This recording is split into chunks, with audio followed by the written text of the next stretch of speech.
The narrator explains that his mother's dying wish was for him to become a civil servant. He reflects that her wish likely came from a life of unstable housekeeper work and her belief that a secure job is best. Those unsettling words became her final message to him at her funeral. He followed her will by always putting safety and stability first in his life. While others relaxed, he constantly studied to keep his grades at the top. His efforts got him into a good university, where he graduated without trouble. He then easily passed the written exam to become a civil servant. On the day of his final job interview, his last hurdle, something terrible happened. He fell and died in a pool of blood before he could reach that safe life. For someone obsessed with safety, his sudden death felt ironic and strangely effortless. The scene shifts to a monster's head being severed in a burst of blood. Fierce warriors spear and overpower large demonic creatures. One warrior grins viciously in the heat of battle. A chaotic melee erupts between the warriors and hordes of monsters. The narrator initially thinks this violent scene must be a dream.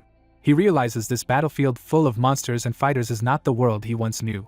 It resembles a fantasy realm like one from cartoons or games. In this world, real monsters roam and magic wielders fight them. Amid distant explosions, we see a crude room where someone lives. A tiny hand reaches up from a bed as a baby cries. The narrator discovers he has been reborn as a baby. He understands that he has reincarnated into a strange new world. A backstory begins of the Demon King invading the land long ago. The Demon King used overwhelming power to conquer the world. His rampage slaughtered countless people without mercy. When humanity was drowning in bloodshed and despair, hope nearly vanished. Yet the Demon King made a single fatal mistake. That mistake led to his body being violently destroyed. He had attacked a particular tribal village, one he should have avoided. That village was home to the strongest warrior clan, the Crow tribe. The story returns to peaceful mountains over the tribe's territory. A massive explosion suddenly erupts in the forest below. The blast tears through the area in a blinding flare. Flames surge upward, rocking the surrounding mountains. When the dust settles, the landscape is scorched and devastated. From within the inferno, a looming figure appears in front of burning trees. A huge armored dragon emerges roaring from the flames. The dragon is startled by someone casually calling out while playing rock paper scissors. The voice continues the game chant nearby, drawing the dragon's attention. Two hands reveal the result of the game, both choosing stone. The boisterous eldest son Gellerhead Blade wins and boasts, while second son Gawain stands silently. Gellerhead praises the new decision game and laughs that it quickly picks a winner. The calm third son, Denbig Blade, is declared the one who gets to fight the dragon. The dragon screams as Denbig faces it alone. Gellerhead smirks and wonders aloud how valuable a dragon horn is. The enraged dragon roars back at him. Gellerhead responds by punching into a glowing blast straight at the dragon's head. After they defeat the dragon, he celebrates, while Gawain complains that only his brother gets the fun. Denbig and Gawain notice something behind them and turn in surprise. A large group of orcs appears, marching toward the two brothers. The orcs growl menacingly as they advance. Gawain stammers at first in shock. Then he brightens and excitedly points out that more orcs have arrived. Gawain dashes forward calling dibs on fighting all the orcs himself. Denbig stands blankly while explosions and Gawain's manic laughter echo around him. Gawain joyfully pummels the orcs in a frenzy of combat. Gellerhead likewise revels in brutal fighting against other monsters. Watching his battle-crazed siblings, Denbig laments that he expected a quiet, stable life after reincarnation. He wonders why fate placed him in a warrior clan that casually beats up dragons. Time passes and we see the peaceful tribal village under the sun. Denbig bursts into a room and tells his father he wants to go to the capital. Chief Doomstone Blade, his father, reacts with surprise and asks why. Denbig insists there is nothing for him if he stays, but his father scoffs at that idea. Doomstone praises Denbig's talent, saying his skills match his brother's and his magic surpasses everyone in the village. Denbig struggles to explain that he wants a respectable, fulfilling job instead. His father suggests leadership roles alongside Gellerhead or Gawain as possible futures. Denbig objects that those paths mean constant fighting with his brothers, which only they would enjoy. Doomstone then proposes joining the diplomatic group led by Denbig's sister. Denbig imagines that group mostly selling monster parts in the city and making long, boring trips between villages. He bluntly asks his father to just let him go straight to the capital instead. Doomstone muses that Denbig clearly has no interest in diplomacy. He abruptly suggests Denbig should become the next village chief. Denbig is stunned and shouts in disbelief. Before he can respond further, someone suddenly leaps into the room with a dagger. The attacker cheerfully greets Doomstone, revealing herself as his second daughter Leisha Blade. Doomstone smiles and casually asks Leisha if she has eaten yet. She rushes past him, ignoring the question. Leisha begins casting a fiery spell as she speaks. She hurls a fireball at her father, yelling that she is dieting. Doomstone effortlessly counters the blast with his own strike. He gently tells her she is healthy already and has no need to diet. While he keeps fending off her attacks, he jokes that he would prefer her more muscular, provoking her outraged shouts. Denbig silently watches the absurd brawl between his father and sister. He thinks he will lose his sanity if he remains in this family environment. Determined, he takes his first step to leave. He heads to a cave, staring into its dark entrance with resolve and dagger in hand. Outside afterward, he looks serious as he contemplates his next move. Inside the cave, a crowd of monsters growls while he thinks he can no longer endure this life. He announces silently that it is time for his backup plan and walks toward the monsters. Back in the village, the scene shifts to the peaceful rooftops at sunset. The house is quiet under the evening sky. Doomstone convenes the village elders at a council table. One elder asks why he summoned them all so suddenly. Doomstone replies that he has an urgent matter to discuss. He declares to the elders that he has chosen who will be the next chief. They question whether he is sick, wondering why he brings up succession now. Doomstone shrugs that he simply likes to handle things early. The elders press him on whether he means his eldest or second son will succeed him. Doomstone pauses silently, eyes closed, before answering. He then states that his chosen successor is his youngest child. The elders react in shock and confusion at this announcement. They demand to know why the youngest was chosen over the older two. Doomstone answers that in their tribe the strongest must become chief, and they all know the reason. The elders fall into uneasy silence. One elder incredulously asks if the youngest is truly stronger than Gellerhead and Gawain.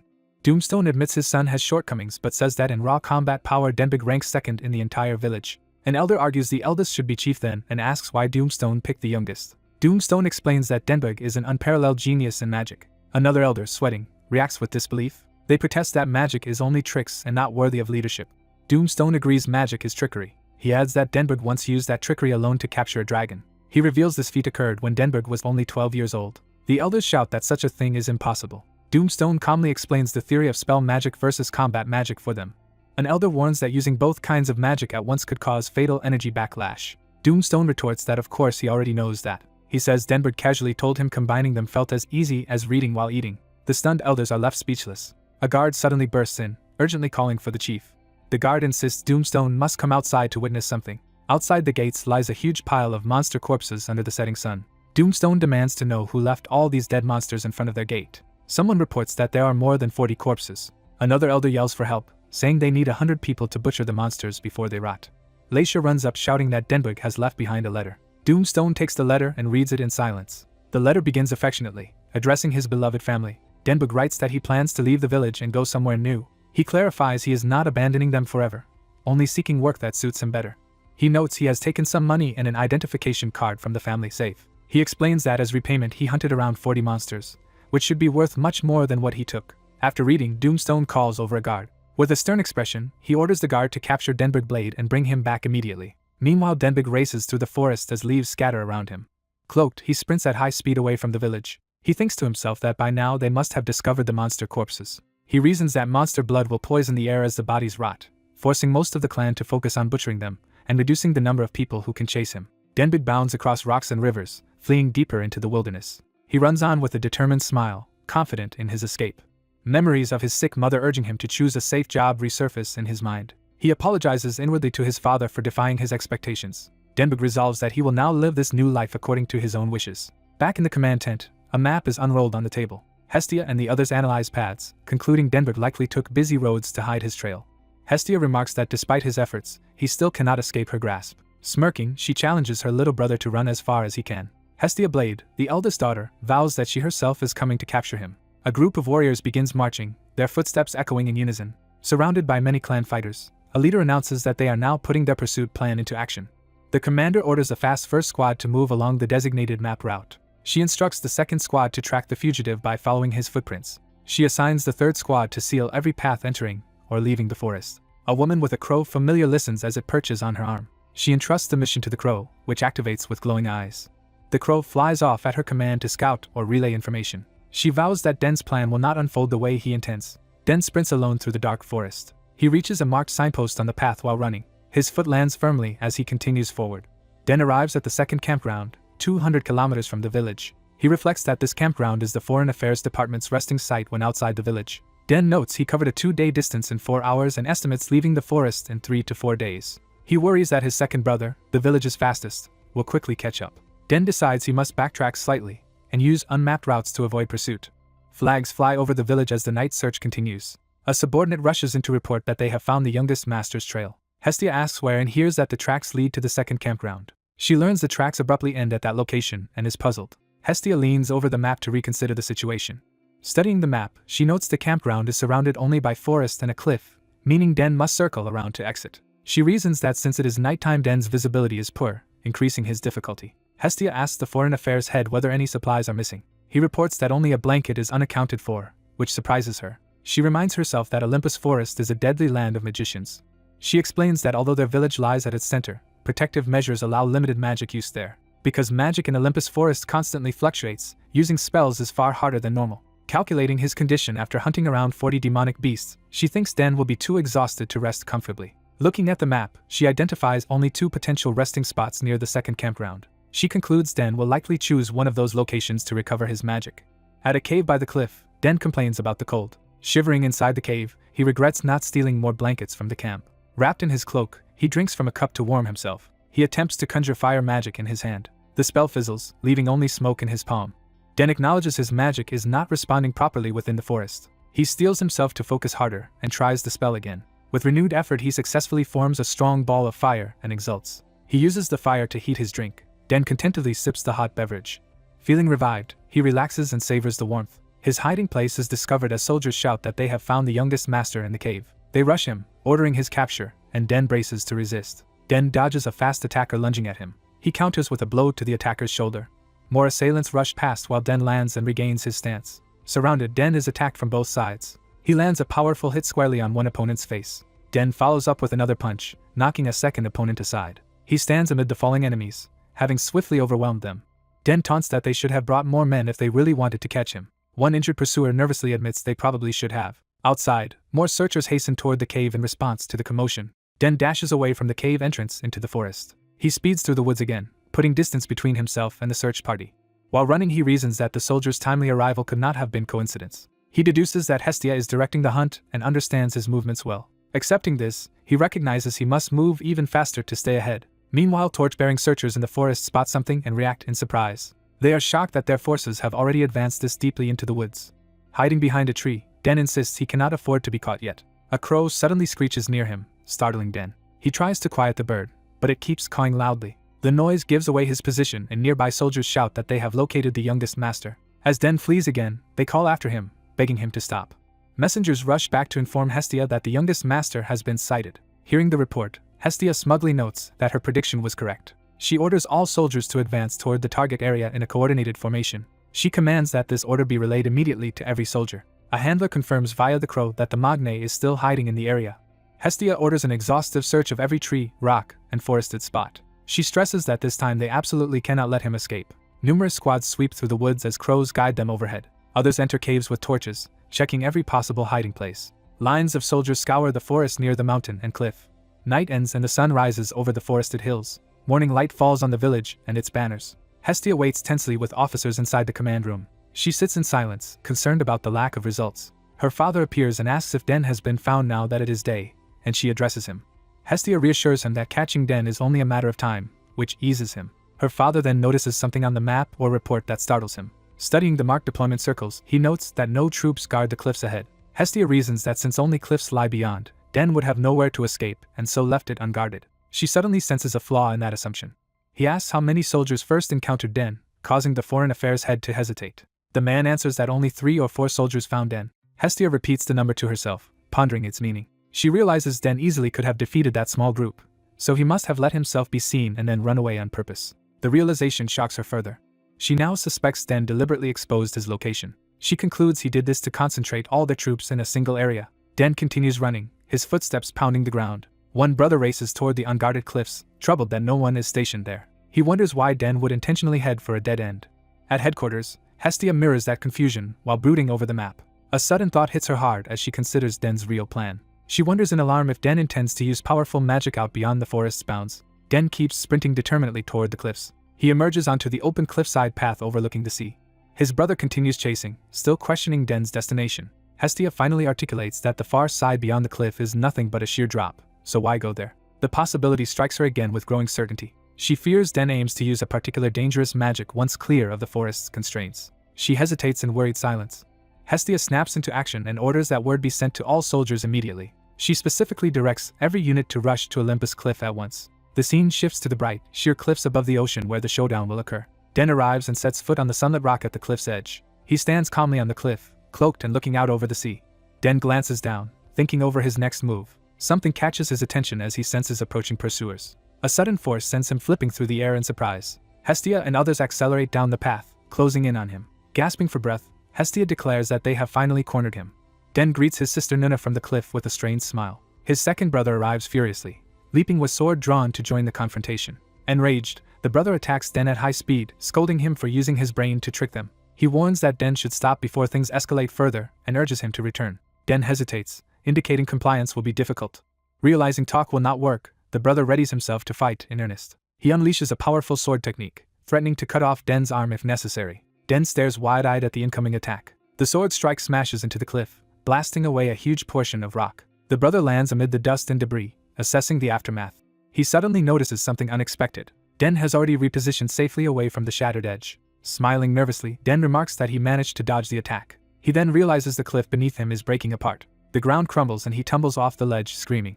His siblings cry out his name as he falls from sight. They rush to the edge in horror, only to find him missing. Looking down at the waves and falling rocks, they wonder where Den has vanished to. Behind them, a surge of blue magical energy begins to rise. They turn in shock as they realize Den is reappearing.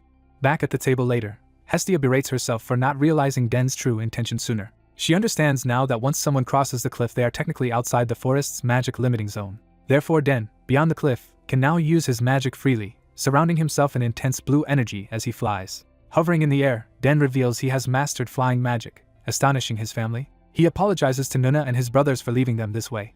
While floating, he admits he is still weaker than them but intends to grow stronger. He reassures them that he will be fine on his own journey. He asks his brother to thank their father on his behalf, saying he is grateful for him. Den adds that he is grateful to all of them as well, while they call out for him not to go. Smiling, Den promises to send them a letter. He then rockets skyward in a trail of dazzling blue light, vanishing into the sky. On the ground, one soldier offers to shoot him down but Den's brother refuses, not wanting the risk of him falling. Hestia anxiously asks what they can do now, realizing they have no way to pursue Den into the sky. Her brother broods silently, accepting the situation. At last he decides they should return to the village for now, leaving Den to his new path. A peaceful village building is shown at sunset. Village elders argue that making the youngest person, a mere 16-year-old, the next village chief is absurd. One man insists he will not give the boy the position yet, while another dismisses the issue since the boy has already left the village. An elder says there is a more pressing concern than succession. He demands to know how they will handle it if the youngest causes trouble out in the world.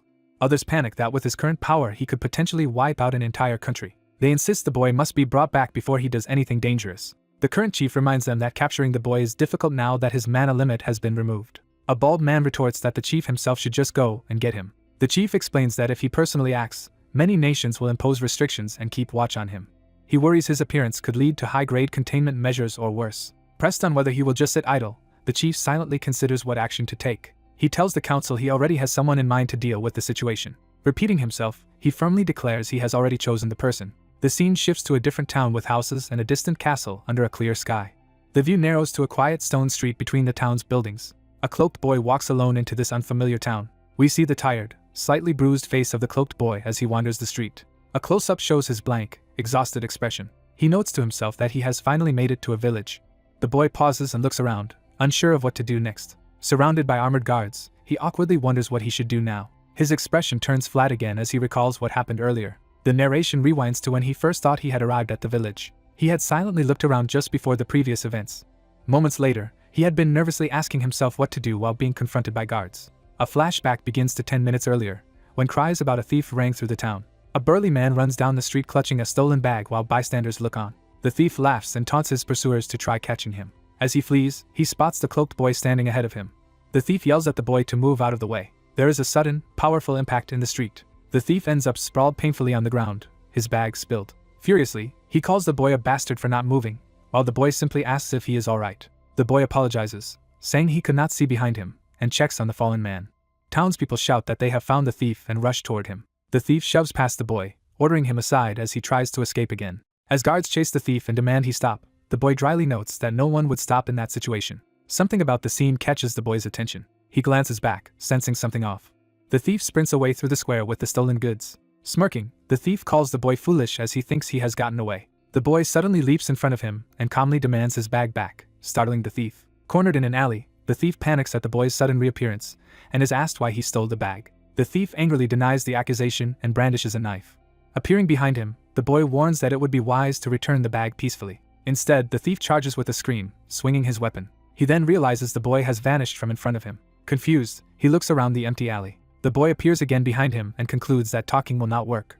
The thief curses and prepares another furious attack. His eyes widen as something suddenly grabs his face. The boy casually flings him through the alley, knocking him out and sending debris flying. The impact causes a huge explosion of rubble against a wall. Watching the destruction, the boy remarks that he really tried to hit as lightly as possible.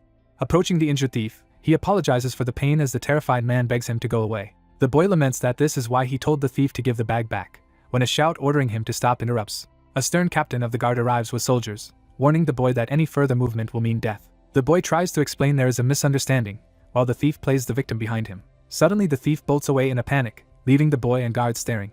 As the thief flees, the captain yells at the boy not to move, treating him as the dangerous one. The boy, exasperated, is told to stay put and questioned about where he thinks he is running off to. Later, the sky view accompanies the boy's resigned curse about his situation. We see him jailed behind iron bars, looking unamused. Outside the cell, guards search his belongings, baffled that they cannot find any weapon that could have sent a man flying.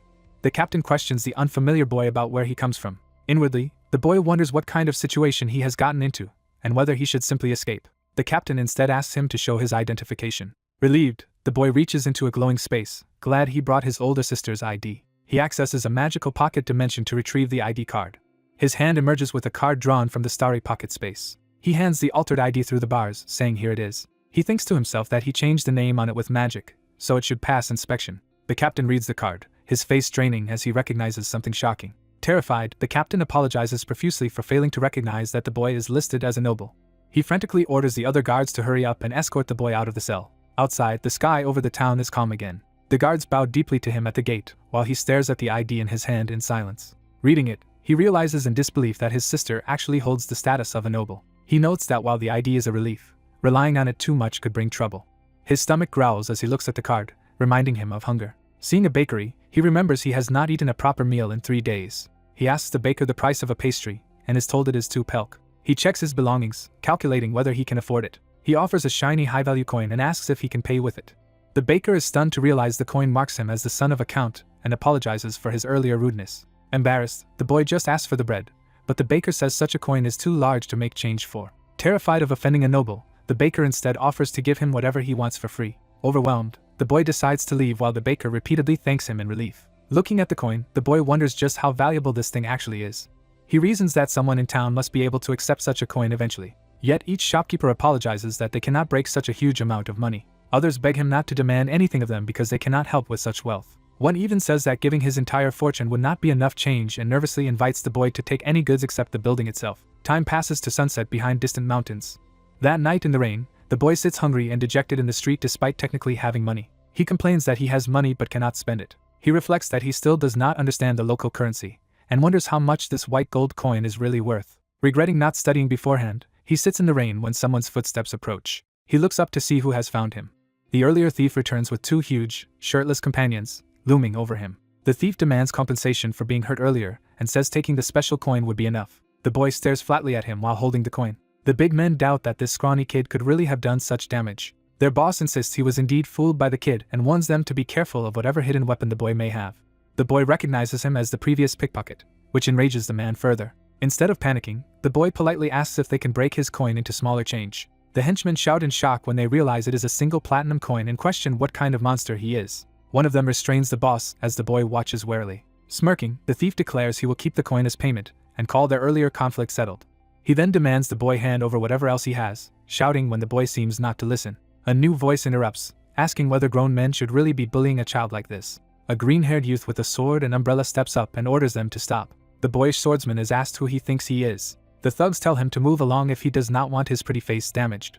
Instead, the newcomer suddenly punches one henchman hard in the face. He then smoothly moves between them, landing another quick blow. A final punch knocks one of the big men out cold. Soon, both henchmen lie unconscious on the wet street as the leader stares in shock. The swordsman calmly warns the boss to leave while he is still being lenient. The thief hesitates, saying he wants to but is unsure about his companions. His friends grin menacingly behind the newcomer as he realizes something is wrong. The swordsman reacts in surprise to whatever they do next. A loud blow lands and buildings shake in the rain. The blue-haired youth ends up bloodied and unconscious on the ground as the thugs walk away, promising they will see the boy again. Later, the boy sits beside the fallen swordsman in the rain. He asks the unconscious youth if he is alright. The scene shifts to an ensign swinging in the rainy evening. Inside, the boy now feasts ravenously on a table full of food. Someone tells him to eat slowly and offers to order more if he wants. The injured youth introduces himself as Reese Pond Carter and asks to be called Reese. While still chewing, the boy is asked for his own name. After a moment's thought, he gives the alias Denmark and wonders if it sounds too much like a country, but Reese praises it as a cool name. Reese asks if Den has a place to stay and, seeing that he does not, invites him to sleep there for the night. Reese assures him he is not a bad person, explaining that he dreams of becoming a knight and wants to act like one. Den and Reese are interrupted as someone approaches their table. A red-haired girl named Elise appears, hands on hips, clearly upset. She scolds Reese for bringing yet another stranger home. Seeing Reese's bruised face, she is shocked. She demands to know what happened, and Reese sheepishly says he just ran into some thugs, which she assumes was while he was helping others again. She angrily asks how many times this has happened and whether he really thinks he can reach the imperial capital safely at this rate. Hearing this, Den focuses on the mention of the imperial capital. Elise glares suspiciously at Den, making him freeze mid-bite. Den laughs awkwardly under her intense stare. Elise remains unimpressed, silently radiating annoyance. Finally, she declares she does not care anymore and storms off, saying they will see what happens if Reese still insists on going. Reese explains to Den that Elise is his younger sister and is just worn out, telling him not to worry and to keep eating. Later, Reese says he is curious about something and prepares to ask Den a question. Den asks how currency is structured in this region, admitting his confusion, and Reese echoes the word in surprise. Den explains he is from a remote mountain area and does not really understand money, while Reese sympathetically comments that he must have had a hard journey. Someone tells Den they will give him a simple explanation. Den is taught that the Empire uses 8 types of coins from copper up to platinum. The green-haired man shows Den copper and bronze coins and says currency is counted in units called pelk. He explains the exchange rate, starting with 1 copper equaling 1 pelk and building up through bronze and great bronze. He finishes the full list of coin values on paper and shows Den the completed conversion table. Den studies the sheet and says he understands the system. Den asks how valuable a platinum coin is and is told that several gold coins can fund a small territory for a month. Den infers that 1 platinum could probably sustain a large territory for a month and is shocked. Realizing he nearly spent a fortune on something trivial, Den panics internally while the innkeeper begs him to save his building in return for anything. Night falls outside the inn where Den is staying. The green-haired man tells Den to unpack and says he will visit his sister, and Den agrees. Left alone in the room, Den sits silently on the bed. Den stares ahead in thought. Rain pours outside the lit window where Den is staying. Den lays out his many weapons and tools on the bed and looks over them. He wonders if any of his gear can be sold for money. He decides the platinum coin is too valuable to use casually. Den resolves to sell some weapons temporarily to cover his expenses. He opens his personal blue dimensional space with magic. Entering the dimension easily now that he is outside the village, he congratulates himself for having organized it. Den suddenly senses someone approaching the room. The green-haired man quietly peeks into the room. Seeing Den in bed, the man assumes Den is sleeping. Believing Den is exhausted, he decides to stay quiet as Den pretends to sleep. Morning comes over the village rooftops. The green-haired man is still asleep in his own bed. He sleeps unaware of what Den has done. Beside him lies a note where Den thanks him for the meal and lodging, signed with Den's name. Den flies away from the town beneath the morning sun. While traveling, Den decides he first needs a proper identification card and should not move around as a noble. He plans to find a forger who can create documents for him. The scene shifts back to streets of the town. A blonde man walks with 2 large thugs through the streets. The thugs pester the blonde man about sharing the platinum coin and say they would settle for some gold coins. The blonde man tells them to wait, saying even exchanging the platinum will be difficult. He insists they must act cautiously in this situation. Later, the blonde man walks alone and hears something, confused. Not seeing his companions, he wonders where those guys disappeared to. Den appears behind him and greets him. A sudden blow strikes, ending their brief encounter. Den's boot lands on the ground beside a fallen body. Standing over the unconscious blonde man, Den declares his first mission completed. The view shifts to a peaceful forested landscape. Deep in the forest, the blonde man is shown tied upright to a tree. He wakes up groaning. Disoriented, he wonders what happened and where he is. One of the big thugs, now his captor, notes that he is finally awake. The huge man looms over him, prompting the blonde man to demand who he is. The captive angrily asks if the thug tied him up and yells to be freed. A sudden strike shocks him into silence. The thug points to a shattered log and warns that shouting again will make him end up like it, terrifying the blonde man. The thug explains he heard there is a fake ID maker in this village and demands to know who it is. Nervous, the blonde man claims he does not really know anything about IDs. The thug smashes the tree trunk near his head, making him scream. Threatening his life, the thug demands the truth, and the blonde man quickly agrees to talk. The blonde man yells that while he does not know about making IDs himself, he knows someone knowledgeable about such things. The thug silently considers his answer. He then asks where this person is located. The thug heads off through the forest, following the new lead. He examines a silver coin in his hand as he walks. He notes with satisfaction that he has also recovered his stolen money, achieving 2 objectives at once. He tosses the coin into the air. The coin spins and glints as it falls. It lands against his arm. Den watches from hiding as the spell on the coin activates. Den smiles and says it is time for them to go. The exterior of a tavern is shown. Inside the tavern, various patrons sit drinking and talking. Some rough-looking men notice someone entering. A well-dressed man in a blue coat, actually Den in disguise, steps dramatically through the doorway. Den worries inwardly that his transformation might be too conspicuous. He walks calmly among the patrons. The bartender, a woman in a dress, notes that she has never seen him before. She asks if he is looking for anything from the menu. Den hesitates, then remembers what he was told. Recalling the plan, he thinks it will be simple if he repeats the instructions exactly. At the counter, Den orders using the code phrase involving a refreshing dark beer. The woman completes the code phrase by adding fresh seafood as a side. She scrutinizes him closely after the exchange. Satisfied, she tells him to follow her. Their footsteps descend a staircase. Den and the bartender go down into a dim storage-like basement. Den notes internally that they are going very deep underground. He senses something unusual ahead. They arrive before a glowing magical door. Den recognizes the barrier as a powerful magic field in an unexpected place. The bartender dispels or opens the barrier with her hand. A portal forms around them as they pass through. On the other side, she again asks Den to follow her. The magic door behind them closes. Inside a mystic chamber, a veiled woman in purple sits alone at a table. She looks at Den with piercing eyes above her veil. The bartender excuses herself, leaving Den with the robed woman. Den stands before her table, preparing to speak. The veiled woman studies him carefully. She brusquely tells him to sit down. Den internally wonders what is with this strange woman. He realizes she has layered 6 different kinds of magic throughout the room. He notes that one of those spells is the powerful guarding barrier he saw earlier. He senses there are also 2 defensive spells and 2 offensive spells among the enchantments. Finally, he detects an illusion spell hiding a secret area behind a wall. The woman asks directly what he wants from her. Den leans forward, ready to make his request. He asks her to create an identification card for him. She chuckles that making an ID is not difficult. However, she says he must provide special materials, such as the bone of an ogre or demonic beast. Den reacts silently as he listens. He uses his dimension magic to reach inside for something. Den places a demonic beast's bone on the table in front of her. Impressed, she remarks that he is quite capable to possess such a bone. She asks what social rank he wants on the ID and whether he aims to appear as a commoner or knight, and he requests a rank above baron. She rejects the idea, saying forging IDs of higher nobility is out of the question. She explains that high-rank IDs are heavily protected by anti-forgery magic, and she can only imitate, not perfectly duplicate them. Den says the imperfections do not matter, and that handling the magic will be easy for him. Convinced by his confidence, she agrees to take the job. She states the price as 15 million pelks, to be paid up front. Den silently considers this demand. He confidently slaps down a gleaming platinum coin as payment. He asks if this amount will suffice. The woman is left speechless as she stares at the coin. She comments that he must be extremely wealthy. Den then asks if she can also procure other goods besides the ID. He tells her he can provide her with as much money as she desires. She silently reassesses him, intrigued. Time passes and the scene shows another building in the busy town. Den happily notes that he now has an imperial ID and can travel freely. Sitting in his room, Den adds that he gained even more than just a card. He obtained a detailed map of the imperial capital plus information on its forces and noble families. He also acquired grimoires from the capital's collection. Finally, he holds up the bag of coins he received as change. Den estimates that with this money he will be comfortable for several days. The scene cuts back to the tavern's exterior sign. The veiled sorceress is again shown alone in her underground room. She looks at the multiple platinum coins he left behind in addition to the fee and wonders about him. She concludes that he did not seem like an ordinary person at all. She lowers her hood slightly, still thinking about him. Revealing her face, she continues to mull over the mysterious client. She remains silent, clearly intrigued and concerned. Elsewhere, another cloaked woman decides she should report this peculiar customer to a superior called Lady Big Mama. The narrative shifts to Crow Tribe Village under its fluttering banners.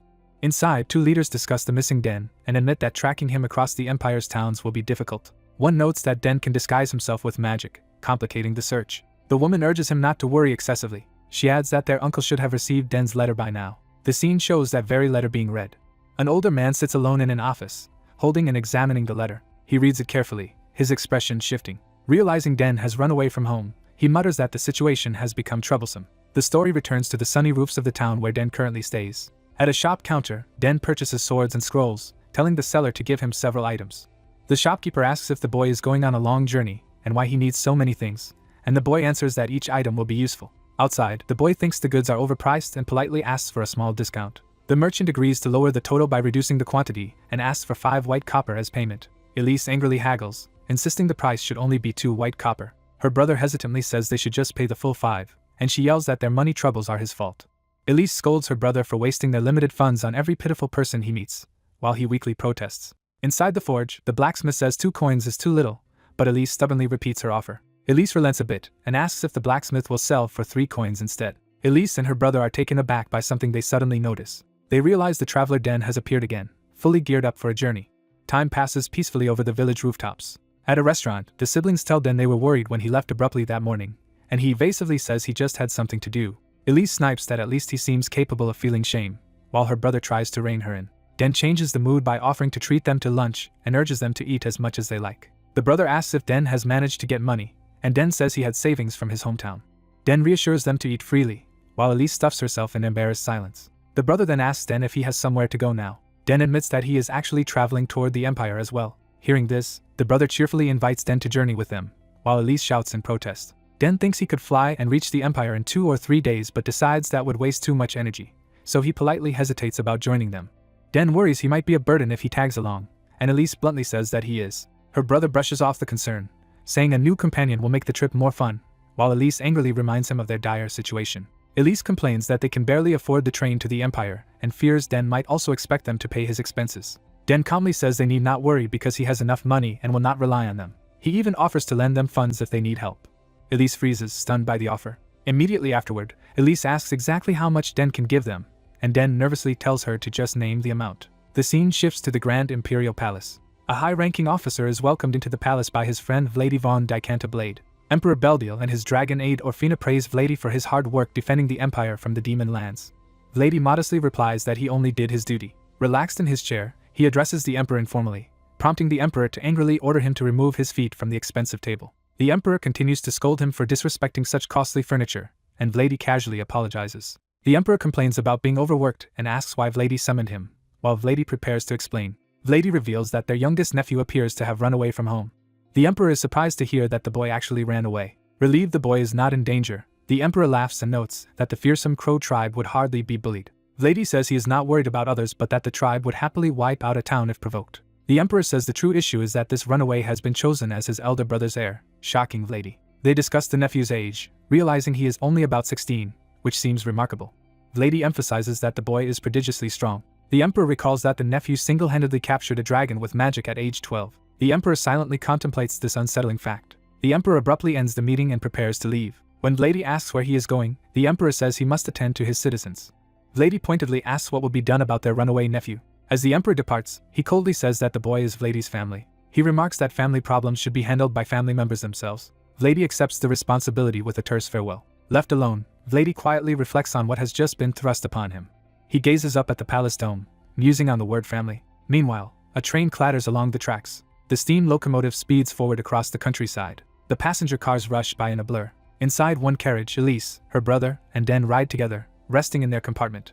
The brother wonders if they really needed pricey first-class tickets when cheaper seats were available. Elise insists the 3-day trip to the Imperial City would be unbearable in cramped cheap seats. She blames his soft-hearted meddling for their tight finances, while he can only respond with silence. She vows to repay Den for the tickets, and he awkwardly accepts. The train continues its journey through the mountains. Near the tracks, a clawed green foot steps forward. A band of goblins appears, watching the passing train with hostile intent. In the dark, the goblins grin menacingly. The train winds through a narrow rocky gorge. Its iron wheels grind rapidly along the rails. The locomotive barrels ahead, smoke billowing. Trees slide past outside the carriage windows. Inside, Den studies a book titled about the imperial legal system. The 3 travelers sit in their compartment, while Den quietly continues reading. Elise marvels at Den's focus, but her brother hushes her so she will not disturb his studying. Elise infers from the schedule that Den plans to take the civil servant exam this summer, which he confirms is held twice yearly. Den softly agrees that he will indeed be taking the test soon. The brother notes that with the exam in July, Den has only about a month left to prepare. He expresses hope that both he and Den will achieve their respective goals in the imperial capital. He declares he will join a knight order while Den becomes a civil servant, and Elise doubts her brother's physical fitness for knighthood.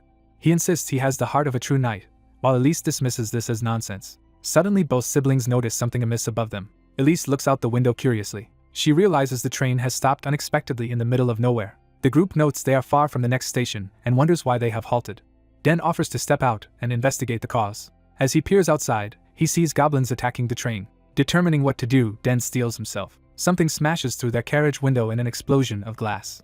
A goblin's body crashes through the opening and into their compartment. Elise coughs in the dust and tries to understand what just happened. She then realizes Den has shielded her on the floor. Den kindly asks if she is unharmed. Flustered and blushing, Elise stammers in confusion. All 3 turn to see the wounded goblin lying before them. They identify the intruder as a goblin. The brother wonders aloud why a goblin is lying collapsed inside their train car. A woman's terrified scream echoes from elsewhere on the train, drawing his attention. Resolute, he decides he must go outside to help, despite Elise demanding to know what he plans to do. He concludes that goblin bandits are attacking the train and says he has to assess the situation. Elise reacts in alarm as he heads for the corridor. Smiling to reassure her, he tells Elise to stay put and wait. She panics and shouts for her brother not to rush off alone. Watching him go, she angrily calls him an idiot for charging ahead. Left behind with the unconscious goblin, Elise looks around in worried confusion. She stands amid the shattered window and wrecked compartment, still processing events. Her brother moves cautiously down the train corridor with sword drawn. A fresh scream makes him tense up. He sees goblins rampaging inside another car, attacking fleeing passengers. Their leader orders the others to rob everyone and kill any human who resists. One goblin swings a weapon at a terrified woman, intending to kill her. The brother yells for him to stop. He charges in and slashes a goblin, wounding it. Another goblin curses him and prepares to retaliate. The brother barely dodges as the enemy lunges. He counters with a sword strike across the goblin's back. A further goblin attacks from behind, forcing him into desperate movement. He executes another powerful cut and beheads the attacker. He asks the rescued woman if she is all right, and she shakily answers that she is. He suggests they retreat to the rear cars, which still seems safer, but more goblins surge into the corridor. A horde of glowing-eyed goblins blocks their path with a threatening growl. Nervous yet forcing a smile, he urges the woman to run while he holds them off. The pack of goblins roars and rushes him all at once. Bracing himself, he is about to be overwhelmed. Suddenly bolts of crackling magic energy slam into the goblins and hurl them away. One goblin briefly registers surprise as the magic engulfs him. The barrage of spells continues, tearing through the goblin mob. The creatures are battered and thrown aside by the relentless magical assault. Their bodies fall and twitch under the last residual sparks. The brother finds the entire group of enemies defeated around him, stunned by what he sees. Still panting, he can only gape in confusion at the aftermath. Outside, a magically glowing figure hovers beside the carriage. It is Den, floating in the air with energy swirling around his outstretched hand. Den decides they must not squander time dealing with this attack. He resolves to reach the imperial capital quickly to continue preparing for the civil service exam. From above, he surveys the halted train and the scene below. Elise looks out through the broken window, spotting Den outside. She stares after him, clearly moved and conflicted. Den turns away, cloak billowing, and flies off toward his destination. Later, an announcement declares their arrival at East Imperial City Station and instructs passengers to disembark. The train doors hiss open at the platform. Den steps out onto the station floor. He stands calmly with his pack, taking in the new city. A small smile forms as he looks ahead. He reflects that he has finally reached the Imperial City. Elise's angry voice off-screen asks her brother if he thinks he is some sort of hero. She scolds him for risking his life during the attack and worries about what would have become of her if he had died, while he apologizes. She threatens to kill him herself if he pulls such a reckless stunt again, and he nervously agrees. She then turns on Den, complaining that he did not even protect her, calling him rude. Den listens in awkward silence. Nearby, a coachman yells at someone blocking the street, ordering them to move for the passing carriage. The coachman berates the obstacle, demanding respect because an important person rides inside. The man in the way hurriedly prostrates himself and apologizes for his mistake as onlookers, including Den and the siblings. Watch. Walking on, Elise warns her brother again not to rush into danger or she will abandon him and go home alone, and he reluctantly promises to behave. Den silently observes their bickering, keeping his thoughts to himself. A noble carriage bearing a wolf emblem passes by, drawing the boy's attention. The ornate wolf crest gleams in the sunlight, hinting at the status of its owner. The boy stares blankly, lost in thought as he watches. His red-haired companion snaps him out of it, reminding him he wanted to visit the bank. Realizing he forgot, he agrees they should head toward the city's financial district. They arrive at an impressive building that houses the bank. Inside, a smiling clerk asks how she can assist the boy. He tells her he wants to open a new account. The clerk agrees and asks to see his identification card, which surprises him. Nervous, he rummages through his belongings to find the forged card. He hands the card over and the clerk politely tells him to wait. She sets the card on a magical verification device. The device lights up, projecting the card's data. The boy watches tensely from the other side of the counter. He anxiously thinks that he placed the anti-counterfeit magic correctly on the card. Panicking, he wonders what to do if he is caught and regrets not using his real village ID. The clerk cheerfully confirms his identity as Sir Den von Mark. To his relief, he quietly exhales, glad his forgery passed inspection. The clerk asks him to register a 6-digit PIN and he agrees. Later he receives a flat magical card-like document used for banking. He realizes this single card lets him deposit and withdraw funds, like a local debit card. Thinking he can now break his platinum coin into usable money, he is asked if he is finished. He says he is done, while the girl complains about being made to wait. She hands him a small pouch, telling him to take it. When he asks what it is, she says it is repayment of her debt to him. She teases that he only went to the bank so he could collect this money, calling him stingy as he protests. She then suggests they all separate now, while Rhys Vaughn proposes at least sharing a meal, but Den insists he has things to do and they should split up. Rhys Vaughn accepts that they will part ways if Den is busy. Elise silently remembers something, her expression turning serious. She recalls Den mysteriously leaping from a moving train in the past. The memory shows Den in profile during that incident. She had watched him then, confused. In her memory she wondered why he was there at all. Back in the present, Elise begrudgingly praises Den for not running away. As Den and Resvon react in confusion, she abruptly walks off. Resvon whispers that, for some reason, Elise seems to have taken a liking to Den, leaving him flustered.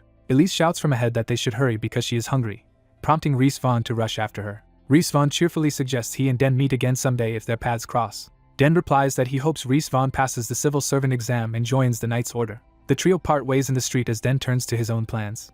Den smiles to himself, optimistic about what lies ahead. He decides his next priority is to find a place to live in the city. He visits a real estate office where the agent greets him and asks if he is looking for housing. The older agent asks whether he has just left home or moved from another territory. She then questions if he lives alone or with family and how many people will stay with him, overwhelming him. Den and the agent sit across a desk as they continue the interview. Flustered, Den starts to answer, and the agent apologizes for rushing, saying she will slow down. She promises to ask each question one at a time, while he braces himself. He explains that he came from another territory and will be living alone, which she acknowledges. She asks if he came by himself to find work and whether he already has a job, leading him to say he came to take the civil servant exam. Hearing this, she notes he will be staying about a month, which surprises him. She clarifies the exam is in July and mentions her son also studies that field, so she knows the schedule well. She explains that passing the civil servant exam leads to half a year of training school, with job rank determined by grades, while failure means returning home. Den realizes becoming a civil servant is difficult in this world as well. The agent says there is a student-suitable house she can recommend, piquing his curiosity. She leads him into a large boarding mansion with grand staircases. She explains that most housing contracts are yearly, so short-term stays like his are hard to arrange. She adds that this particular place offers room and board by the month, matching his needs. She warns that rent is expensive but suggests it is still a good opportunity, while Den thinks privately he could afford to buy a whole house. As they wait in the mansion's hall, a woman approaches and politely asks if they have waited long. The elegantly dressed woman introduces herself as Arsila von D. Pyala Artemis, owner of the mansion. She tells him he can simply call her Arsila. Hearing the surname Artemis, Den recalls having seen that name before. Arsila apologetically asks to check his identification card because her son dislikes uncertain guests, and Den hands it over. Discovering he is registered as a noble, she apologizes for not realizing, while he says it is all right. Den admits he recognizes her family name, and she says that is likely because of her famous son. She explains that her son is known as the young chancellor of the empire, shocking Den. Den remembers that this chancellor was listed among the nobles who shared names with identities on his forged card. His memory shows the imposing figure of Arcanta von D. Pyala Artemis. He recalls that Arcanta is a top-ranking noble, the emperor's right hand and strategist. Den nervously asks why such an elite family is taking in boarders, and Arsila vaguely says there is no particular reason. Smiling, she adds that she simply enjoys being around people. Den awkwardly accepts her explanation. The three of them share a brief, slightly tense silence in the hall. Arsila then excuses herself, saying someone named August has just arrived, and Den agrees to wait. Alone, Den worries that boarding here, given the Chancellor connection, might be dangerous for his fake identity. He imagines that the Chancellor may be close to his scheming uncle and fears being exposed. As he walks through the mansion, he notes how clean and beautiful it is inside. He wonders where his assigned room will be in this large building. Arsila returns with Resvon and Elise, who have also come to board, surprising Den. Resvon recognizes Den and calls out to him. Den likewise exclaims Rizvan's name in surprise. Elise is shocked to see Den there as well and starts to question him. She blurts out that there is no way and asks if he is also staying as a boarder here. Elsewhere at the Imperial Palace Finance Department, staff remark on the large amount of paperwork awaiting them. Inside, they attribute the extra work to the upcoming civil servant test. An aide presents Arcanta with the personal data for the boarding students currently staying at the Artemis Mansion. Among the files, the aide reads out Elise Rizvan's name. Arcanta notes it has been a while since he last heard about those children, identified as Arcanta von D. Favula Artemis. Another official asks if he knows the students whose files he is reading. Arcanta recalls that Resvon and Elise are the children of his nanny, who was married to a count. He remembers Resvon going to a night school and Elise attending a magic academy. As he flips the stack, something unusual catches his attention. He notices one more document, explained as belonging to a student added through a real estate agent. Hearing that, Arcanta repeats, real estate, and begins to think more seriously. He briefly considers whether this extra boarder could be a spy but is reminded that the identification card was carefully checked. The aide reports that the newcomer has no special abilities and claims to be in the capital only to take the civil servant exam, while Arcanta notes that forging a noble ID should be impossible. The aide adds that the student seems to be close friends with Resvon and Elise, which interests Arcanta. Arcanta ponders this new information quietly. Looking at Den's document, he wonders what course of action they should take regarding him. That night Den lounges in his simple boarding room. He reflects that, despite his doubts, he ended up living in the boarding house. He thinks he perhaps should have declared he would buy a house instead and questions if boarding was a mistake. He reasons that lying low as an ordinary boarder might actually attract less attention, like something hidden in plain sight. He considers that Rizvan's familiarity with Arsila could help attest to his supposed identity if needed. However, He notices something outside his window that concerns him. He sees multiple men posted around the mansion grounds, looking like guards. The suspicious men patrol the street and approaches near the building. Den feels that security around the mansion has noticeably increased and wonders why. That night, more watchful men stand guard around the lit mansion. Some of them take positions closer to the building, monitoring its perimeter. One guard walks along the outer wall where the lighting is dimmer. Suddenly sparkling particles drift down around the patrolling guard, making him stop. He looks at his glowing hand in shock as the particles touch him. His eyes glaze over as drowsiness overtakes him. He collapses backward out of sight, while another guard nearby remains unaware. The fallen guard sits up dazed among crates and sacks, his body tingling. He looks up toward the starry sky, trying to grasp what happened. Above, Den is seen floating with a faint blue aura, having moved silently through the air. Holding a small pouch, Den notes that mandragora roots possess strong sleep-inducing properties. He descends into the corner where the guard lies. Kneeling by the drowsy man, Den tells him to answer a question honestly, and the man weakly agrees. Den asks why security has increased around the mansion, suspecting something is going on. Half hypnotized, the guard mutters about surveillance of a boarder on the second floor. Den realizes the Chancellor has ordered surveillance, and wonders why they have not moved to arrest him yet. He casually asks what exactly they are looking for. The guard admits he does not know details, only that they were told to watch the place closely for about a month. Den repeats the 1-month duration mentally and speculates they may only be suspicious and gathering information. The guard struggles to remain conscious as the drug wears deeper into his system. Beginning to wake from the trance, he dimly questions what just happened. Fully awake and confused, he finds himself alone in the corner. Seeing Den now floating in the air, he panics and wonders why he is there at all. Den silently observes him, making sure the hypnosis erased the interrogation from his memory. Later, Den returns to his room, standing quietly by the desk. He looks down at an item he has laid out, considering his next step. His eyes narrow with resolve as he focuses on the object. The mask of his thief persona rests on the desk as he thinks that it is time for him to take action. The next morning someone shouts his name loudly, jolting the scene into a bright day. Rhys Vaughn runs up with a newspaper, urgently asking if Den has seen the latest issue. Half asleep on the stairs, Den says he just woke up, and Rhys Vaughn insists he look. The newspaper reports that the previous night a thief calling himself Lupin stole an artifact called the Goddess's Blessing from Marquis Voltian's mansion. Den feigns mild interest aloud while inwardly realizing the wolf insignia he saw belonged to Marquis Voltian. Rhys Vaughn points out that the thief also left a warning notice announcing that the next night he will target Earl Drivel's estate. Elise, already eating breakfast, tells Rhys Vaughn to calm down and just eat. Den greets Elise at the table and she casually replies.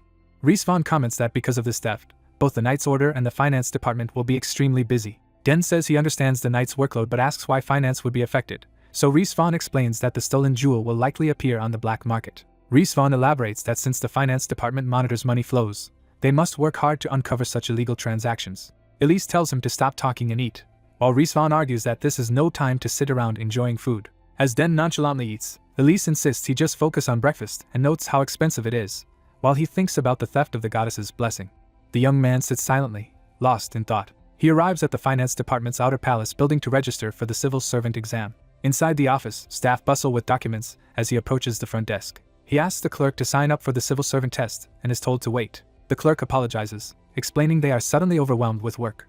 The clerk slides him a registration form and asks him to fill it out. He quietly studies the form he has been given. Hearing someone ask about missing black market documents, he listens as they say the matter is under investigation. Other workers gossip that the thief Lupin is expected to act today and rush to alert the Knight's Order. The young man wordlessly watches, intrigued by the commotion. Evening falls over the city. The view shifts to a palace courtyard surrounded by buildings. Numerous knights muster in the courtyard while an official apologizes for the heavy deployment. Another official says the vigilance is necessary so the Chancellor can work undisturbed. On a rooftop, a cloaked young man asks for people's understanding of the security. Smiling, he faces a dark portal forming beside him. He reaches an arm toward the portal. Now masked, he finishes putting on his disguise. Flying over the city in his cloak, he wonders if he should make a quiet visit. Night settles over the streets as people mill about.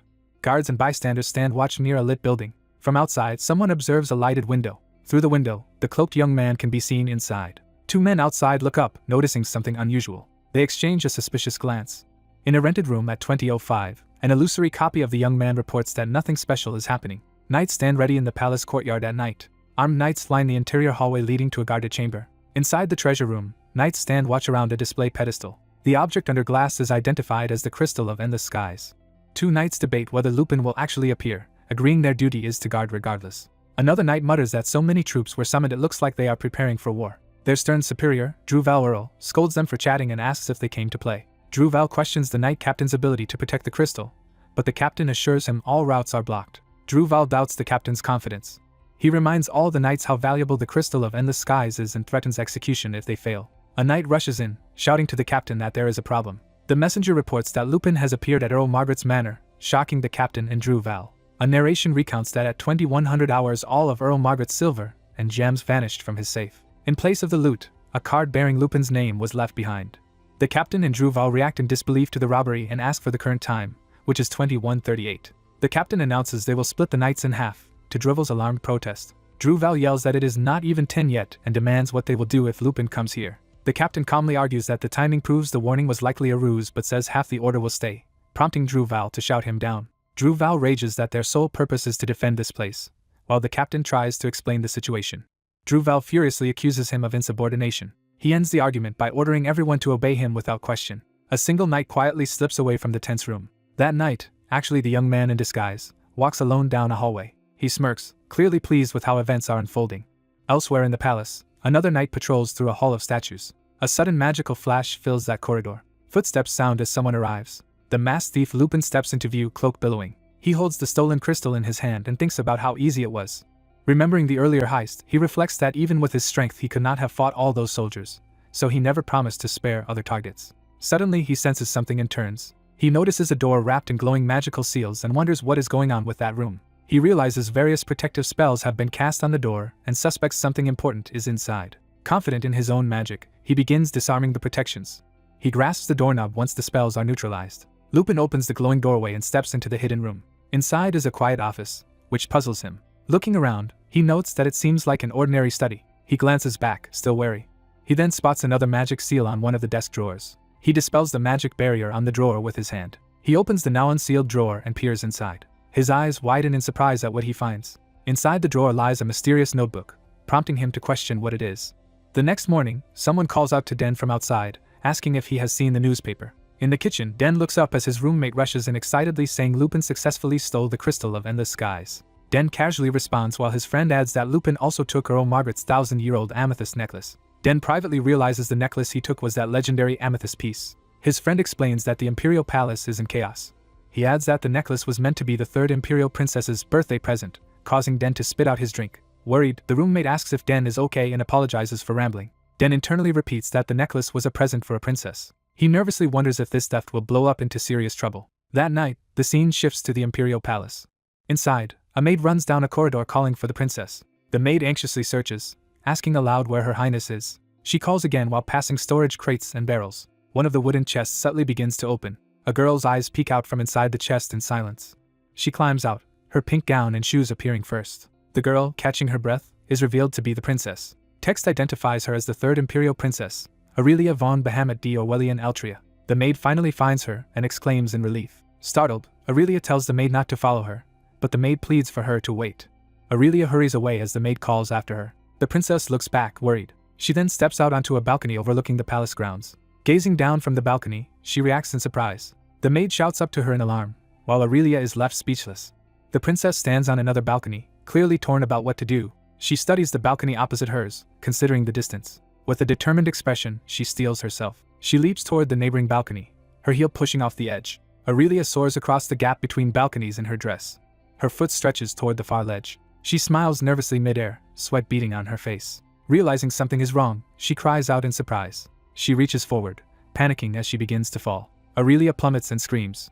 The maid sees the fall from above and cries out in horror. She rushes to the railing, horrified at what she thinks she witnessed. Looking down, she is confused not to see a body below. Meanwhile, Aurelia keeps her eyes shut tight in terror. She slowly opens one eye, confused that she is still alive. She discovers she is being carried through the night sky by a masked man and shrieks again. In his arms, she demands to know who he is and why he is carrying her. Lupin apologizes, saying the situation looked dangerous, while she protests that flying like this feels even more perilous. He calmly assures her he will set her down somewhere safe. Before doing so, he tells her he has a question to ask. He asks if she knows where the third Imperial Princess's room is located. Blushing in confusion, she only manages a stunned response. Lupin looks at her kindly as he waits. She stares back at him, cheeks flushed. He suggests they first get away from the palace while still holding her. Surrounded by crackling magic, he tells her to hold on tight, and she hesitantly responds. Alarmed, she begs him to wait a moment. He accelerates through the air with her, and she shrieks again. As they streak across the sky, she yells that he is flying far too fast. From afar, the pair can be seen speeding high over the city. Aurelia looks around wide-eyed, still overwhelmed. Lupin muses internally about how large the palace complex is. He politely asks her once more to reveal where the third princess's room is. She nervously says she cannot casually share that information. Curious, she asks why he is searching for the princess's room, and he answers that he has something to give her. He then asks if Aurelia herself could deliver it to the princess on his behalf, which puzzles her. He lands with her in a quiet courtyard. Standing before her, he hesitates while she silently watches. He holds out the amethyst necklace and asks her to pass it to the princess. She studies the jeweled necklace in surprise. When she asks what it is, he says she can tell the princess it is a birthday present. Turning away, he adds that the princess will understand its meaning eventually. He says he has other business and bids her goodbye. Aurelia watches him go, still processing what happened. She notices rats scurrying near a barrel and stiffens. Her terrified scream makes Lupin stop and look back. She explains that there are rats nearby, and he asks what is wrong. He also spots the rats on the ground. Using magic, he eliminates or drives away the vermin in a burst of light. He tells her it is safe now and she can open her eyes, and she timidly confirms.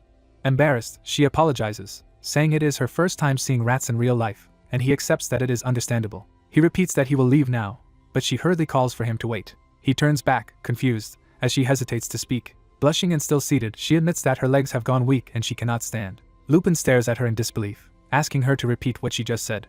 Night falls over the imperial city. On a high tower, a masked boy asks the girl if she can still escape despite the trials ahead, and she quietly agrees. The girl says she must flee or else obey her late father's will, which surprises the boy. She hesitates, troubled by what to reveal. She explains that if she remains in the imperial palace she will be pushed into an unwanted marriage.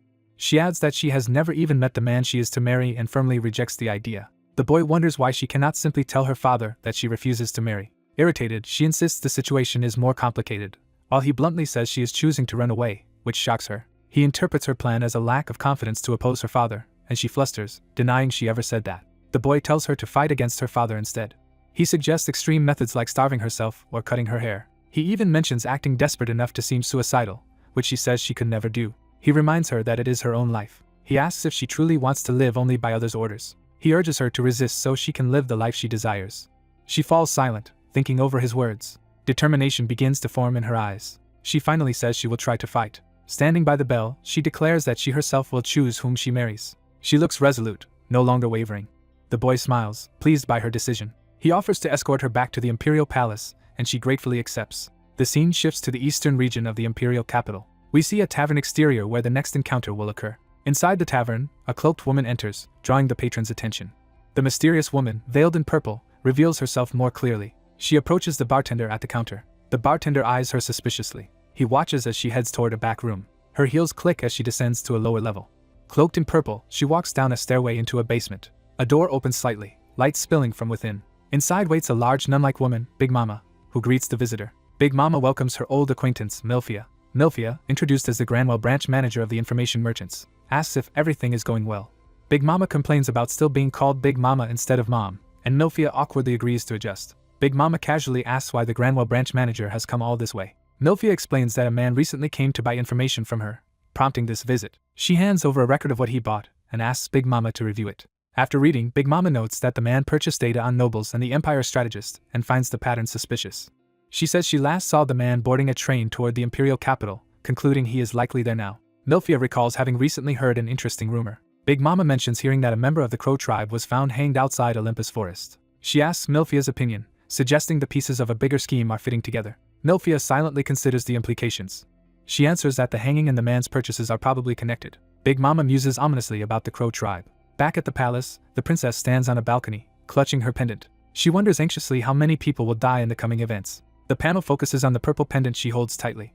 The imperial palace glows peacefully that night. Lupin carries the princess back onto a palace terrace and sets her down. She apologizes for wasting his time, but he assures her it was fine. She invites him for tea as an apology, but he declines, saying lingering here would be bad for him. He pauses and glances back at her.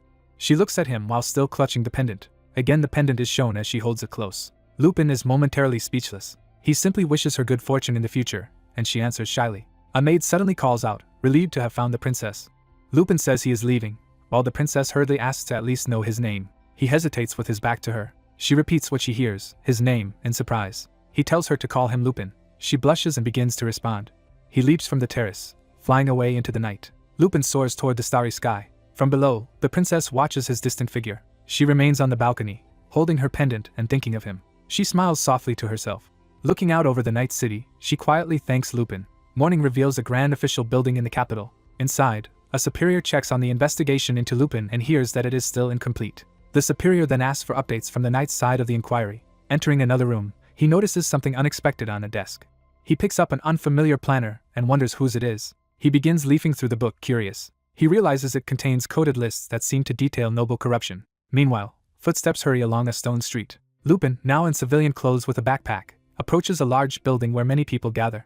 He smiles, excited by where he has arrived. The superior tells his subordinates that although they suffered because of him, he is repaying them with this information. He adds that although they will become even busier, exposing these scandals will greatly advance the Chancellor's career. Lupin walks through the city streets, looking content. As townspeople move around him, he hopes the documents he left behind will be a good present for the Chancellor. The scene shifts to snowy mountains under a bright sky. Far out on the snowy expanse, a lone girl with an umbrella stands.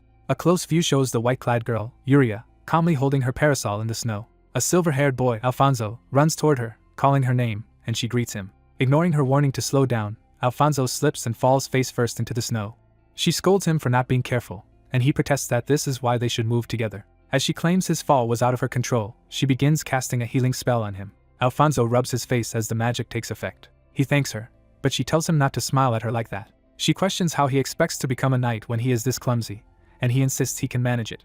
Enthusiastically, Alfonso declares he will go to the imperial capital and fight demons like the hero Bloody Blade. Yuria replies that he must first get through their current training grounds for that dream to be possible. Strange sounds suddenly echo around them as something stirs beneath the snow. Alarmed, Alfonso asks about the noise as the ground begins to crack and shift. An enormous ice golem emerges behind him, causing him to freeze in terror. Both siblings shout each other's names in panic. Yuria gasps as she sees the danger. The ice around her shatters and opens like a gate. Multiple ice golems surge toward her at once. Yuria steels herself and prepares to unleash powerful magic. A distant explosion on the mountainside draws the attention of onlookers in their snowy village. Villagers gather outside, noticing the commotion on the training grounds. An elderly, dignified man in white furs, the head elder, walks forward with his attendants. He silently gauges the situation. Watching the distant blast, he calmly states that the trial has begun. A younger elder asks if he is not worried, and the old man replies that he is not. He says this level of challenge is trivial for the boastful child in question and expects him to perform well. Another elder counters that the children's overwhelming talent is precisely what worries him. Looking up at the mountains, the old man asks rhetorically whether those youngsters can really be called normal children. As he starts walking, he refers to Yuria and Alfonso as his grandchildren. Out on the snowfield, Yuria flies ahead with her umbrella while Alfonso chases after, demanding she wait. Floating effortlessly, she teases that he will never reach the imperial capital if he moves so slowly, while he begs her to stop flying and walk with him. She offhandedly suggests he simply fly as she does, but he complains that he still cannot use that magic. The shattered remains of the ice golems lie scattered across the snowy ground. The rubble shows how thoroughly Yuria destroyed the monsters. Back in the village, the head elder proudly notes that his grandchildren belong to the monkey tribe, implying their extraordinary abilities. The story cuts to a bright festival day in the imperial capital. Banners line the streets of the imperial capital Knight Academy as crowds gather for the event. The academy district bustles with people enjoying the festivities. Various students and candidates walk through the streets, Lupin among them. A wider view shows Lupin walking with other youths toward the academy entrance. Lupin remarks on how many people are present, and his green-haired friend explains that the entrance exam is one of the academy's 4 big festivals. The friend adds that the nearby Magic Academy also holds public exams, letting spectators watch magic tests and sword competitions they usually cannot see. Lupin asks where Elise is, and the friend says she went ahead to the exam site to prepare something. Spotting a group, the friend excitedly identifies them as the Order of the Black Water Buffalo. Lupin is thrilled to see this famed order and feels coming to the imperial capital was the right choice. He notes that today is Knight Academy examination day. He narrates that while he is partly here for his acquaintance Lesbon's intermediate enrollment test, he actually has another personal reason for coming. In a flashback, Lesbon tells him that Elise will be taking the Magic Academy entrance exam the next day. Because Lesbon's exam overlaps with hers, he asks Lupin to cheer her on in his place, a request that surprises Lupin. Lupin reflects that he was shocked both to learn Elise can use magic and to realize Lesbon trusted him enough to ask this favor. Back in the present, he thinks that he agreed anyway. The memory lingers of Lesbon speaking enthusiastically. Lupin smiles faintly, recalling the request. He muses that after all his recent stress preparing for the civil servant exam, this academy festival will at least give him a day's rest. Suddenly someone yells an accusation nearby, drawing Lupin's attention. He hears a man angrily shouting at someone for using an umbrella even though it is not raining. Pushing through the crowd, Lupin hears the same man blame his broken arm on that umbrella holder. At the center of the circle, a guard berates the small umbrella-carrying figure, who nervously apologizes, and the man yells in disbelief. The guard raises his fist, threatening to break another bone, and the small figure screams. Lesbon steps in, calmly telling the guard to stop. The guard snaps at him, demanding to know who he thinks he is, while Lupin watches from behind. Lesbon stands firm as the guard hesitates mid-punch. Lesbon points out that the man's bones are clearly fine and that he only has a minor scratch, angering the guard. Enraged, the guard calls Lesbon an insulting name and threatens to beat him as well. A stern man arrives asking what the issue is, startling the red-haired knight. The red-haired knight recognizes the newcomer as Gamri and reacts with annoyance. The red-haired knight warns the two protagonists that this matter is not over. He further vows that next time he sees them he will kill them. The green-haired youth demands to know what the knight means. The green-haired youth turns away and expresses thanks. The white-haired child with the umbrella smiles and says their life was saved. The green-haired youth tells them not to worry and asks if they are hurt, and the child replies they are fine. Another brown-haired boy silently watches the scene. The view shifts to the grand building of the academy. Inside, an instructor calls names from a crowd of examinees who answer attendance. A red-haired girl named Elise answers when her name is called. The teacher calls for Yulia and waits. The crowd, including a pink-haired youth, looks on in silence. The teacher wonders where Yulia is. As the teacher asks if Yulia is absent, a girl bursts in yelling that she is present. The white-haired girl identifies herself as Yulia Pendria and announces she is here for the magic exam. Other examinees, including Elise, turn to look at the late arrival. Elise stares in silence, clearly intrigued. The scene cuts to a clear sky, indicating time passing. Crowds fill a stadium where entrance exams are held. In the stands, the brown-haired boy asks why the green-haired youth suddenly came since his exam is later. The green-haired youth explains he came early out of curiosity about how the entrance exams work, while the brown-haired boy remains unsure. An announcement declares that the Night Academy entrance exams are about to begin. Officials ask the audience to stay quiet as the umbrella-holding child walks toward the arena. The two boys notice this and react with surprise. They recognize that the kid with the umbrella is the examinee in the arena. The red-haired knight approaches the child and demands to know what is going on. Realizing the child is their school's examinee, the knight looms over them, scaring the child. Terrified, the child apologizes and begs the knight not to kill them, while he laughs ominously. Another official asks the knight if he knows the child, and the knight denies any connection. The knight adds darkly that the kid just resembles a dead friend, further frightening the child. The examiner tells the child the match is starting and asks how long he plans to keep using the umbrella, so the child hurriedly closes it and apologizes. The examiner explains that the child's opponent is an intermediate knight student from their academy. He reassures the child that victory is unimportant and they are simply measuring his abilities, urging him to do his best. The examiner signals for the test match to begin. Drawing his sword, the red-haired knight reminds the child of his earlier promise to kill him. He rushes in and declares that he does not care about the exam because today will be the child's last day. The child screams in panic as the attack comes. The clash shakes the arena, shown by impact marks across the stadium. Spectators, including the two boys, watch in shock at what just happened. The two main boys remain stunned, trying to process the sudden outcome. The red-haired knight sits on the ground, sweating and wide-eyed, confused by the result. The child is shown standing over him with a sword at his throat, clearly having overpowered him. The child stares blankly, surprised by his own actions. A giant crack in the arena floor separates them, revealing the force of the child's blow. The green-haired youth exclaims in disbelief at what the child just did. The brown-haired boy watches silently, clearly deep in thought. Another announcement declares the start of the Magic Academy entrance exam at the same building. Inside, the teacher explains that the test will be taken in groups of 10, called by name order. Yulia nervously approaches Elise and tries to get her attention. Yulia admits she arrived late and asks Elise to explain what the exam involves. Thinking she may not be prepared, Elise tells her that the exam evaluates 2 skills. Elise explains that the first skill tested is flight magic and the second is magic marksmanship. Yulia acknowledges this information while Elise watches her. Elise internally wonders what is going on with this clueless yet confident girl. Back in the stands, the two boys and others continue observing the exams. The brown-haired boy specifically focuses on the performances with interest. Down in the arena, someone wonders aloud who the mysterious umbrella kid really is. Yulia wonders what the boy just did to create such a massive impact. The red-haired knight, still shaken, begins to speak. Yulia approaches and politely asks if the knight is alright, making him yelp in fear. The knight backs away, telling Yulia not to come any closer, confusing him. Yulia starts to ask why he is acting like that. His foot slips into the crack in the floor from the earlier clash.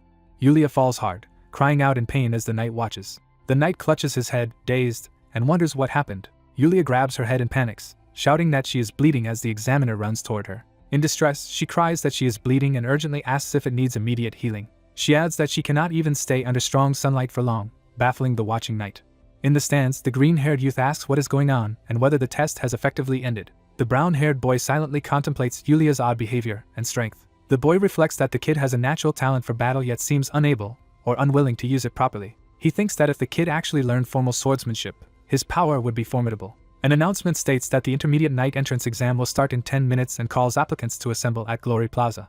The green-haired youth says it is time for his exam and entrusts Elise to the brown-haired boy, who agrees. The scene transitions back to the Magic Academy building. Magic examinees rise into the air using flight spells as their test begins. One nervous girl struggles to maintain her balance in midair. She loses control and crashes painfully to the ground while the staff watch. The professor comments that this year's applicants do not seem very capable. She orders her assistants to ready the next group, and Elise's group prepares. Elise stands anxiously, watching the previous performances. The professor notes that it is not yet Elise's turn as the brown-haired boy watches her from the stands. Elise calls out to Den in surprise, and he answers that their teacher Mr. Reesvon sent him to watch over her. Frustrated, Elise mutters that Den always does whatever he pleases, while he just watches quietly. Den advises Elise not to fixate on her staff but to relax her body and concentrate on the flow of magic power. When she questions his comment, he explains he merely read that advice in a book and wanted to share it. He then encourages her with a smile to do her best. Elise, still flustered, wonders aloud what exactly he means. An assistant calls Elise to get ready for her group's test. Den cheers loudly, wishing Elise good luck as she heads out, while she remains embarrassed and tense. The teacher announces the start of the test for the fourth group. She instructs them to first use flight magic and then aim their spells at the prepared targets. She tells them to begin whenever they are ready. Elise steels herself, sweat on her face as she prepares to cast her spell. She narrows her eyes, focusing her will. She recalls Den's advice to loosen her body and focus on mana flow. Concentrating silently, she lets that guidance sink in. Empowered, Elise unleashes a strong flight spell, wind and light swirling around her. Her feet lift off the ground as magical energy sparkles beneath them. She rises gracefully into the air, impressing nearby examinees. Elise happily realizes she has successfully cast flight magic. She smugly thinks to herself that this level of magic is easy. She turns her attention to the next part of the exam, magic marksmanship, and eyes the hanging targets. Elise gathers fiery mana around her staff to prepare an attack spell. She concentrates on feeling the flow of magic power as flames build in her hand. The fire swells into a powerful orb as she channels more energy. Her determined expression shows her resolve to hit the target. She fires a blazing spell named Fire Arrow toward the targets. The flaming projectile streaks straight at one of the hanging targets. The fireball crashes into the target with explosive force. Elise exclaims joyfully that her shot has landed. She then notices something unexpected happening nearby. Yulia is simultaneously unleashing an enormous ice spell that fills the testing chamber. She chants a long spell about the Ice Queen's crystal while controlling countless ice shards. Yulia completes the incantation and launches an overwhelming ice spear attack. The ice magic coalesces into a giant crystalline formation high above her. Elise, suspended in the air, stares wide-eyed at the overwhelming ice display. A close-up shows Elise awestruck by the spectacle.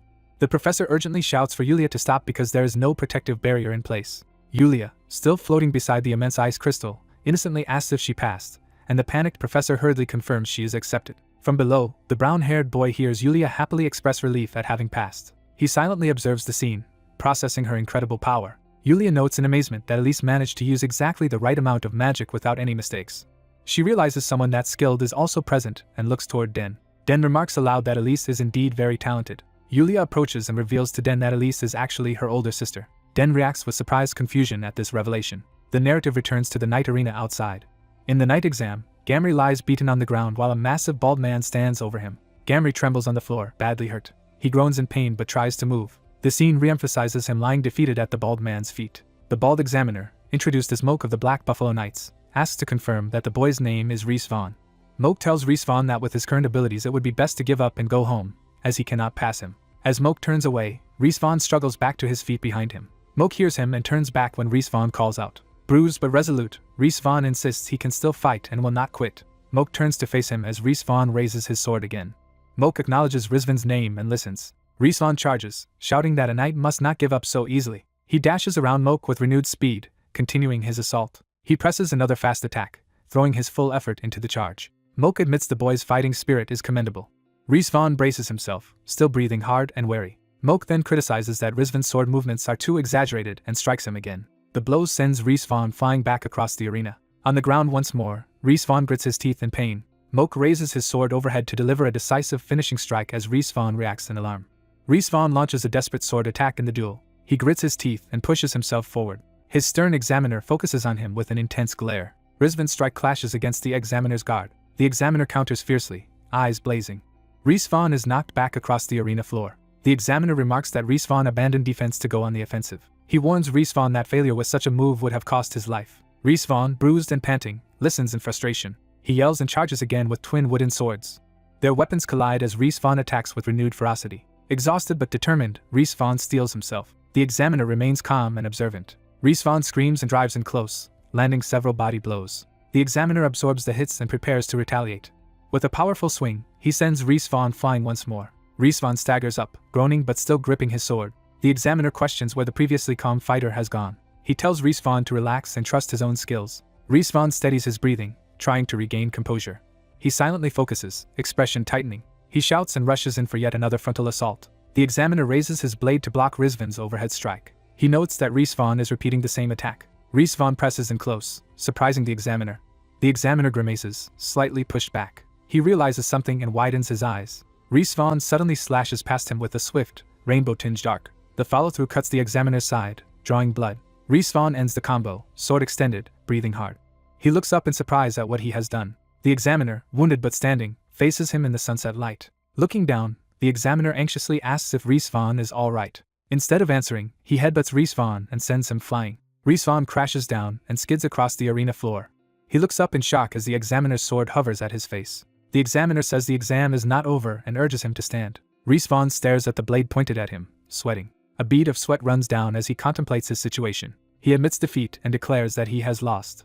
Confused by the examiner's expression, Reesvan asks why he looks displeased. The examiner asks if Reesvan truly thought he could beat a professional knight, and Reesvan answers that he did not, though he had reasons to try. The examiner falls silent, considering his words. He then says skilled individuals like Reesvan are always welcome here. Reesvan, blushing slightly, is puzzled by this unexpected praise. His sister Elise and a friend run into the arena calling out to him. Reesvan asks if Elise's own exam is finished, and she proudly announces that she passed while their friend congratulates her. Their male friend checks if Reesvan's injuries are serious, but Reesvan dismisses them as trivial. Nearby, two pale siblings with umbrellas quietly observe the group. Reesvan confirms to his companions that those two were the ones who helped him earlier, and says he believes they are good people. The white-haired girl watches them thoughtfully, murmuring to herself. She narrows her eyes with interest as she continues observing. She softly responds to the assessment of them being good people while the sunset illuminates the Colosseum. Night falls over a multi-story stone building with lit windows. Reesvan, Elise, and their friend arrive inside, looking up in surprise at the stairway. The white-haired siblings stand ahead of them in the hall waiting. Reesvan recognizes that these two were at the exam grounds. The boy asks the group to look after them. The girl introduces herself as Yuria and says she will board here, while the boy introduces himself as Alfonso. Reesvan tells the newcomers that he and his siblings will also be staying in the dormitory. Yuria and Alfonso repeat their names and greet them formally. Standing opposite each other in the foyer, Yuria promises that they will rely on Reesvan's group. Reesvan, a bit flustered, agrees to take care of them, while Elise looks uneasy. Alfonso smiles warmly at Reesvan as they face each other. Reesvan remembers Alfonso's overwhelming display of power at the exam site. Elise and Yuria also face each other, beginning their own introduction. Elise recalls Yuria's fearsome magic during the test and is stunned. Reesvan and Elise nervously echo that they too will be in Yuria and Alfonso's care. Elise hears that her niece and nephew are visiting the imperial capital for the first time. Their guardian explains he trusted this dormitory most, and is assured that more students will soon live here as well. Elise reacts with surprise to this information. She suddenly recognizes the guardian as the famous William Pendria. Reesvan asks if she knows him, and she explains that every magician would recognize that name. William is described as a member of a magically gifted monkey tribe who became a general close to the emperor thanks to his extraordinary abilities. Alfonso cheerfully asks if they were just talking about his uncle. Elise, stunned, asks again who William is to them. Alfonso confirms that William Pendria is his uncle. Reesvan and Elise freeze, processing this revelation. Both then shout in disbelief at the idea of such a powerful figure being their classmate's uncle. The scene shifts to Granwell Village at night, focusing on one of its inns. Inside the inn, a glowing coin is placed on the counter as someone requests a room. The innkeeper falls silent, taken aback by the coin's value. A cloaked woman is told there is no change for a platinum coin. She pulls back her hood in irritation. Revealing herself as Leisha Blade, she angrily tells the innkeeper to just give her room. As the innkeeper stammers about change, a young man asks Leisha to wait a moment. Night covers another part of town with old houses and a tower. Out on the street, Leisha's group complains that they need lodging and baths after leaving their village. Their escort Mac explains that the diplomat traveling with them has another place to visit first. The shy diplomat protests being called Sir by the vice captain.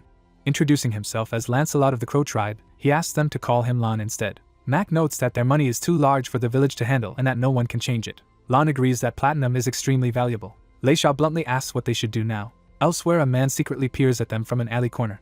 The hidden man mutters to himself as he watches. The scene moves to a grand, well-lit merchant mansion under the night sky. Inside, walls display weapons and treasured items. Nearby shelves are filled with skulls, potions, and strange curios. The local Drewball merchant, Johanna von Philidal, asks why the Crow tribe has come earlier than their usual end-of-month dealings. Mac, Lon, and Leisha sit opposite him and show a picture, asking if he has seen the boy depicted. Johanna scrutinizes the photo in silence. He replies that he does not recognize the boy at all. Mac offers to have their side search for the boy, but Johanna declines the offer. Lan then mentions that they also need smaller coins and lays a few on the table. Mac asks if Johanna can exchange their platinum coins into smaller denominations. Johanna stares at the sizable stack of platinum in shock. He apologetically says his branch lacks enough funds to break 5 platinum coins, prompting Lan to ask if even 1 coin could be changed. Johanna insists that even a single platinum coin is too valuable for them to handle. Lan suddenly gets an idea and exclaims. Johanna leans forward with a sly smile and suggests an alternative arrangement. A door opens, leading them into another lavish room. Johanna warmly invites the group inside his weapons and treasures display hall. He boasts about the fine swords and jewels of Drubal Merchant, which trades goods from all over the empire. He encourages them to say what they want and hints that buying items would allow him to provide change.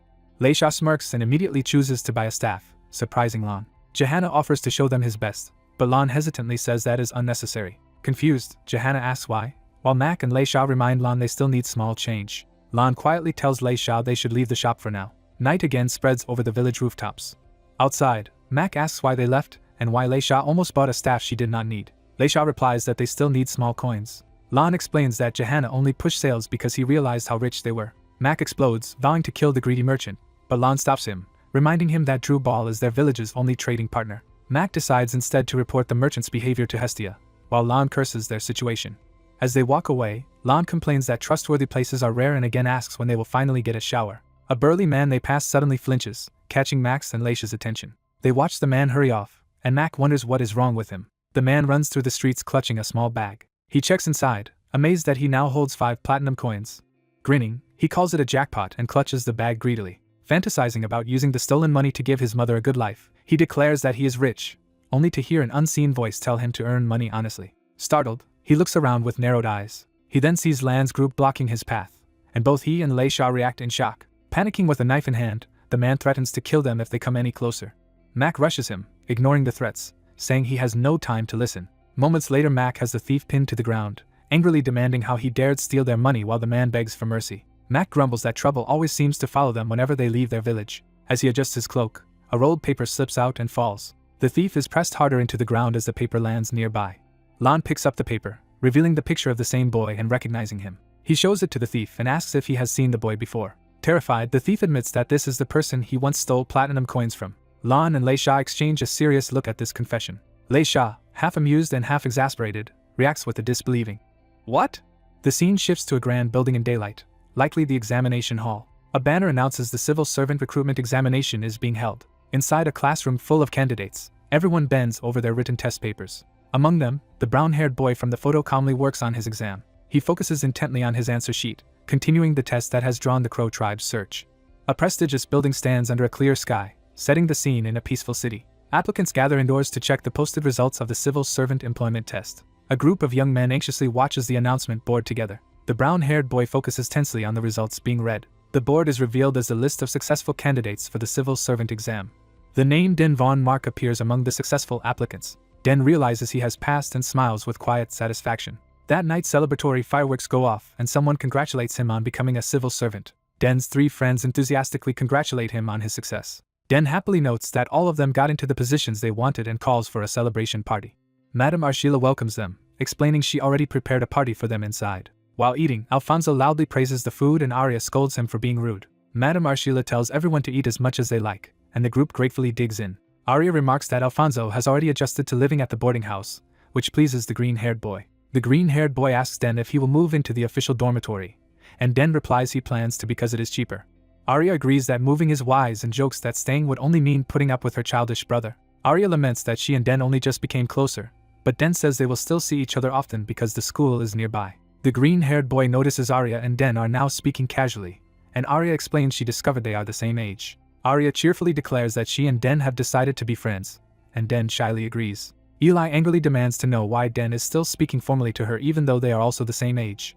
Den hesitantly asks if he should start speaking informally to Eli now. Eli yells at him to stop being so formal, while her brother tells her not to shout at the dinner table. Eli snaps at her brother to just eat, while Den calmly enjoys the food and offers Eli some. Den sits there sweating, thinking that life in this lively boarding house does not really suit him.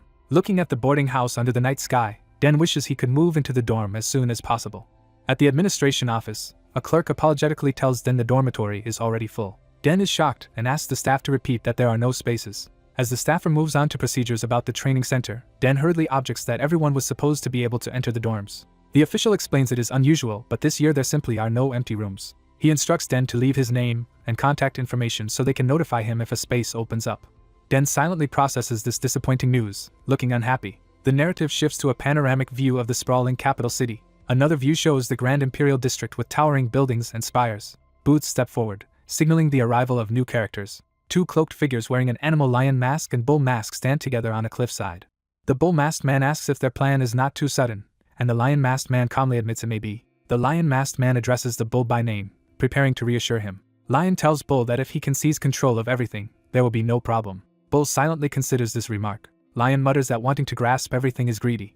Bull advises Lion it is wiser to stay within limits and not overreach. Lion reminds Bull that he more than anyone else desires the collapse of the empire. Bull replies that the empire's might surpasses all other powers in the world. Lion falls silent at Bull's conviction. Lion says he does not wish to become Bull's enemy.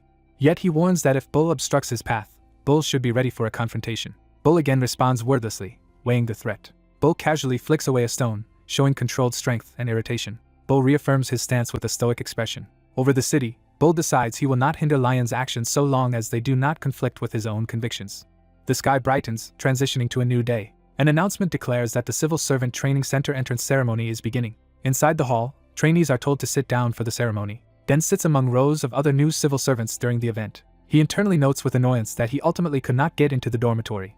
He recalls considering other housing, but Madame Arshila kindly insisted he stay at the boarding house until a room opens. The green-haired boy celebrates that Den can keep living with them for a while, and Den feels he cannot refuse such goodwill. Den worries that remaining at the Chancellor's closely watched boarding house will make it hard to carry out his own secret plans. As he frets, someone greets him from beside his seat. A stout older trainee asks Den if he can sit next to him. Den allows it, and the man thanks him and settles into the chair. Den observes that the bald man looks quite old and assumes he must be a late-blooming recruit. The man apologetically asks Den's age on their first meeting. Den answers that he is 16 and invites the man to speak casually with him. The man joyfully says he is glad to meet someone around his own age, surprising Den. He insists that although he is older, Den can speak comfortably with him and refer to him like an older brother, which Den thinks is absurd given how uncle-like the man appears. The man introduces himself as Flam Dainter, and Den introduces himself as Denmark. Flam enthusiastically suggests that since fate brought them together they should have lunch after the ceremony, but Den declines. Outside, Flam persists, offering to pay and insisting they eat together despite Den's protests. The scene shifts to the majestic Magic Academy buildings glowing in the sunlight. Students in cloaks chat and walk around the academy grounds. Booths step across the cobblestone, heralding another arrival. A long-haired blonde girl in a blue uniform gazes at the academy with determination. A pink crystal pendant she wears suddenly sparks with purple magical energy. The pendant flares in a blinding magical explosion. The blonde girl runs as the activated pendant flies upward, trailing energy. She approaches a group of academy staff members who seem to be overseeing an examination. One staff member adjusts her glasses as she recognizes the approaching girl. The girl exhales nervously, the pink stone now resting calmly at her throat. She confidently declares her alias, Aria von Hollestein, and asks for her exam to be graded or recorded as a pass. The story jumps to a domed royal building, marking another location. Inside an ornate chamber, maids dress the princess in an elaborate pink gown that she finds uncomfortable and not to her taste. Aria complains about having to wear it, but the maids remind her that Her Highness's birthday banquet will begin soon. One maid explains that as the main celebrant she must be dressed in the most extravagant outfit, though Aria hesitates. A maid looks toward the door as someone approaches. A man outside identifies himself as General William and asks permission to enter the room. The maids object that the princess is changing, but Aria calmly allows him to come in. A maid again protests that men should not be allowed in her bedroom, just as the general steps inside. General William greets the princess and congratulates her on enrolling in the Magic Academy. Aria says her admission is thanks to his help, noting that without him she would be preparing for a wedding instead. The general modestly claims he only relayed her request to the king and that she passed the entrance exam on her own, while she credits his long-term instruction in magic. Aria asks why he has come, and he answers that the king is worried about her situation. He points out that the concern stems from her enrolling at the academy under an alternate identity. Aria argues it is better this way so others will not be uncomfortable around the princess, and the general agrees it will also help her enjoy normal school life. He adds that the arrangement comes with a specific condition. Aria looks at him curiously, waiting to hear the condition. Later at the academy gates, someone calls Her Highness from behind, catching Aria's attention. Aria turns and sees a white-haired girl in white clothing approaching her. The white-haired girl explains she has been assigned as Aria's protector starting today. She introduces herself formally as Yuria Pendria. Aria studies Yuria with a surprised expression. Yuria looks back at her expectantly. Aria introduces herself under her true name, Aria von Hollestein. Aria offers her hand and says she looks forward to getting along with Yuria. Smiling warmly, she calls Yuria by name. Yuria smiles back, accepting the greeting. Yuria addresses her as Your Highness, then corrects herself to use Aria's alias and respectfully repeats Miss Aria von Holstein. The scene returns to the training center buildings to transition back to Den's storyline. Inside a lecture hall, a teacher gives a technical lesson while trainees listen and take notes. Den attends class and the narration explains that this is the usual daily schedule at the institute. It is described that from August to November trainees attend classes and sit for exams. Then in December they train directly under a government official and receive their final job assignments. A lecturer ends one of these classes by dismissing the students until the next session. After class, Flam asks Den which elective course he chose in addition to the 5 mandatory ones. Den answers that he plans to take the Republic Language and Adventure Studies. Flam happily says he also wanted Adventure Studies. Flam suggests they continue their conversation while walking out together, puzzling Den. Flam casually asks if Den is not preparing for his next class, implying Den's schedule is different. Den is confused by the question, not understanding Flam's implication. A strict armored instructor suddenly yells at a group to line up in 7 rows. Startled trainees scramble to get in formation as they shout to one another. The instructor berates the slow-moving men, asking if they came here to play. The trainees finally form neat ranks on the training ground facing the instructor. He tells them they must always assemble in this formation for his class from now on, and they answer in unison. He explains that this class focuses on building physical strength. Den thinks to himself that this dreaded course is the swordsmanship class. Holding a wooden practice sword, Den recalls the warning that uncontrolled strength could cause an accident, so they must be careful. He worries about exactly how gently he should swing in order not to stand out. Flam charges at a practice post with a loud shout. He smashes the target impressively, drawing everyone's attention. The instructor praises Flam's skill and asks if he has a military background, joking that his face looks like that of a veteran of 20 years of war. Flam laughs it off, saying he has never actually been a soldier, while Den watches silently. Den decides to strike his own post using the least strength possible. His sword barely taps the top of the target at first. Yet the blow drives the post deep into the ground and cracks the earth, stunning everyone. Den looks around nervously while others, including Flam, laugh and chat nearby, oblivious to his real power. Training continues with Flam now popular among classmates and instructors. Den sighs, realizing how hard it is to hide his strength. He concludes he should probably skip swordsmanship class as much as he can, even if it means getting poor grades. The narrative shifts to the imposing Grand Temple, another key location in the city. Inside, enormous statues of divine figures preside over a hall bathed in light. A lone robed figure stands before the massive statue, emphasizing the temple's scale. The figure is revealed as the lion-masked man from before, now present inside the temple. Someone respectfully addresses him as Sir Fernando. In front of the great statue and a crowd of hooded followers, Fernando reports that they have assembled everyone as ordered. Fernando removes his lion mask, revealing his human face. He lowers the mask completely, ending the disguise. A disembodied voice praises him as Paladin Maliv for his work. Maliv begins to address the gathered followers, preparing a speech. Identified as Cardinal Fernando, he calls the robed congregation his noble warriors. That night, as Den and Flam walk through the city streets, Flam remarks that he thought staying in the training center dorm was mandatory, and Den replies that he discovered it actually is not. The bald instructor suggests they enter the dorm, but Den explains he was told there were no vacant rooms. The instructor thinks that is ridiculous and offers to investigate the situation. Den declines, saying the dorm promised to contact him if a room opens. The instructor laments they cannot stay in the same dorm and spend more time together, and Den agrees lightly. As they walk, Den suddenly turns his head, noticing something. Den spots 2 suspicious men moving crates in a dark alley near the building. The 2 men begin climbing through a window, clearly sneaking into the building. Den silently watches them, looking troubled. The instructor asks if Den saw something, and Den nervously denies it. The instructor proposes that Den temporarily use his room, but Den frantically refuses.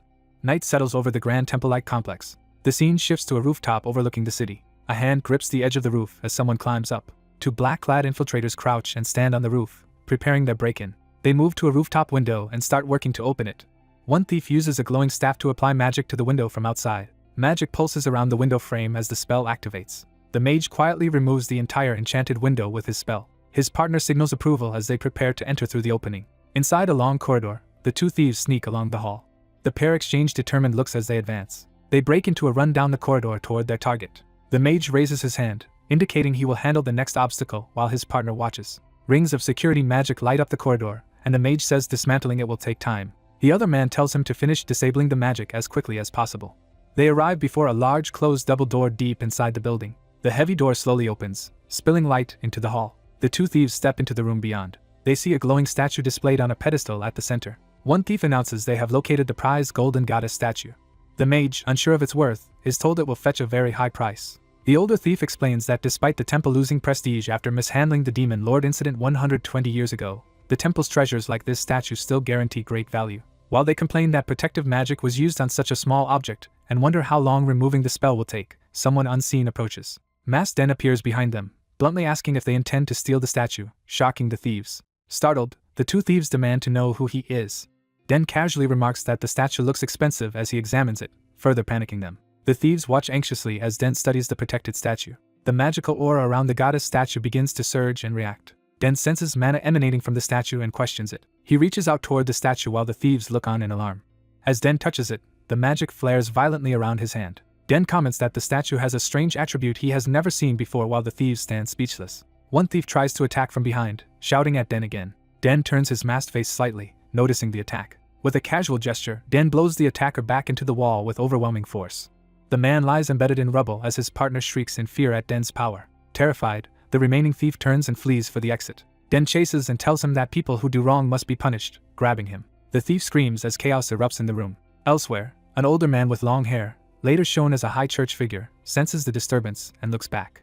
Surrounded by masked followers, he is informed their forces have subdued all 300 heretics on the move. He acknowledges this and asks if they have tracked the information source known as Big Mama, hearing that a major heretic base has been found in the Empire's northeast. The masked subordinate specifies the base is in a small village called Granwell and says other branches will soon be located. The cardinal gloats that he can finally eradicate the royal family's agents. He orders that their operation proceed quickly, just as a loud impact interrupts him.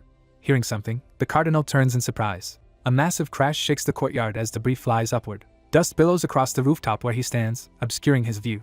Out of the dust, Den emerges, commenting that it would have been better if the thieves had surrendered quietly instead of causing such a commotion. Den suddenly notices the crowd in front of him. He finds himself facing the cardinal and a large assembly of masked cultists. Holding the goddess statue, Den awkwardly insists he is not the one stealing it. The cardinal focuses on the statue in Den's hand, startled. Den realizes with dismay that he is holding the famous golden goddess statue everyone is after. The cardinal immediately orders his followers to capture Den at once. Den, panicking, tries to get them to wait and listen. Several cultists leap at him, attacking with blades. Others launch a swirling blast of powerful magic straight toward Den. Den dodges at high speed as the explosion detonates behind him. While evading, he mutters that talking his way out of this will be difficult. He suddenly vanishes from their sight, leaving only an afterimage falling from above. The baffled cultists look around, asking what just happened and where he disappeared to. They marvel that he vanished without a trace. The cardinal furiously commands them to locate him immediately. Outside, the scene shifts back to the city's towers under the night sky. Den appears safely on a rooftop, enveloped in spatial light. Standing on the roof, he sighs that his attempt to do a good deed has turned into a bigger mess. He looks off into the night, clearly thinking. The cardinal suddenly appears behind Den on the rooftop, staff in hand. He asks if Den really thought he could escape there, radiating magic. The cardinal declares that Den will pay for his sins with his life as purple power gathers. Den smirks, thinking to himself that he was meddling unnecessarily. A huge magical explosion erupts atop one of the towers, lighting the night. The enraged cardinal prays loudly for divine punishment on the one who scorned the god's name, unleashing power through his staff. He calls down the wrath of God, bombarding the rooftop where Den was. Amid the blast, Den protests that the cardinal is misunderstanding the situation. Lightning energy streaks toward Den as he watches tensely. Another massive explosion engulfs the tower. Afterward, the cardinal stands alone on a smoke-covered roof, surveying the damage. He looks uneasy and strained as dust settles around him. The ruined tower's shattered top is shown, evidence of the fierce attack. The cardinal curses Den under his breath. Something suddenly shocks him, widening his eyes. He coughs up blood, clearly suffering backlash from using such powerful magic. Alarmed followers rush toward him, calling out his title. They ask if he is alright, but he snaps at them to be quiet and points out that the intruder is escaping. The followers explain his magic power is unstable from disuse and urge him to care for his own body. He grimaces in frustrated pain. Elsewhere, a window rattles as someone slips silently back inside the building. Back in his room, Den sighs that all this chaos was not the reason he infiltrated the temple tonight. He removes his mask, then notices something in his hand. Realizing he still has the goddess statue with him, he reacts in surprise. The next day, narration establishes the Civil Servant Training Institute. Den sits in the dining hall there, blending in among other trainees. He broods internally, wondering what is special about the goddess statue. He recalls trying to store the statue in another dimension but discovering that it resisted all attempts to be put away. He remembers disguising its color so it would not be recognized and deciding to keep it on his shelf until things calm down so he can return it later. The instructor interrupts his thoughts, asking Den if he has heard some news. He explains that the princess's birthday ball will be held at the Magic Academy. Den reacts mildly and is asked if he has suitable clothes for the event. Den says he does not and was not planning to attend, then hears there was an announcement about it. The instructor clarifies that students of the Magic Academy, the Knight Academy, and all civil servant trainees are required to attend the ball. Den is left speechless and then incredulously asks what. The scene shifts to the Magic Academy campus under daylight. Inside, students walk the corridors as a white-haired girl passes among them. A close view reveals the confident white-haired student in her academy uniform. She is addressed as Milphia and is told someone has a favor to ask of her. In a flashback, a nun explains that their planted informants at the Magic Academy will graduate next year and asks Milphia to enroll as a new operative. Milphia objects that such work is for normal informants, but the nun notes that at 16, she is the perfect age. The nun takes her reluctant silence as agreement to the plan. She assures Milphia that her abilities will easily get her through the entrance exam and that they will forge noble credentials for her. Back in the present classroom, Milphia sits at a desk, quietly observing. She hears a girl asking to sit beside her. 2 female students stand before her, wanting to befriend her. The white-haired girl remarks she did not see Milphia at the entrance exam, and Milphia lies that she arrived late to the capital, which the girl accepts.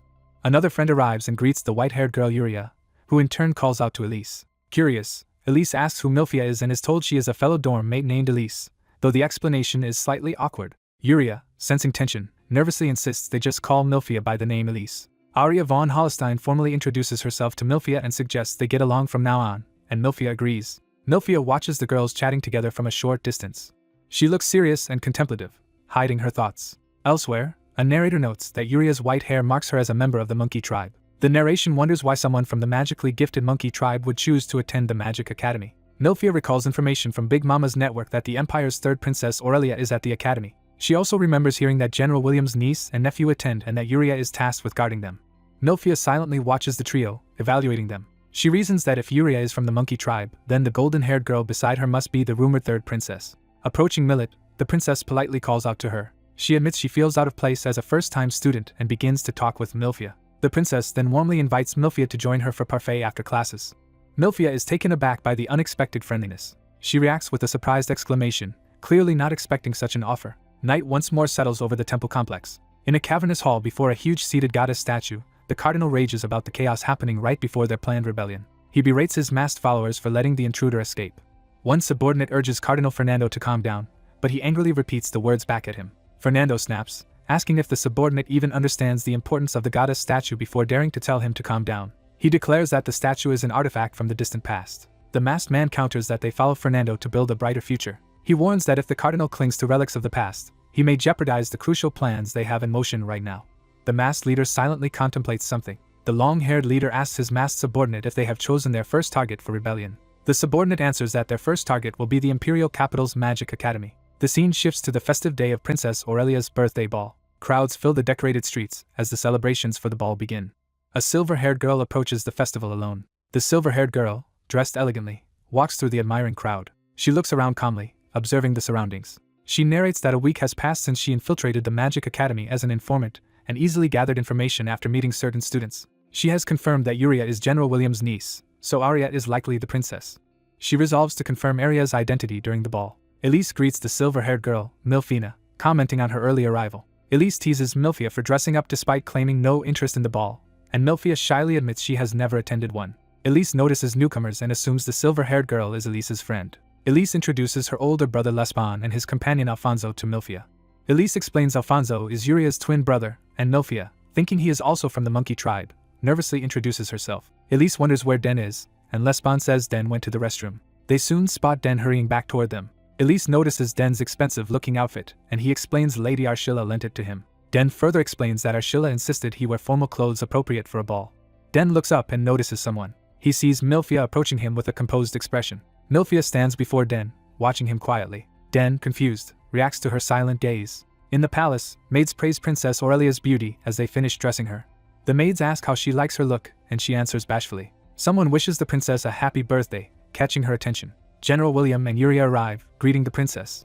Aurelia asks them to wait while she finishes, but William says they only came to offer greetings. William tells her he has been assigned to oversee security at the venue, and Aurelia acknowledges this. Yuria gushes over how pretty the princess looks, admitting jealousy. Aurelia feels embarrassed while Yuria insists she is only being honest, and William smiles at them. William watches them fondly, breathing out. William leaves Yuria in charge of looking after the princess, and Yuria readily agrees. Aurelia invites Yuria to have makeup applied with her, assuring her that the maids are skilled. Yuria hesitantly asks if it is really alright, and Aurelia tells her to sit so they can begin. Later at the academy's courtyard fountain, the ball venue bustles with guests. People chat and mingle under festive decorations in the courtyard. Den and his friends stand on a balcony overlooking the crowded party. Alfonso marvels at how many people are present even before the party starts, while another remarks it is expected for the princess's birthday. Alfonso says he is mainly excited about eating good food, which Den's group finds typical of him. Den grows quiet, looking thoughtful. He glances toward Milphia and the others on the balcony. He thinks that Milphia looks familiar and wonders who she is. Suddenly Den is startled by a loud greeting from a bald man calling him early.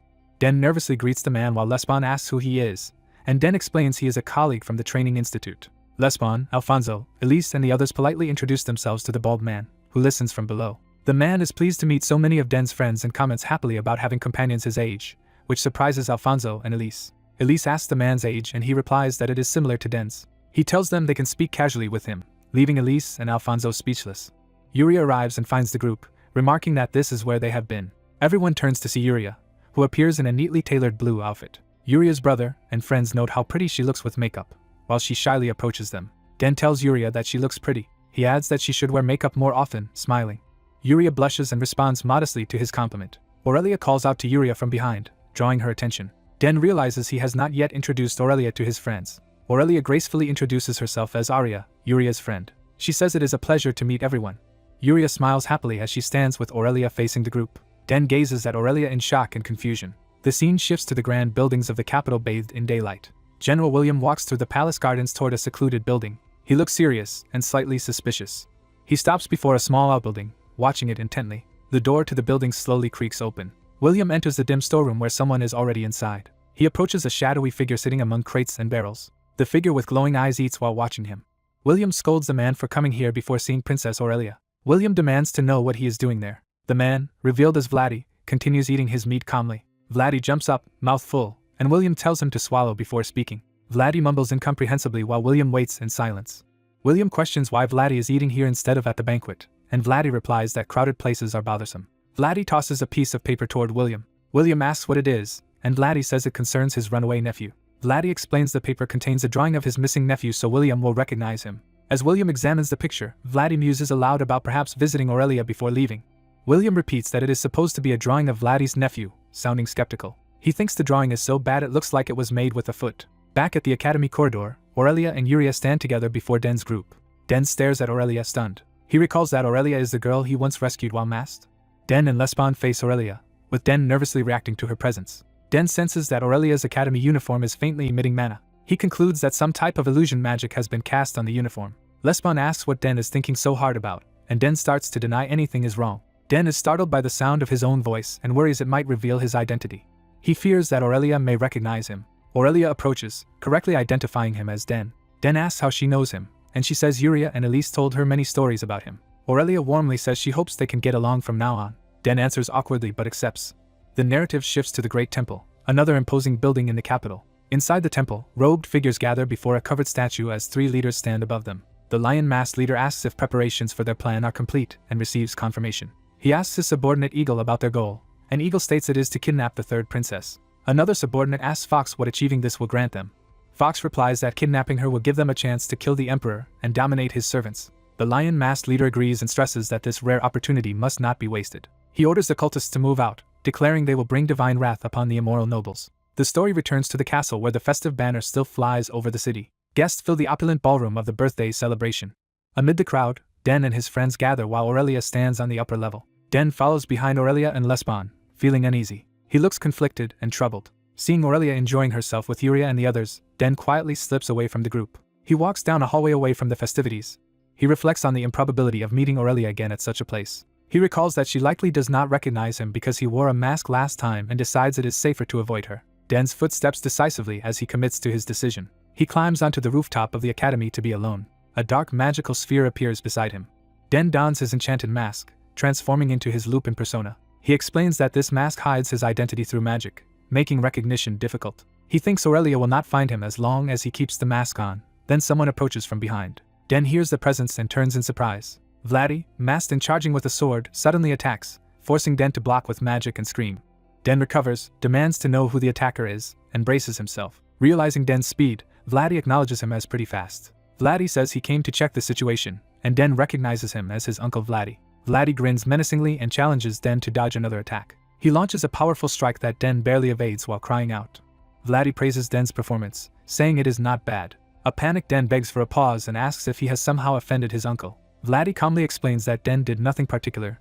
He simply looked suspicious so Vladdy decided to kill him, which horrifies Den. Vladdy bizarrely asks whether Den is a balance or a fish, leaving Den confused. Vladdy clarifies he is really asking about Den's true identity.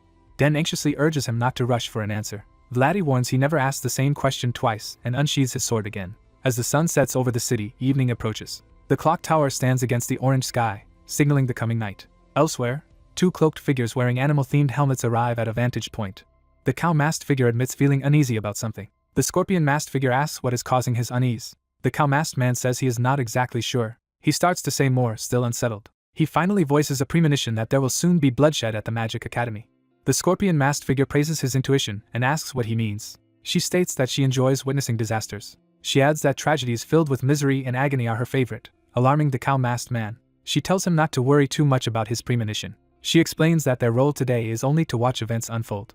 The cow-masked man falls silent, still uneasy. Meanwhile on the rooftop, Vladdy stamps his foot to launch himself forward. He rushes at Den in a blur, continuing his relentless assault. Vladdy demands that Den reveal his identity quickly as he presses the attack. Den, terrified by his uncle's insistence and refusal to repeat questions, desperately begs him to wait. The uncle launches a powerful sword strike at the masked young man, who barely reacts in time. The young man panics internally, realizing his uncle genuinely intends to kill him. The uncle mockingly asks what the terms fish and balance mean, hinting at some code. The young man, confused, repeats the strange code words fish and balance to himself. The young man nervously asks if the uncle's riddle also involves water bearers and lions, revealing he recognizes zodiac references, and the uncle assumes this means he knows more. The young man stammers that the uncle must have mistaken him for someone else, which the uncle questions. The young man explains he only inferred there is a group named after the 12 constellations and insists he is not affiliated with them. The uncle coldly states he does not believe the young man's denial. The young man insists he is only a passing thief, which the uncle repeats skeptically. Trying to de-escalate, the young man flatters the uncle as a high-ranking knight and argues someone like him need not bother with a petty thief.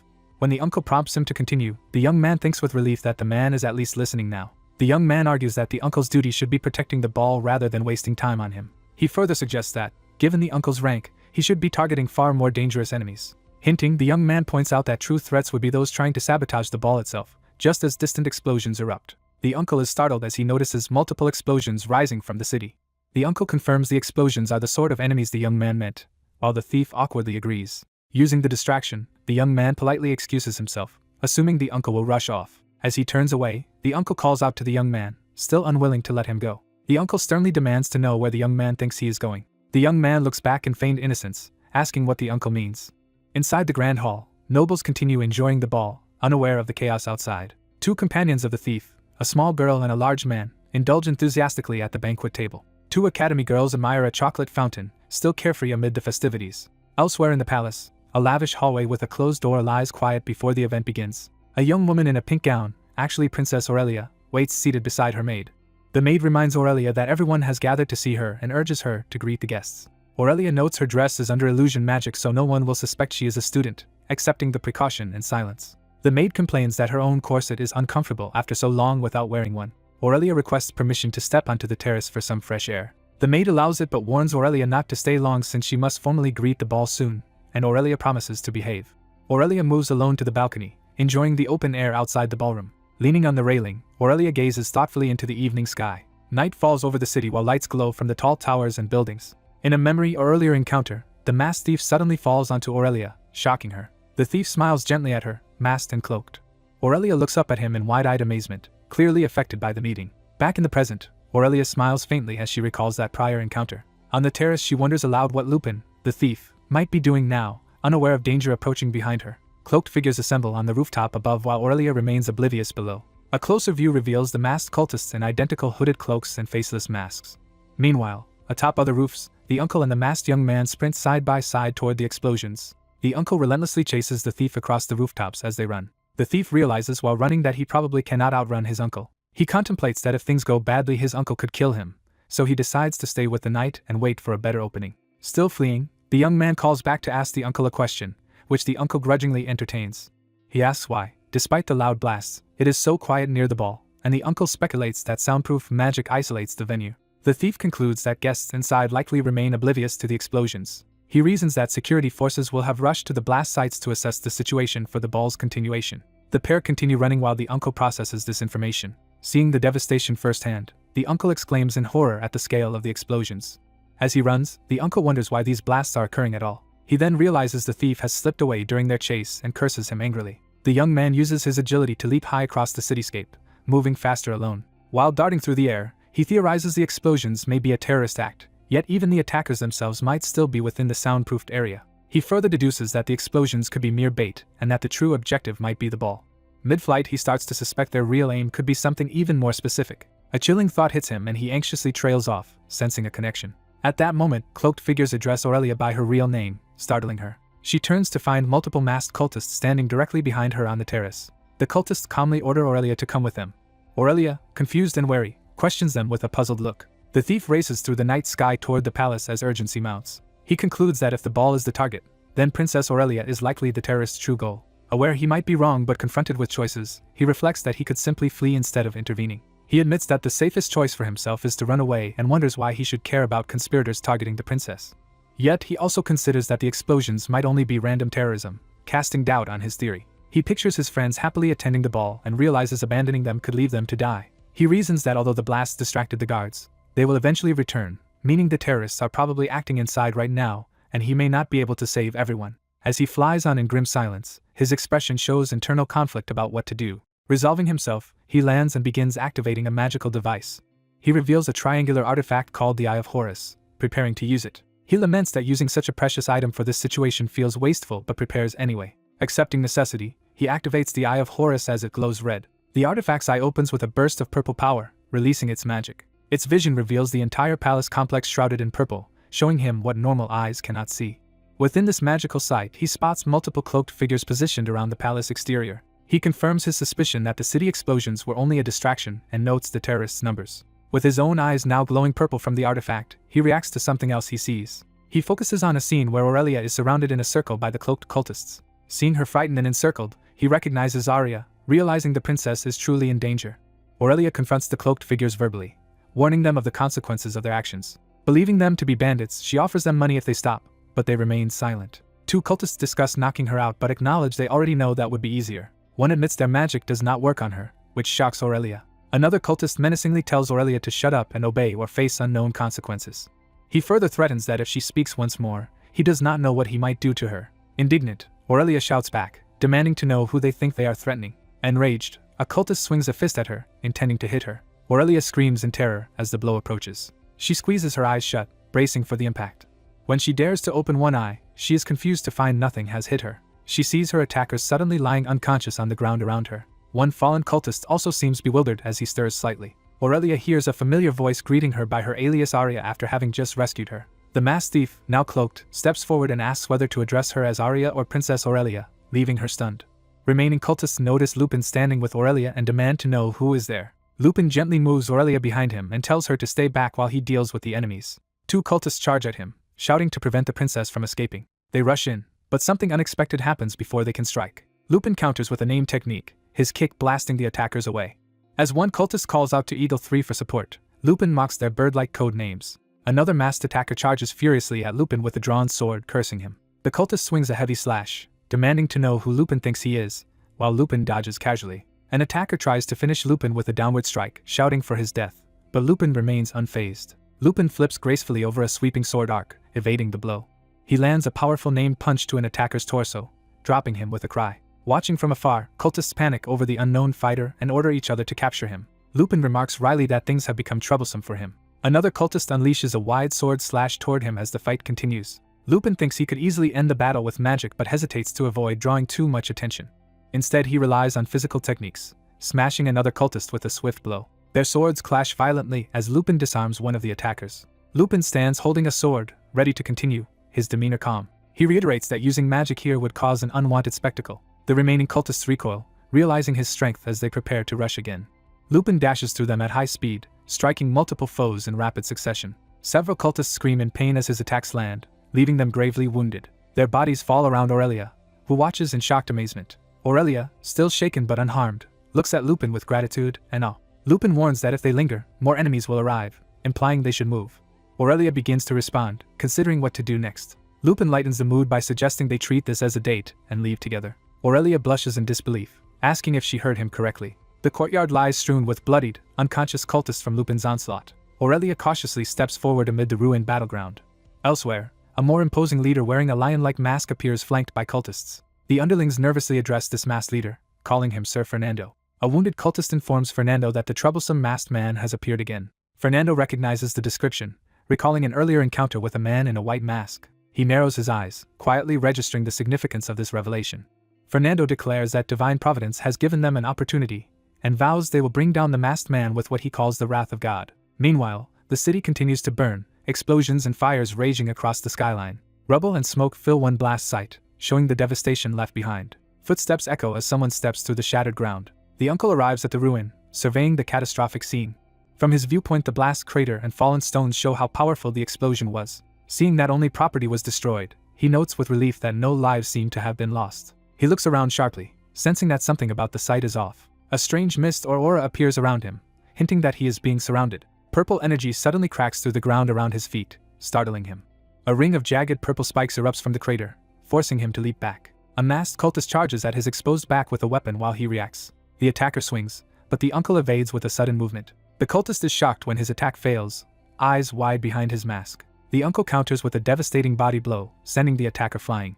The cultist lies injured against stone debris, groaning as the uncle approaches. The uncle, hand glowing with power, wonders aloud who these mysterious enemies really are. More cloaked figures edge into the crater, surrounding him from the shadows. Seeing them closing in, the uncle realizes they have been lying in wait specifically for him. At their leader's command to kill him, all the surrounding cultists prepare to attack the uncle at once.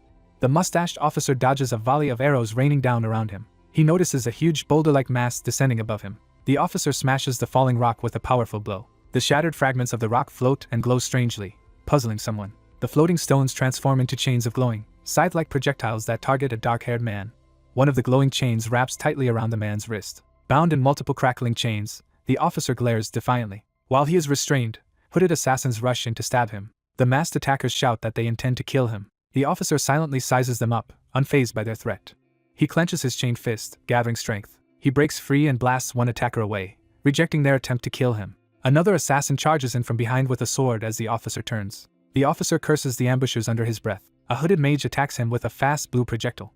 The officer turns to see a swirling blue magic vortex forming in front of him. A white-haired mage named Vladdy arrives, calling out to William. William and Vladdy question why each other is here amid the battle. William suddenly realizes something and begins to protest. Vladdy urgently asks what is happening at the academy, shocking William. Vladdy spots more masked enemies near William and a body on the ground. Vladdy and William sense multiple unfamiliar mana signatures emanating from the academy. Near them, more masked figures step forward ominously. William and Vladdy find themselves surrounded by additional hooded cultists. A larger group of masked cultists advances toward them. William concludes that the whole situation was a trap.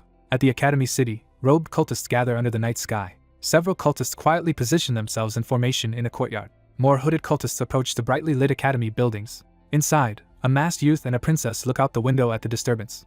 The masked boy tells the princess that, whatever is happening outside, the enemy's true target is her. The princess anxiously wonders why she would be singled out. The boy senses something, startling both of them. He hears shouts outside ordering people to capture them and realizes they have been discovered. Confused, he wonders how they were detected despite his stealth magic. He suddenly notices something that explains the detection. He realizes the princess's bracelet is radiating magic that may be shielding her but also revealing their position. He explains that the mana from her bracelet is giving away where they are, surprising her. He apologetically reaches toward the bracelet and begins casting magic on it. A ring of magic energy forms around her upper body as he works on the bracelet. The bracelet changes to a bright golden glow, leaving her confused. Outside the room, cultists spot them and shout to capture them before they escape. The masked youth again excuses his actions as he pulls the princess close. He steps onto the window ledge, preparing to jump out. Using magic, he leaps into the sky while carrying the princess in his arms. The enraged cultists yell at him from the broken window, demanding he come down. Floating above the city, he taunts the pursuers to catch him if they can. A lion-masked mage appears, recognizing the masked youth again. The lion-masked mage vows not to lose him this time and gathers immense magical power. He invokes a devastating spell called Divine Punishment, and channels it through his crystal staff. A colossal blue lightning bolt of divine punishment hurtles down toward the flying pair. The youth and princess watch in shock as the bolt closes in on them. A massive explosion of light and energy erupts around them. The lion-masked mage floats afterward, assuming his attack hit, as debris drifts through the air. He then looks ahead in surprise, sensing something is wrong. The masked youth appears unharmed, holding the princess inside a protective magical sphere. The lion-masked mage is stunned that they withstood divine punishment, and the youth says he will now fight seriously. Surrounded by swirling energy, the youth resolves to truly face his opponent. The lion-masked mage charges again while flaming projectiles rain toward the youth. The youth shields himself and the princess, casting air shield to block the barrage. Numerous explosions go off around their shielded forms in midair. The princess reacts fearfully to the continuing bombardment. She suddenly remembers something important that she had forgotten. The youth tells her not to worry about him and that she should sleep, confusing her. Under his magic, the princess grows drowsy and speechless. She closes her eyes, falling into a magically induced sleep. The youth notes that her bracelet is absorbing much of his mana, making it difficult even to keep her asleep. More hooded mages and archers appear above him, preparing another attack. He calmly says such attacks do not affect him, standing secure inside his barrier as arrows strike harmlessly. A sword-wielding cultist tries a close-range strike from behind, asking if this will work instead. His slash is again stopped by the youth's glowing defensive circle. The youth smirks, acknowledging that even that attack is futile. The frustrated swordsman curses him. Another cultist orders their ally Vibro to keep attacking as they close in. Even while carrying the princess, the youth evades and counters, blasting one attacker with light. Additional cultists shout and attack with swords from different angles. The youth flips in midair while dodging yet another lunging strike. Still upside down with the princess in his arms, he watches his opponent closely. One cultist gathers swirling blue energy below, preparing a powerful spell, while the youth rises above it. The cultist is smashed by another golden blast against the youth's barrier. The youth, glowing with electricity, channels more power through his hand. His lightning-infused blast hits the blue-haired swordsman in the chest, shocking him. The burning cultist falls away while two others hover nearby, and the youth and princess remain aloft. Seeing his comrade fall, another cultist shouts Vibro's name in alarm. The youth coolly asks if the cultist should really be worrying about someone else right now. The cultist realizes too late that he is in danger. The youth strikes him as well, sending him falling while he cries out in pain. Remaining archers desperately unleash a final volley, yelling for the youth to die. The youth continues flying with the unconscious princess as magical arrows streak toward them. Protected by his barrier, he complains that the constant attacks are extremely annoying.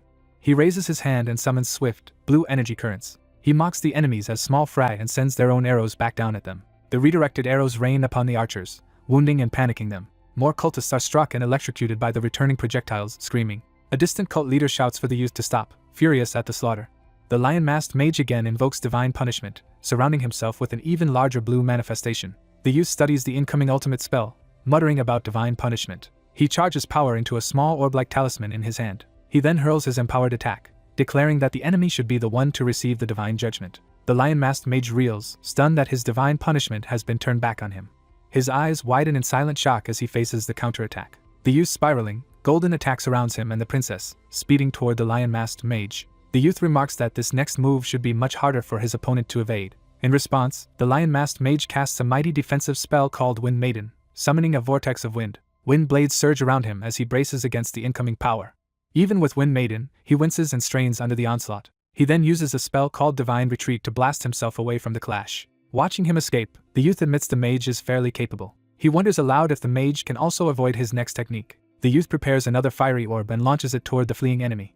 The sky glows red as the massive energy swirl expands, seen even from the ground. One injured cultist lies on the ground, barely conscious amid the chaos. The wounded cultist weakly calls out to Lord Fernando. His pendant lights up as he hears a cryptic phrase about paths and futures. Fernando declares that 7 spearheads correct the future into a single outcome.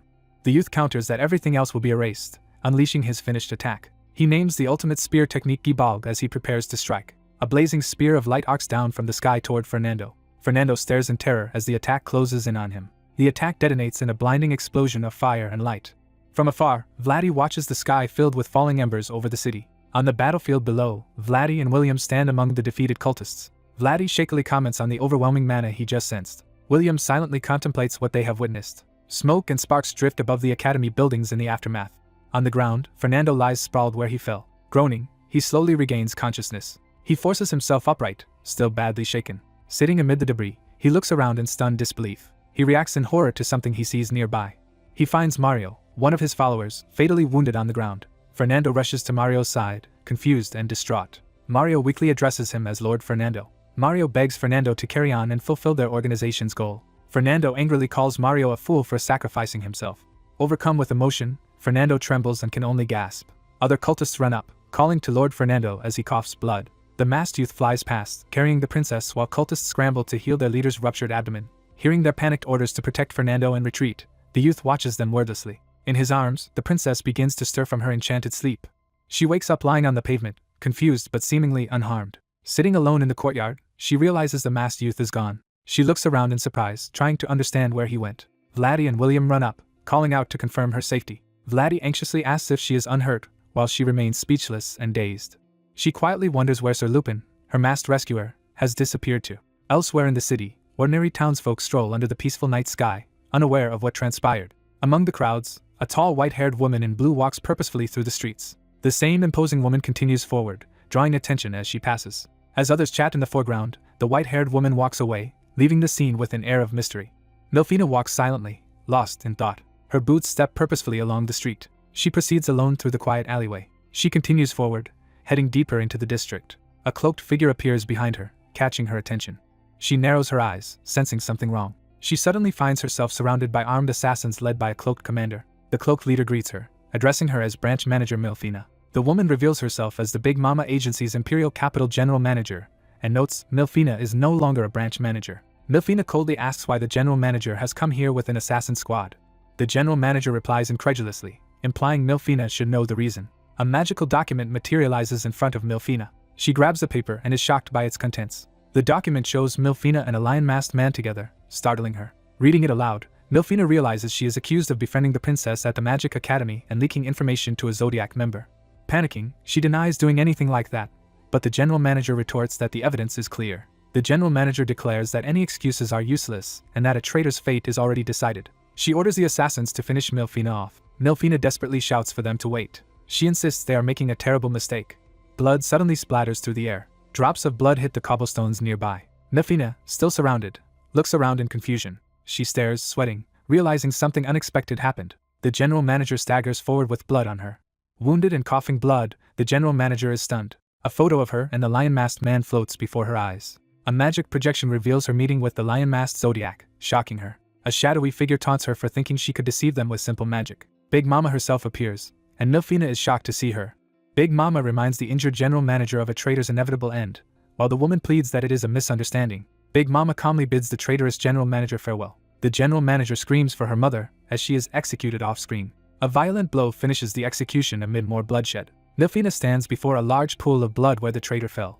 Big Mama muses that the general manager's seat is now vacant, leaving Milfina speechless. Big Mama and her guards face Milfina in the street. Big Mama tells Milfina she will now have to manage the Imperial Capital headquarters. Milfina, startled, asks her to repeat that. As Big Mama walks away, she suggests they share dinner together soon. Milfina hesitantly calls out to Big Mama. She asks why she was not informed of this plan beforehand. Big Mama evasively wonders aloud, avoiding a direct answer. She claims it was meant as a surprise. Milfina silently watches her, still processing everything. The scene shifts to the night sky as someone voices confusion over what is happening. The perspective changes to the Imperial Palace at night. Inside, Princess Aurelia lies unconscious in bed. A blonde man in uniform watches over her worriedly. An attendant gently reminds him that it is getting late, but he stays silent. A door opens, signaling a meeting about to start. The Emperor and his high-ranking officers gather around a council table. Two generals sit sternly, ready for the hearing. Another general and a white-haired officer also listen intently. The Emperor addresses his son, remarking that he is late. Crown Prince Zantes enters, formally introduced by name and title. Zantes apologizes and promises to be more careful in the future. With everyone present, the Emperor suggests beginning the meeting. Zantes announces that the hearing will cover the results of Operation and Nest and the 12 Zodiacs scheme. The white-haired officer explains they used Princess Aurelia as bait and will discuss arresting or executing the Zodiacs. He recalls that they intentionally leaked information only to the Zodiac called Lion. He then shows a magical reconstruction of the scene to continue his report. The illusion reveals that Scorpio and Bull were also present as observers. A general questions why those two appeared, since their loyalties are uncertain. The officer says they confirmed Scorpio and Bull did not act and only watched. The Adventure Union's general manager concludes that Lion was the only Zodiac who took the bait. The report continues, describing how Lion split his group into 3 and tried to infiltrate the academy. Thanks to a pre-planned explosion spell set off 2 kilometers away, their movements were recorded. Zantes interrupts, asking why the mysterious man in the recording appears obscured. The officer surmises the man used magic or a device to conceal his appearance. Zantes asks if that means his identity is unknown, but the officer says not necessarily. He explains that, according to Princess Aurelia, the man introduced himself to her as Lupin. Zantes and a general react with surprise at the name Lupin. The general clarifies that Lupin is the thief who recently caused turmoil in the Imperial capital. Zantes wonders if Lupin could be one of the 12 Zodiacs, but the officer says he cannot confirm it. Zantes, angered, presses the officer for not knowing, worried for Aurelia's safety. He accuses the general of making light of Aurelia's life. The Emperor firmly orders Zantes to stop. Zantes glares in frustrated silence. He slams his hands on the table, standing in defiance. He demands to know if Aurelia is not his father's daughter. Turning away, Zantes says his father is too cold-hearted. A general calls out to Zantes as he storms off, but the Emperor stops him. The Emperor says there is no need to intervene, admitting Zantes is not entirely wrong. He notes that his son should still have considered how the Emperor felt while proceeding with such a plan. The emperor closes his eyes, emotionally withdrawn. Another officer remarks that personal emotions are useless to an emperor. Xantes leaves the hall alone, shoulders heavy with emotion. He thinks that there is no need to let his father know his true feelings either. The scene shifts to a tall tower under the night sky. Inside, robed figures surround Fernando's body on an altar, channeling healing magic. The hooded healers intensify their magic over him. Fernando finally groans, starting to wake. One healer asks if Lord Fernando has regained consciousness. Fernando weakly calls out to Malieve, and she confirms she is there. Fernando notes that Malieve is showing an uncharacteristically worried expression. The healers urge Fernando not to speak and keep coughing in concern. Fernando lies silent for a moment, gathering his thoughts. He first asks if Mario has died. Malieve hesitates, unable to answer directly. Fernando then asks about Vibrio, and Malieve says Vibrio survived and is resting in a recovery room. Fernando reflects bitterly that he has separated those two lovers. In the recovery ward, Vibrio lies awake in bed, blaming herself for gravely wronging Vibrio's partner. She calls herself a fool for what she did. She clutches something tightly in her hand, lost in regret. The narrative shifts to the southern Imperial Granary region at night. Lights from a nearby town glow beyond the fields. In a village street, two townsfolk stroll together under the stars. The view focuses on the Grand Cathedral of St. Percival. Inside the cathedral, a lone figure prays before the altar. The man is introduced as the Pope, praying in silence. He senses a presence and turns slightly. He welcomes an arriving visitor. The visitor is the elegant Saintess Helis. Helis thanks the Pope for receiving her so late at night. The Pope says it is nothing and that he could not possibly treat a pilgrim saintess poorly. She asks if they might share a cup of tea, and he gladly agrees. They sit together outside in the cloister garden, drinking tea. The Pope comments that her pilgrimage seems to have been difficult again, and she replies that nothing in the world is easy. Helis adds that, despite everything, this pilgrimage was actually a bit fun. Curious, the Pope asks what made it fun. Helis prepares to explain. Suddenly she senses something shocking and falls silent. The Pope notices her sudden change of expression. He nervously murmurs in surprise. Helis, eyes glowing with tears, asks what is wrong so suddenly. The Pope says he feels that something has happened to his older sister. Helis confirms that he means Paladin Vibrio. Tearfully, Helis cannot answer, implying bad news. The Pope reacts with dismay. Helis recalls that Vibrio carries the miracle pendant the Pope spent a year creating. The Pope concludes that Vibrio must have used that miracle. Helis apologizes and says she must leave for the imperial capital at once. The Pope offers to assign escorts to accompany her. Helis refuses, saying she will go alone. She explains that she met someone nice during this pilgrimage and seems determined. The Pope is left puzzled by her remark. Outside the cathedral, knights waiting for the saintess remark that she is late and debate whether to enter. Footsteps approach as someone grumbles about the inconvenience but accepts that they must wait. A man with a red mark on his forehead tells his two companions they should wait a little longer. The story jumps back to Desert Zaharam, 1.5 months before Aurelia's birthday ball. The cloaked group trudges through the scorching sand, breathing heavily. One of them complains about not seeing any village yet. The youngest apologizes, saying he should have been more careful. Another pats his shoulder, telling him he did nothing wrong. The woman in red remarks that their troubles began because a certain person got too worked up. She pointedly asks the vice captain if he agrees. The vice captain admits fault and promises to take responsibility. But she cuts him off and tells everyone to just focus on finding a village. The young narrator notes that they, who had been in Granwell, have now gotten lost in the Zaharam desert. He recalls that on the 10th day of tracking Den, they finally learned from a hostile informant that Den was heading toward the imperial capital.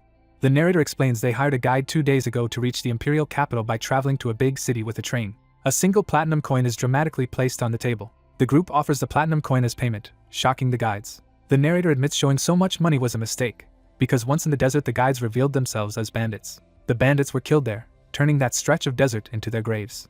One companion scolds that at least one bandit should have been left alive. Another asks why all the bandits were killed, while the killer laughs it off. The boy suggests using fly magic to quickly find a village. The hooded youth praises the idea but says there are 2 issues with it. He explains he has never actually used fly magic before, surprising the others.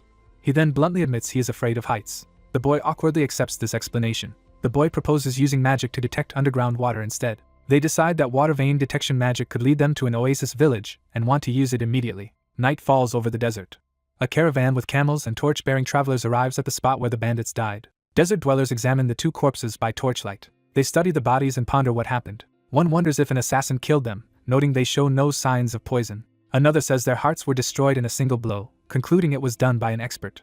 Their scarred leader listens grimly atop his camel. He silently reflects on what he has learned. Later, at an oasis village inn, someone asks for 2 rooms. The innkeeper apologizes that one customer has already rented the entire inn, confusing nearby guards. The travelers ask if there are any other inns or at least a stable to sleep in, but are told this is the only inn. The innkeeper says even the stable is already packed with horses. A stern man upstairs asks what the commotion is about. He learns the newcomers want rooms and listens in silence. He refuses them, explaining a very important guest is staying there, though the group protests that many rooms aren't used. He dismissively orders them to find another place, and the boy desperately calls for him to wait. The officer irritably questions why giving them even one room is such a problem. The red-eyed man steps forward, intimidating him. The vice captain flares his aura as if preparing to fight. The officer hesitates, reassessing the situation. He demands to know who the travelers are, and the boy defiantly asks the same in return. The officer insists they identify themselves first. The vice captain threatens to make him talk by force. The officer finds the young man interesting rather than backing down. Other knights tense up as the standoff escalates. 2 knights watch quietly, sensing trouble.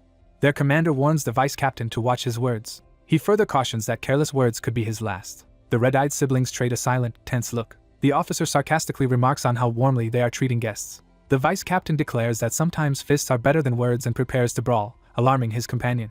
Knights respond by drawing steel. Their leader levels his sword and says the vice captain seems intent on dying. The vice captain smirks and challenges him to try killing him. He lunges to attack just as someone off-screen orders them to stop. All combatants pause and look up at the source of the commanding voice.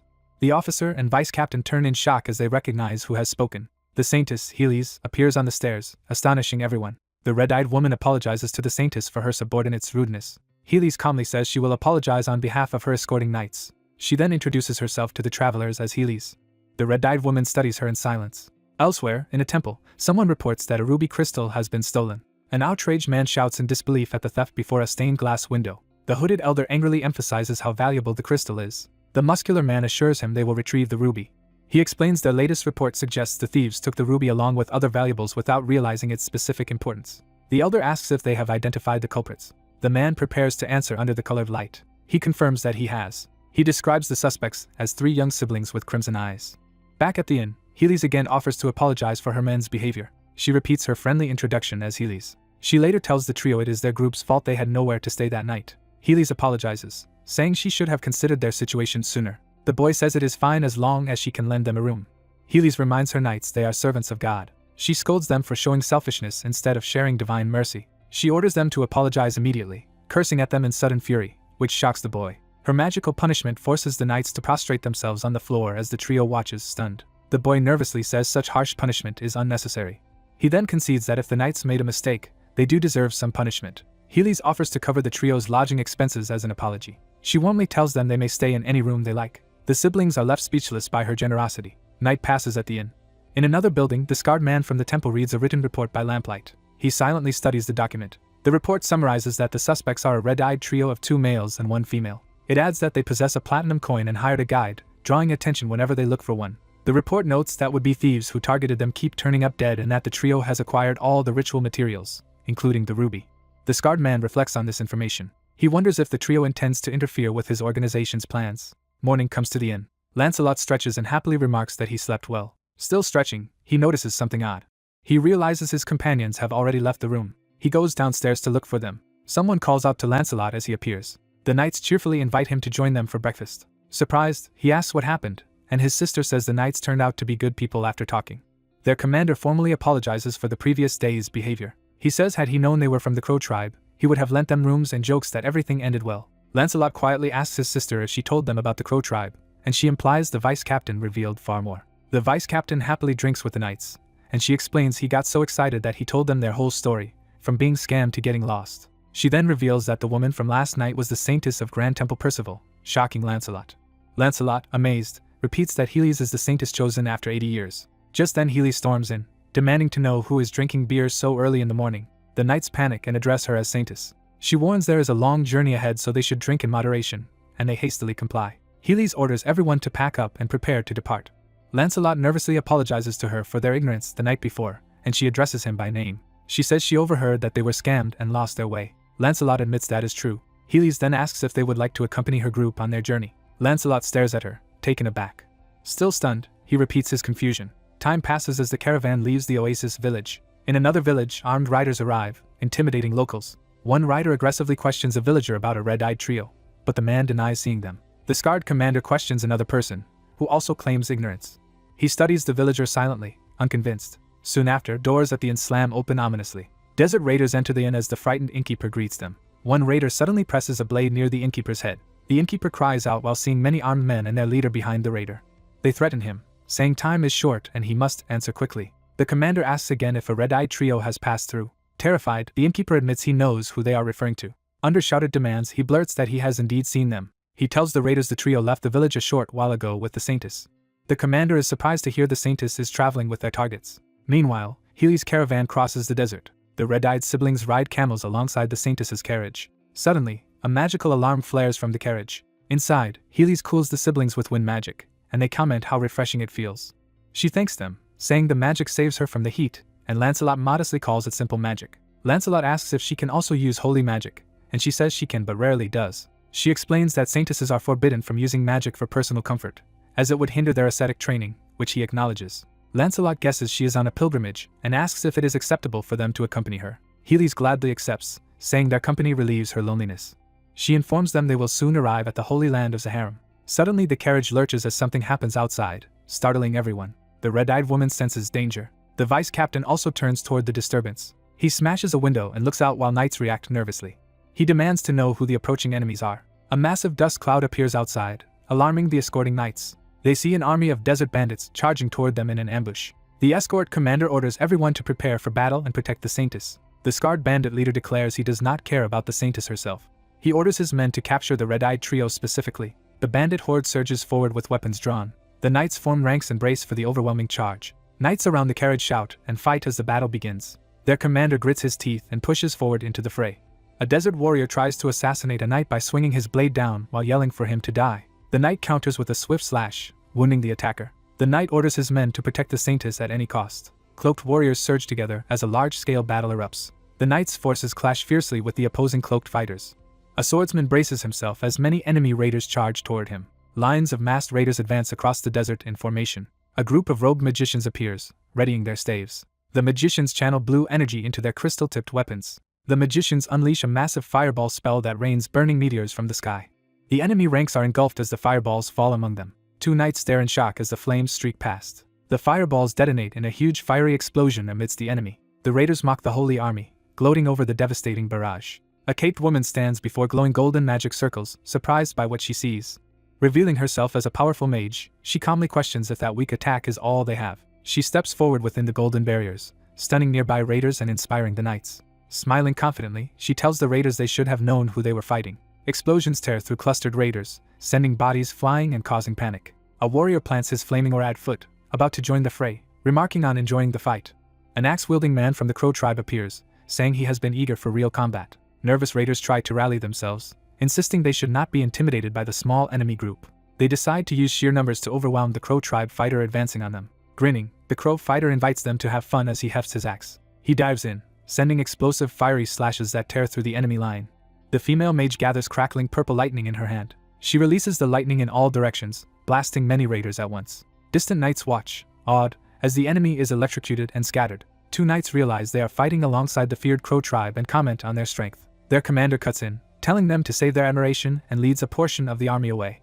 He explains that his detachment will target the black magicians at the rear. One black magician begins casting another powerful fire spell. The magicians again launch a barrage of fireballs toward the holy army. Shield magic intercepts the incoming fire, sparing the advancing knights. Their leader clicks his tongue, frustrated by the resistance. He admits he did not expect such an expert among the holy knights. He orders his subordinates to stop gawking and keep firing, convinced the enemy will tire eventually. The black magicians continue their bombardment, urged on to keep shooting. Suddenly, one magician is killed by an arrow to the head, shocking the leader. More magicians fall to arrows as the holy knights press their ranged counterattack. The surviving head mage reacts in alarm as he sees his comrades slain around him. Furious, he demands to know who is responsible for the deadly shots. From below the ridge, the knight commander and his men reveal themselves assaulting the magician's position. Charging up the slope, the commander declares that they will be the ones to punish the black magicians. The head mage snarls back, challenging them to see who punishes whom. He hurls a concentrated fire attack down at the charging knights, boasting that they are no match for him. The commander and his aide brace themselves as fire rushes around them. The magic blast is met by another powerful strike, causing a bright explosion. An older, more sinister mage remarks contemptuously on the holy knight's resistance. The head mage looks up, suddenly noticing something alarming. An arrow narrowly misses him, forcing him to jerk aside in panic. Another of his magicians is struck fatally, shocking him further. Wounded and enraged, he curses the holy knights. A calm voice from the dust asks whether traitors to the Lord ever expected a future. The knight commander emerges with his men, declaring that the renegade magician's fate ends here, leaving the mage stunned. The head mage recognizes something about them and is horrified. Far away, delicate hands clasp in prayer, glowing with holy light. The saintess kneels in a chamber, surrounded by radiant flames as she prays. With serene resolve, she states that what is happening is God's will. Empowered by her prayer, the knights rush forward wrapped in divine light, proclaiming their allegiance to the Lord. The head mage, now desperate, orders his followers to kill the charging holy warriors. One of his casters casts a powerful fire shock spell, raining fiery streaks onto the mounted knights. A knight raises a shield of light to ward off the descending flames. The knight commander draws his sword, bathed in fiery aura, ready to strike. He commands his troops to leave no enemy alive as they crash into the magician line. The knights break into the magician's formation, cutting them down at close range. One knight slashes through several robed enemies in succession. Seeing his forces massacred, the head mage cries out in dismay. The commander notices a particular robed figure nearby and reacts. He angrily identifies that man as the one who stabbed him.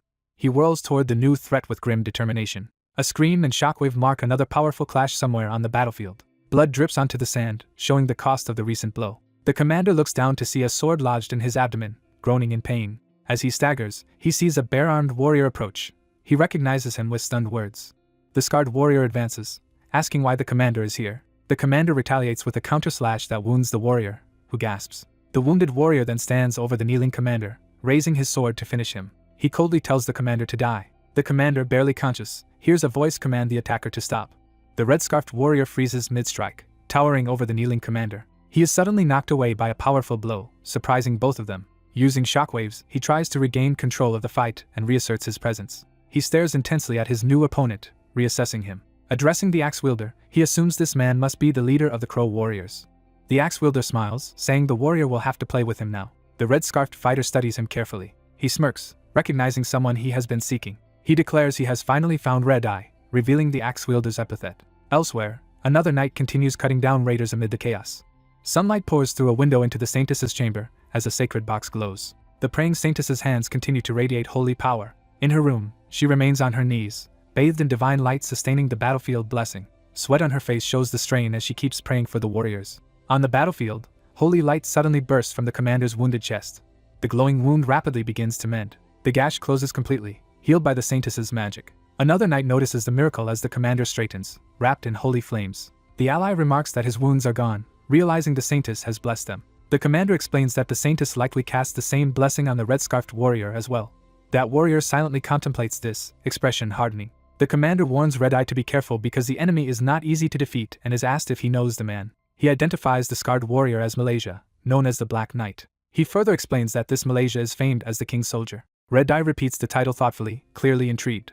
He notes that fighting someone of such reputation will be interesting. Malaysia launches a ferocious charge past the young knight, aiming straight at Red Eye. The two clash with a massive shockwave that awes the nearby soldiers. Red Eye counters with his giant axe, meeting Malaysia head-on. Malaysia laughs as he attacks, testing Red Eye's strength. Malaysia continues swinging, fully committed to the duel. He drives his blade along the ground, sending a roaring energy wave toward Red Eye. Red Eye crashes down through the attack, colliding with tremendous force. He strains but holds his ground as their powers clash. Red Eye is hit and cries out, but remains in the fight. Malaysia sweeps around him, continuing relentless sword strikes. Red Eye narrowly dodges and counters while moving at high speed. Smirking, Red Eye seems to enjoy the intensity of the duel. Malaysia, equally focused, refuses to back down. Their battle triggers another huge explosion across the desert dunes. Malaysia looks at his weapon, shocked, as its blade has broken. Red Eye charges in barehanded, turning the fight to close quarters. He slams Malaysia with his axe and fists, battering him. Malaysia is blasted backward, carving a trench into the sand. He immediately vaults back toward Red Eye for another attack. In midair he coughs blood, clearly taking damage. Red Eye dives again with his axe, pressing his advantage. Taunting him, Red Eye invites the king's soldier to try dodging his next attack. Malaysia, panting, nevertheless prepares himself to respond. His hand clenches against the sand as he forces himself back up. Red Eye unleashes a dust cloud attack straight at the recovering man. Darting through the dust, Red Eye aims a decisive thrust. He slashes across Malaysia, who can barely react. Malaysia realizes too late how dangerous his opponent is. Red Eye resets his stance, glaring at him from across the dust. He screams for Malaysia to die, charging with murderous intent. Malaysia unexpectedly catches the weapon mid-strike, shocking Red Eye. Red Eye stares in disbelief as his killing blow is stopped. Malaysia headbutts him brutally, stunning the king's soldier. Red Eye reels, clutching his forehead as Malaysia recovers his composure. Malaysia jokingly asks if the blow helped clear Red Eye's head. Red Eye, hand to his forehead, is left momentarily speechless. Malaysia notes aloud that Red Eye possesses immense power along with his distinctive eyes. Malaysia then asks if he is in fact a member of the Crow tribe. The surrounding knights subtly shift, encircling Malaysia as he faces them. With the holy knights gathered behind him, Red Eye now confronts the outnumbered warrior. The commander declares that everything ends here. He advises Malaysia that surrender would be wiser than continuing to struggle. Malaysia glances around at the ring of enemies hemming him in. The final scene pulls back to show Malaysia and the holy warriors standing amidst the bodies of fallen raiders and magicians. The brutal battle finally concluded. In a desert battlefield, several robed men lie dead or unconscious on the sand. A man in a red hood looks toward distant commotion where the bodies lie. A young mage in a red cloak dives down, unleashing a powerful lightning spell on the enemies. 2 red-cloaked youths stand amid the glowing aftermath of the magic, alert and serious. The scarred man in red is silent, taking in the situation with a grim expression. Their commander warns that this confrontation is far from over. The scarred man throws something that erupts in a blinding flash between the commander's group. As smoke billows out, the commander's men realize it is a smoke bomb and shout to capture the escapees. The commander squints through the smoke, trying to locate the fleeing enemy. He spots the silhouette of the scarred man retreating across the rocky dunes.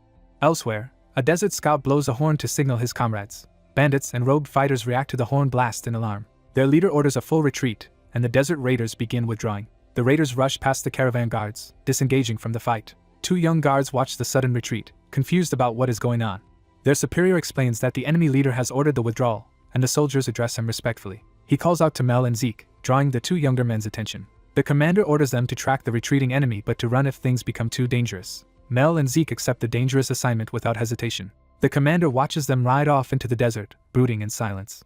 He then checks with his men, confirming that no one in the caravan has been injured. He remarks that of course there are no injuries, implying the fight was handled well. Inside the caravan, a priestess referred to as the Saintess is anxiously asked if she is unharmed. The Saintess, angry and shaken, curses those responsible for the attack. She scolds the escorting knights for risking injury and complains how difficult her protective blessings are to cast. One of the red-cloaked youths protests he was close to death, while he and his companion apologize nervously. The 2 young mages exchange a quiet, uneasy look. Watching the sunset over the dunes, someone comments that the pair seem to be getting along well, and another agrees. Night falls over the quiet desert landscape. Under the glow of a distant city, a large group of hooded figures travels together toward it with a beast of burden. Some of the hooded conspirators walk in a solemn line as night deepens. From behind a dune, Mel and Zeke secretly observe the approaching cultists. Seeing the size of the group, the 2 young scouts react in stunned disbelief. One of them wonders aloud why that many enemies are gathering here. They realize the hooded horde is marching straight toward the radiant city of the Holy Land of Zaharam. The Holy Land is shown centered on a gigantic glowing world tree towering over the city. The scene focuses on the luminous tree and the grand city buildings beneath its branches. In the city streets below, a booth steps forward, announcing the arrival of a new figure. The scarred deserter from the desert battle strides calmly through Zaharam at night. He walks with resolve, his scarred face lit by the city's warm lights. Reaching a grand temple beneath the world tree, he stares up at its glowing facade. Stained glass windows flare with light as the temple doors open. Inside, purple-robed cultists turn as the scarred man enters the hall. A hooded elder greets him, remarking that he has finally arrived. One of the cultists narrows his eyes suspiciously at the newcomer. Without warning, the scarred man slashes that suspicious cultist across the neck. The man collapses dead on the floor, shocking the other cultists. Furious cultists demand to know what the scarred man is doing and if he has lost his mind. Another cultist loudly accuses the dead man of having fled the earlier battle out of fear. The scarred man challenges the others, asking if they can still trust someone who abandoned them in combat. The elder cult leader listens in tense silence to this accusation. The elder asks whether they have located the ruby's core yet, and is told it will still take time. An angry subordinate shouts at the scarred man for not understanding how vital the ruby is. The scarred man brusquely tells him to be quiet and turns away. He says that if the ruby is so important, they should go risk their own lives to find it. The offended cultist snaps back, asserting his life is more valuable than the others. He screams insults at the scarred man and threatens him for his insolence. Suddenly a sword slams down nearby, cutting the confrontation short. The scarred man taunts them to try killing him if they dare. As he leaves the hall, he warns that any consequences from their choices will be theirs to bear. The remaining cultists curse him resentfully after the doors close behind him. One hot-headed cultist asks the elder if they will really let the traitorous man go and suggests stopping him. Instead, the elder abruptly orders them to begin the ritual. As they hesitate, he turns away, muttering about the ruby while maintaining his decision. The elder stands over the scarred corpse, sword in hand, framed by the glowing stained glass. He murmurs that greed lies at the core of human nature, using the dead man's blood to fuel dark magic. Purple energy spirals around the body as the ritual power erupts in the chamber. Frightened cultists ask what their leader is doing as the magic engulfs them. The dead body swells and writhes under the influence of the dark ritual. The corpse transforms into a grinning skeletal visage bathed in purple light. The elder declares that this place houses the great Lord of Darkness. He coldly orders the others to join the sacrificed man as offerings. The cultists panic and beg him to wait as the dark energy surges toward them. They plead desperately for mercy while being swallowed by the purple vortex. Their screams echo as the magic consumes them utterly. From outside, the entire temple glows ominously with their dying shrieks. Meanwhile, at Zaharam's outer wall, 2 guards stand watch over the quiet night. One thinks he heard something, but the other dismisses it as nothing. A wounded man collapses nearby, drawing the guards' attention. Before the guards can react, Mel and Zeke silently ambush and kill them. A dagger flashes toward one guard's cloak. Mel slashes a guard's throat with a swift stroke, killing him instantly. The two scouts stand over the fallen guards, having cleared the way. They look up warily as they hear more people approaching. A squad of black uniformed knights, led by the caravan commander, arrives to join them. The commander stands at the front of his men, ready to move into the city. The scene shifts to Zaharim's grand, glowing buildings under the night sky. Inside the city, the commander passes a slain cult guard slumped against a wall. He and another knight move to an overlook, surveying the city below. Down on the streets, lines of purple-robed cultists with torches march in formation. A knight reports that there are far more enemies in the city than expected. The commander decides they should call for reinforcements. Before they can, an alarmed shout announces that an enemy force has appeared. Looking down, they see their allies already clashing with cultists, and order them to hold the line. Watching the chaotic street battle, the commander struggles to understand what is happening. He looks again, sensing something even more troubling. Below, paladins and knights battle fiercely against the cultists' spells and blades. The commander recognizes one of the fighters as Paladin Mario. The melee between knights and cultists intensifies in the crowded holy city streets. Mario and his men press the attack, cutting down more robed enemies. Mario fights furiously, shouting as he leads his comrades. Another knight calls out Mario's name in warning as he battles on multiple fronts. The commander and his squad charge down to support Mario's embattled group. Mario, surprised to see his commander, asks why he has come to Zaharim. A cult mage suddenly appears behind Mario, hurling a deadly spell with a cry to die. The commander blocks the mage's attack with his sword, clashing weapons. Mario moves to assist as the commander struggles against the spellcaster. Together they strike back, killing the attacking mage. Mario proposes they talk only after defeating all their enemies. The commander agrees enthusiastically, ready to continue the fight. He rallies everyone, shouting that it is time to wipe out the cultists and orders a full assault. Knights and cultists clash violently across the plaza in a massive brawl. Suddenly, ominous purple light begins pouring out of the main temple again. A blinding purple explosion erupts from the temple, visible across the whole city. The commander and nearby fighters stop and stare upward in shock at the radiance. The commander, bathed in purple light, murmurs in bewilderment. From the temple emerges a towering demon-like creature with red eyes and exposed muscles. The monster growls menacingly, eyes blazing with hatred. It lets out a deafening roar as flames and energy surge around its body. The temple continues to pulse with dark energy, saturating the city in purple glow. Inside, cultists' corpses lie twisted, their faces frozen in horrific death. More dead cultists are shown, casualties of the ritual's grisly power. At the altar beneath the stained glass, the elder sits among heaps of corpses, having completed the summoning. The demon's face contorts as it reacts to the power and carnage around it. It advances through smoke and glowing embers, fully revealed as the summoned abomination. A massive blast devastates part of the city, sending debris and dust into the sky. The monster charges into the knights, swatting them aside and crushing several at once. Soldiers scream as they attack in desperation against the overwhelming foe. The creature lands a brutal blow on one knight, hurling him back with deadly force. The commander watches the slaughter in alarm as the battlefield burns around him. Shaken, he asks what kind of monster they are facing. The demon opens its maw, gathering seething purple energy inside. It unleashes a devastating beam of energy that sweeps through the knights. A boot slams down as someone prepares to counterattack. Mario leaps in, sword raised, shouting as he strikes at the monster from behind. Another knight drives a glowing weapon into the creature's arm as it roars. Horrific tentacles burst from the monster's body where it was struck. Mario stares in shock as the tentacles writhe toward him. The commander dives in, using his sword and power to cut a path and shield Mario. Seeing the horror, he yells for Mario to run, though Mario hesitates in disbelief. The beast whips its tentacles out in a wide arc, preparing a massive sweep. The commander shouts for everyone to retreat immediately. The tentacles lash through the knights, snatching and flinging them while they scream. Many soldiers are impaled or crushed by the monstrous limbs, crying out in pain. More knights are struck down, their line collapsing under the onslaught. The monster's attack causes further explosions and destruction throughout the burning city. The ground is left shattered and smoking where the devastation hit. Amid the rubble, wounded and fallen knights lie scattered, groaning in agony. One surviving knight struggles to stand, bracing on his sword among the ruins. Bloody but unbroken, the commander rises amid the flames, glaring determinedly at the rampaging creature. A monstrous tentacled demon strides through the burning city toward the defenders. The demon roars and swings a long tentacle to attack. A middle-aged swordsman braces himself in the flames, gripping his sword with grim resolve. The swordsman curses in rage as he prepares to strike back. A massive fiery blast erupts over the city. The swordsman closes his eyes, sweating as the shockwave hits. He opens his eyes again, wary but still standing. He finds a glowing magic shield suddenly blocking the demon's tentacle and reacts in confusion. Turning, he scolds his allies for disobeying his order not to get hurt again. The saintess appears radiating holy light, and someone calls out to her in surprise. A cloaked boy apologizes to the swordsman, saying they could not just watch. The swordsman recognizes the boy as Lancelot. Another tentacle whips toward them at high speed. The demon charges furiously, making both the swordsman and boy gasp. A boot slams down as someone dashes forward. Mac, the axe wielder, leaps in and cleaves through the oncoming tentacle. Mac runs straight toward the demon while the others watch. He remarks bitterly that he is still a little resentful. Mac says he thought he and the swordsman were already on the same side. The swordsman, bloodied and sweating, calls out Mac's name. Mac tells them to talk later and focus on finishing the fight.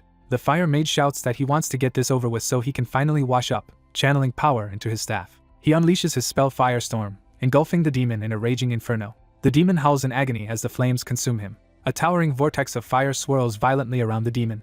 The demon emerges wreathed in flames, still alive but enraged. From the demon's viewpoint, the party stands together ready to face him as he bellows. Mac charges again, yelling that he will not let the demon attack. He closes in, axe raised, while the demon lashes out with its tentacles. Mac shouts for the demon to die as he brings his axe down. His blow slices a huge path toward the demon in a close quarters clash. Thinking the fight won, Mac mocks the demon before suddenly sensing something amiss. The demon's tentacles distort oddly, making Mac exclaim in shock at the new threat. Mac stares in alarm as something unexpected happens. A tentacle smashes him away brutally, knocking him across the ground. The demon looms over the fallen Mac, tentacles poised to finish him. Golden magic shields suddenly shoot in and intercept the lethal strikes aimed at Mac. The Saintess orders Mac to flee, and he gratefully thanks her as he retreats. Another ally, using blue magic, snares the demon's tentacles with wind energy. The wind mage leaps and casts Wind Cutter, launching slicing gusts at the demon. The demon is battered by the blue wind blades, struggling to withstand them. Enraged, the demon counters by hurling flaming tentacles at the fire mage. Mac darts in once more, swinging to intercept the attack and protect the mage. Later, Mac turns away with a smirk, bidding farewell as though the battle is ending. He faces the wounded demon again, while the fire mage prepares another spell behind him. The fire mage descends from above, casting Fire Wave in a massive downward blast. The demon screams in fury as the explosive spell engulfs him. The city shakes with a blinding explosion of fire. From a distant rooftop, someone silently watches the burning city below. A scarred, muscular man in a sleeveless coat stands atop the building, overlooking the aftermath. He surveys the scene with a serious, almost emotionless expression. In the devastated city, a huge flaming tree now towers over the ruins. The demon's charred body lies motionless amid broken stone and smoke. The camera lingers on his twisted, lifeless face pinned to the ground. Knights approach the demon's corpse, confirming its defeat. The blue-haired commander stands in front with the older swordsman behind him, both stern. The commander notices the trio of cloaked adventurers and Mac standing apart. The cloaked trio quietly comment in surprise about those knights. The Saintess thanks the trio, explaining they helped save Zaharam from the cultists' plot. Lancelot replies modestly that they only repaid her for providing their lodging. The knights formally greet the Saintess as she stands with Lancelot, the mage, and Mac. Recognizing the blue-haired commander, the Saintess addresses him as Marionim. Mario asks how he has ended up here, clearly surprised to see him. Mario explains he came because of a report that Ethan was in the city. Looking over the many dead robed cultists, Mario concludes the report was true. The Saintess inquires about a woman named Vibrio, and Mario assures her Vibrio is fine. Relieved, the Saintess admits she had worried about Vibrio traveling alone to the Imperial capital. She then reminds Lancelot that he too is searching for someone in the Imperial capital. The Saintess notes how large the Imperial capital is and that finding one person with only 3 people will be difficult. She offers to help them with the search if they are willing. Lancelot is startled and uncertain how to respond. Mac prompts him, saying not to hesitate since she is offering help to find their target. The mage nonchalantly adds that he does not mind as long as he can finally bathe. Lancelot thinks it over, weighing the offer in silence. He accepts enthusiastically, thanking her for the assistance while she laughs it off. Time passes and a quiet mansion stands lit at night under a starry sky. Inside, a door creaks as someone prepares to enter a room. The scarred man from the rooftop walks through the opening doors into a dim hall. He steps into the light with a calm, unreadable face. Facing an older masked superior at a desk, he reports apologetically that the ordered experiment has failed. The masked man listens in silence, contemplating the failure. He responds quietly, acknowledging the situation. He opens a desk drawer as if to retrieve something important. He hesitates, lips tight, before deciding what to do next. Revealing a sealed letter marked with a ram sigil, he states that he must prepare the next experiment. The scene shifts to a snowy imperial capital sprawling under a bright blue sky. On a winter street, workers walk while a young man in a brown coat and scarf approaches the ministry building. This young man, Den, exhales visible breath in the cold as he walks determinedly. He stops to gaze up at the impressive government building where he will work. Narration explains that today begins his internship week. More narration clarifies that internship placements depend on grades and that as an honor student he could choose his department. Den is greeted by a large, mustached fellow intern who notes he has arrived early. The jovial man remarks that it is their first day and asks if Den is nervous, while Den thinks he had not realized this man was also an honor student. Entering the ministry lobby together, they discuss their assigned departments, 3rd for Den and 4th for his friend Flam. At the reception area, they part ways, wishing each other good luck. Den finds the corridor for the 3rd department and pauses, taking in his new workplace. He quietly pushes open the office door to peek inside. Inside, clerks are already hard at work writing and reading documents. Den steps in, observing his busy new colleagues. He stands nervously, unsure what to do or say. Den introduces himself to the stern man at the front as Den von Mark, their new intern. Turning to another clerk, he casually asks what time it is. The department head Pelgrind explodes, declaring that an intern should never arrive this late. Den protests that his shift starts in half an hour, only for Pelgrind to accuse him of talking back. Pelgrind mutters that this is why he dislikes young people today, while Den is left speechless. Den inwardly curses Pelgrind in disbelief at his unfair attitude. Time passes silently as everyone focuses on their paperwork. Den diligently works among the other staff while Pelgrind monitors from his desk. Later, Pelgrind notices Den looking his way and frowns. Den narrows his eyes slightly, clearly irritated. Pelgrind stares back in silence, scrutinizing him. He then asks if Den is staring because he has already finished his work. Den hurriedly answers that he has indeed finished the tasks given earlier, surprising Pelgrind. At Pelgrind's request, Den nervously hands over the completed papers. Pelgrind examines the documents carefully. As he reads, he grows quiet, clearly impressed despite himself. Den sees the huge stack of new work and mentally balks at having to do all of it in a single day. Pelgrind glances back, while other clerks stare in astonishment at Den's output. Snapping at everyone, Pelgrind orders them to stop gawking and get back to work since year-end is busy. Den watches this reaction wordlessly, unsure what to think. Pelgrind then yells at Den that finishing paperwork is not all an intern should do and orders him to clean if he has spare time. As Den rushes out to obey, Pelgrind mutters disparagingly about kids these days. Den runs through the corridors, frustrated by how he is being treated. Pelgrind clicks his tongue in annoyance, still unimpressed. That evening, the snowy city glows under a star-filled sky. Office workers walk home through the lamplit streets. Pelgrind heads home as well, still deep in thought. He turns down a quiet alley toward a modest building. He steps inside a small, sparsely furnished room. A voice immediately comments on how punctual he is, as usual. Pelgrind sees a white-haired officer seated at a table waiting for him. The officer greets him familiarly, saying it has been a long time. Elsewhere, Den complains to his friend at a tavern about being left with all the accounting work as the newbie. Over drinks, he continues venting that the documents were completely disorganized, while Flam sympathizes with his rough day. Flam praises Den for handling so much without overtime, saying he must be special, though Den laments receiving no praise from his superiors. Flam advises him not to be so discouraged on his first day. Den is told to cheer up and assured that the department head will recognize his talent eventually, though he seems doubtful. Den wordlessly drains his drink in response, surprising Flam. He slams the empty mug down on the table. Den resolves fiercely to see who will come out on top in the end. Meanwhile, light spills from the ministry windows into the snowy street outside. Inside, two older men sit together, one complaining that he had begged not to receive any trainees while the other says distribution had to be equal. The white-haired officer suggests Pelgrind still cannot move on from what happened years ago. He reminds Pelgrind that the tragic incident occurred 5 years back and urges him to forgive himself. Pelgrind replies that he cannot forget because the memory is still as vivid as if it happened yesterday. The officer falls silent, understanding his lingering guilt. Pelgrind places a sealed envelope on the table. The officer explains that the envelope contains information on an organization called Scorpio and tells Pelgrind to examine it. He studies the report carefully, concerned by what he reads. Concluding that the person described seems too weak to truly belong to Scorpio, Pelgrind suggests it may be bait, prompting the officer to ponder this possibility. The red-eyed man contemplates something in silence. He warns the bespectacled man that the mission could be fatal and asks if he will still proceed. The bespectacled man calmly answers that he accepted the risks before coming. He reassures the other man that he will definitely capture the target. Snow falls over a city surrounded by mountains, shifting the scene. A building is shown in the snowy city. Inside, a green-haired man knocks on a door in a hallway. The green-haired man cheerfully calls Den for breakfast. Hearing no reply from inside, he becomes puzzled. He opens Den's room door and calls his name, finding it empty. The green-haired man looks around, surprised. He surveys the neat but empty room, wondering about Den. The scene shifts to another large, snowy building. Den arrives at his workplace, entering a room stacked with documents. He internally curses the department head, thinking he came early to appeal to him. The department head appears and snidely remarks that Den must be free if he arrived so early. Den nervously greets him, while the department head responds irritably. Den is shocked when the department head piles a huge stack of files before him. The department head explains the stack contains everyone in the area. He orders Den to sort the people by age, leaving Den speechless. Den loudly agrees to the order. Time passes over the snow-covered town. Den and other workers labor over documents under the department head's supervision. The department head continues his own paperwork. He is startled when a towering sorted stack appears beside him. Den proudly reports that he has finished the task. Smiling, Den asks if there is any more work he can do. The department head tells him to reorganize the files by address, implying he can decline. Panicking, Den insists he will do it immediately and runs off with the stack. While furiously working, Den curses the glasses-wearing department head in his thoughts.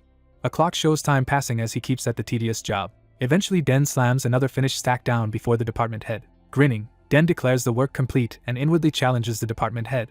The department head hands him a new list of the deceased and orders him to remove them from his organized files, again asking if he refuses. Den sees silently as the department head repeats that he does not have to do it. Den politely asks permission to go to the restroom and is told indifferently that it is his choice. Outside, snow falls and a bird flies over the city. A streak of light suddenly shoots across the sky, startling the bird. Den, seemingly launched like a comet, screams insults at the department head as he flies. Still shooting through the sky, Den vows to see who wins in the end. Night falls over the town's lit buildings. Den continues working late, buried in mountains of paperwork. While Den works grimly, the department head watches him from the doorway. The department head observes Den in silence. Nighttime pedestrians walk through the snowy streets. The department head enters a bar and asks for the cheapest alcohol. He gives the bartender a code phrase, sunset, which alarms the man. The bartender respectfully invites him to a back room. A hidden door opens. Beyond it, a veiled woman sits among shelves of potions as the department head approaches. She greets him by his full name, Pelgrant von Bologna. Pelgrant sets his briefcase on the table before her. He asks if she has prepared information on the target named Scorpio. The veiled woman studies him carefully. She confirms she has done so. Night again covers the city. The next day, Den walks alone through the snowy courtyard among other passers-by. He mutters that he will one day take revenge on the department head for overworking him. He then spots Pelgrant emerging from a certain building. Den recognizes him and wonders why the department head is there. Den turns his gaze toward the building. He notices the tavern sign with the beer mug, remembering it. Den realizes this is the bar Pelgrant visited the previous night. Morning light reveals yet another large official building. Later Den looks determined, bracing himself for another day. At work he is again dwarfed by massive piles of documents. Pelgrant watches Den from behind as he works within the paper walls. Den grumbles internally about the department head ordering him around first thing in the morning. Smirking, Den thinks to himself that he will not simply accept it. He offers a coworker tea, then volunteers to prepare it. Den goes to the kitchen to start making the drinks. After brewing, he notes he has made enough tea for all the workers. Smiling mischievously, he opens a dark portal beside the cups. He pulls out the herb hergamorphine, recalling it causes stomach aches and planning to use it for payback. Carrying the tray, Den cheerfully distributes tea to his coworkers during a break. He brings a cup specifically to Pelgrant. Den politely says he will return to work, acting innocent. Pelgrant eyes the steaming cup. Watching from his seat, Den silently urges him to drink. Pelgrant raises the cup to his lips. He drinks from it. Moments later he suddenly coughs or gags violently, alarming Den. Other staff rush over, shouting and checking on their fallen superior. Seeing Pelgrant bleeding and unconscious, someone orders that the temple be contacted immediately. Den, shocked, calls out to his superior, realizing the situation is dire. Later, outside the white building, someone senses something amiss. Another view of the institution sets the scene for the aftermath. Pelgrant lies in a medical room bed while others look on. A healer reports that Pelgrant's life is no longer in danger and wonders what happened. A knight comments that nowadays even trainees can use magic, glancing toward Den. Others recall that Den saved Pelgrant by using poison detoxification magic. Den hears a knight say he now sees him in a new light. Another official calls Den by name to speak with him. A group of knights tells Den they need to question him outside. Den looks confused and wary. He is taken to the White Deer Knight Commandery for questioning. Investigators present the contents of Pelgrant's stomach, saying the poison was identified as horin. A knight interrogator asks Den if he gave Pelgrant that substance. Den examines the evidence photo nervously. Realizing it is horin, he thinks he never added that poison. The knight states that witnesses saw Pelgrant spit blood after drinking Den's tea. Den protests loudly that he would never deliberately poison his superior. The interrogator angrily demands the truth, slamming the table, as another knight enters. The higher-ranking knight rebukes his subordinate for jumping to conclusions. The subordinate nervously addresses his superior. The captain apologizes to Den for his underling's conduct. He then dismisses the underling, saying he will handle the case. The captain's appearance changes the atmosphere as he focuses on Den. He thanks Den for saving Pelgrant's life. Sitting opposite Den, he explains that despite that, procedure requires a full investigation.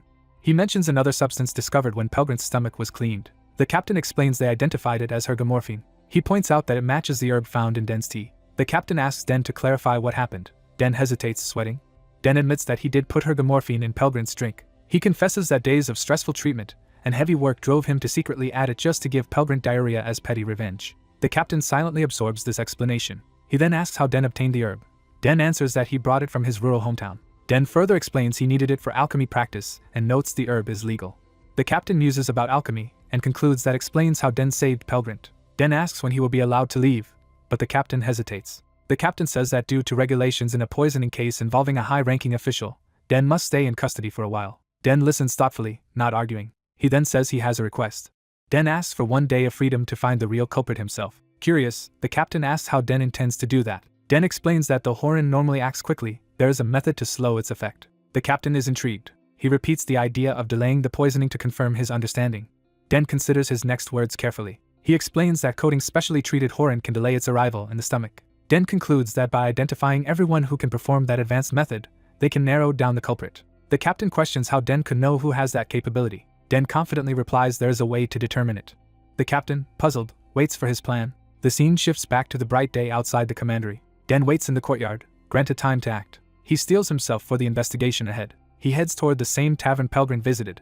Den recalls that at the Big Mama informant agency the veiled woman had given Pelgrin a city map and contact instructions. He remembers seeing Pelgrin enter that very bar the previous night. A voice calls to Den, asking why he is standing idle. Den turns to see another knight, the commandery's vice captain, behind him. Den mentally notes the man's rank as vice captain. Accepting the inconvenience, Den decides he will cooperate with the vice captain. The two stand together, preparing to act as partners. They face the tavern entrance and agree to go inside. The tavern door swings open. Den and the vice captain enter the busy bar, beginning their on-site investigation. In a tavern, various patrons eat while a bald man chats and a waiter serves drinks. The brown-haired protagonist and his silver-haired companion enter the establishment. At the bar, the bartender is asked for a drink and inquires what the customer wants. The protagonist orders a special drink called Mother's Blessing, surprising the bartender. Asked about appetizers, the protagonist orders fried back meat while another patron comments that back meat smells. Hearing criticism of the dish, the bartender decides he will obtain it elsewhere and falls silent. The bartender, now cooperative, tells the two to follow him. As they walk, the silver-haired man questions what is happening, but the protagonist insists they keep following. A hidden door is opened, revealing a bright passage. The bartender leads them into a secret room with a crystal ball and says a woman will arrive soon. The protagonist waits as a veiled woman in purple enters from a side doorway. The veiled woman sees him and reacts with surprise. The protagonist recognizes her and hesitantly calls her Den. They sit across from the veiled woman at the table, crystal ball between them. The protagonist looks at her expectantly, preparing to speak. He thinks to himself that this veiled woman is likely Granwell's informant contact. She asks what information they are seeking. The protagonist requests data on Joran's agents in the imperial capital and a full month's movements of Pelgrin von Bologna. He also asks for everything Pelgrin has previously purchased from her. The informant silently weighs his request. She remarks that she did not expect Pelgrin to have trained a successor, which confuses the protagonist. She agrees to provide all the requested information in exchange for 2 gold coins. The protagonist cheerfully points out the fee to his companion, who is dismayed. Smiling, the protagonist tries to put the payment on the White Deer Knight Commandery's tab, angering his companion. The informant refuses credit, insisting on immediate payment, and the 2 men resign themselves. The protagonist calmly places 2 gold coins on the table. His companion is shocked by how much money he casually had and asks how long the job will take. The informant says she already has the information and will share it right away. Before she continues, the protagonist asks if he can pose another question. He pointedly asks how she came to know the password for their informant network. The protagonist stares seriously, not immediately answering her question. She demands 2 gold coins in return for that answer. The protagonist smirks and says he will reveal it if she pays him 2 gold coins. The informant silently studies him. She narrows her eyes, intrigued and suspicious. She decides to figure out his secret herself, reasoning that she is an informant, while he simply agrees.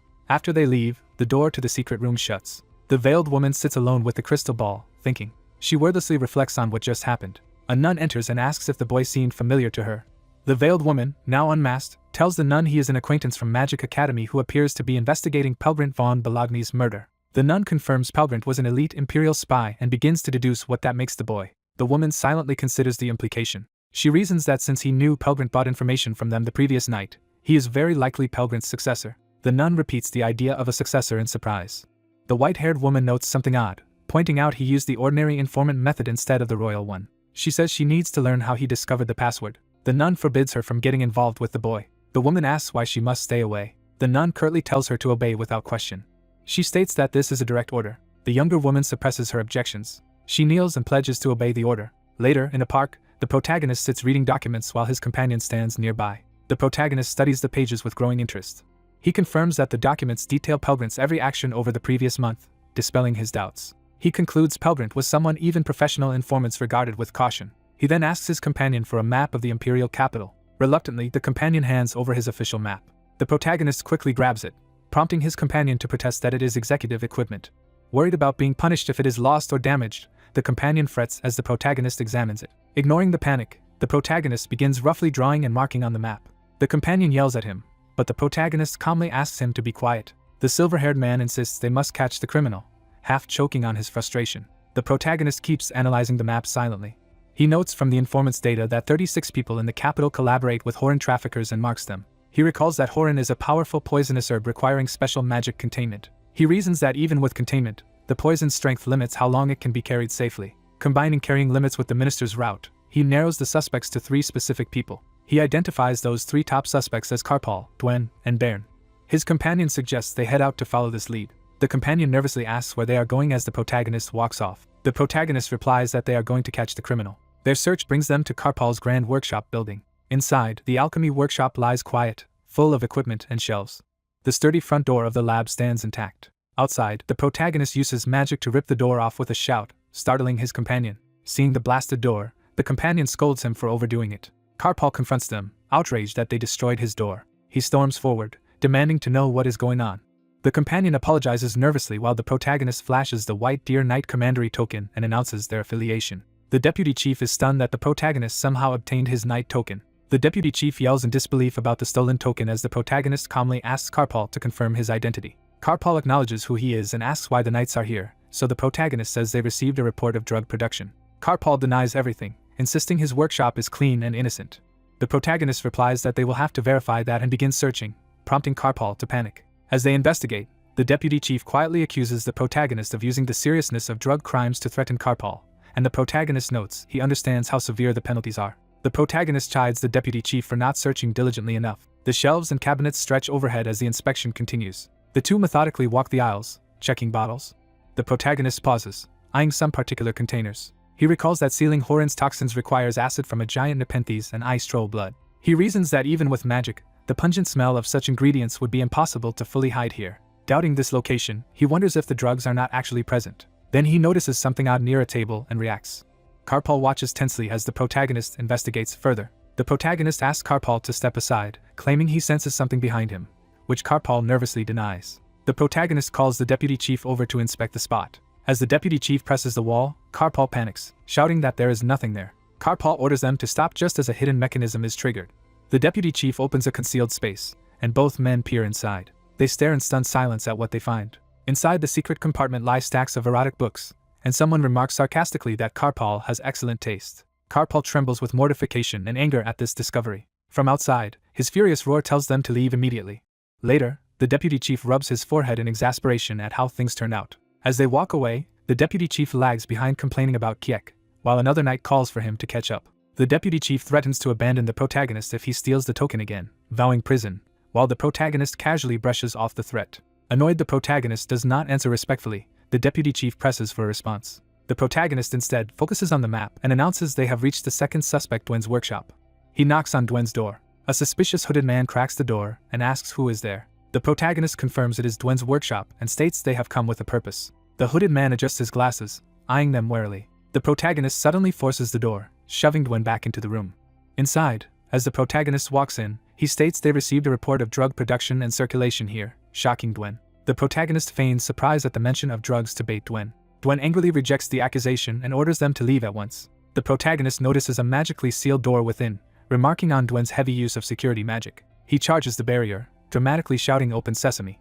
Dwen screams in outrage, calling him a bastard. Dwen clenches his teeth, realizing what is about to happen. The protagonist, now inside, looks confused by what he sees. Beyond the broken wall lies a storage room filled with barrels, making him question the contents. The deputy chief peers into a barrel.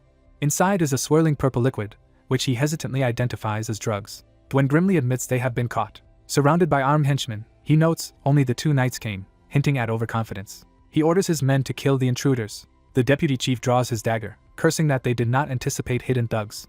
He tells the protagonist to stay close so he can protect him. The protagonist says such protection is unnecessary, confusing the deputy chief. The deputy chief turns and sees the protagonist calmly wearing a gas mask. Startled, the deputy chief demands to know what he is doing. The masked protagonist readies a metal canister. He rolls the canister toward the gang while remaining near the barrels. The thugs watch the object clatter across the floor toward them. Dwen and one subordinate stare at it in puzzlement. The canister suddenly releases a massive cloud of gas. From outside, the building is engulfed in the spreading gas plume. The gas fills the workshop corridors and rooms. The lab becomes a fog of choking fumes. One by one, the henchmen collapse unconscious. Dwen and his remaining accomplices also succumb and fall. The deputy chief lies on the floor asleep, unintentionally taken out as well. The masked protagonist tells the sleeping deputy chief everything will be resolved by the time he wakes up. Later, more knights gather outside Dwen's workshop. Inside, they find the criminals sprawled on the ground and secure the scene. Senior knights discuss the incident, concluding that poisonous gas from a failed alchemy experiment appears to be the cause. Seeing unconscious workers on the floor, Another knight says they seem to be regular staff of the workshop but that their identities will be formally verified. 3 uniformed men discover someone lying unconscious and react in surprise. They realize the sleeping person is their vice captain. The captain panics and desperately tries to wake the vice captain. A subordinate points out that there is a piece of paper on the vice captain's chest. The captain notices the note and a rose placed on the unconscious man. The note explains that the vice captain fell asleep here while fighting a drug criminal, leaving the captain confused. In a flashback, the vice captain, already drowsy, complains about someone drawing on a map. Still half asleep, he mutters that he will also be punished. Returning to the present, the men watch the vice captain mumbling in his sleep. The captain and his subordinate look at each other, processing the situation. Elsewhere in the building, someone remarks in disbelief that the vice captain really fell asleep, as others lie unconscious around him. Time passes and we see the exterior of an ornate building under a clear sky. A cloaked figure steps lightly onto a rooftop. The same figure stands on the roof edge, surveying the building. He notes that his disguise magic has been improved and muses about calling his mask an upgraded version. Wearing the mask, he quietly opens a high window to slip inside. From a balcony, he scouts an empty, luxurious office below. He suddenly notices something that surprises him. His gaze lands on a strange plant sitting on a nearby ledge. He recognizes the plant as Nepenthes.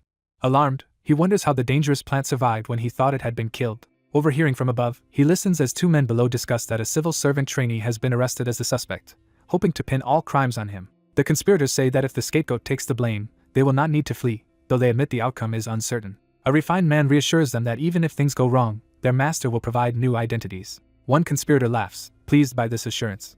As that man relaxes, the masked thief silently appears behind him. The conspirator senses something and turns, puzzled. The thief kicks him hard, knocking him out. The refined man reacts in shock as his ally is sent flying. Realizing the danger, the refined man panics. He is quickly bound tightly with ropes. Dangling and tied, he demands to know what is happening. The thief stands before the captive and ominously asks what else could be happening. He introduces himself as a grim reaper who has come to take the captive. Terrified, the captive demands to know who he is and insists on being freed. The thief notices the crest badge on the man's chest. Grabbing the man's clothes, he is questioned about what he is doing. The thief's eyes widen in recognition. He focuses on the wolf emblazoned crest, puzzled by it. Meanwhile, in another room, a nobleman stands by a window, deep in thought. Close up, the nobleman looks tense and uneasy. A mysterious armored woman behind him teases him for being restless. She, called Scorpion, guesses that their scheme has gone awry. The nobleman angrily blames her, saying their current mess happened because everyone was busy dealing with the hunters pursuing her. Scorpion calmly counters that he is the one who was discovered, not her. She then coolly announces that since their business together is over, they should part ways, causing him to protest. Growing desperate, he asks what she wants as payment for eliminating the hunter that pursued her. She hints that he already knows what she wants and tells him not to pretend ignorance. He hesitantly identifies her demand as the sacred artifact known as the goddess's blessing. He stammers that the artifact was stolen earlier by a thief named Lupin, and she mocks him for still failing to capture that thief. She replies that if he no longer has it, there is nothing she can do to help him. She adds that she will simply take whatever she feels is owed to her by her own judgment. Alarmed, he begs her to wait, fearing the consequences. Shouting after her as she departs, he warns that if he is caught she will also suffer. Outside, Lupin stands on a rooftop overlooking the mansion grounds.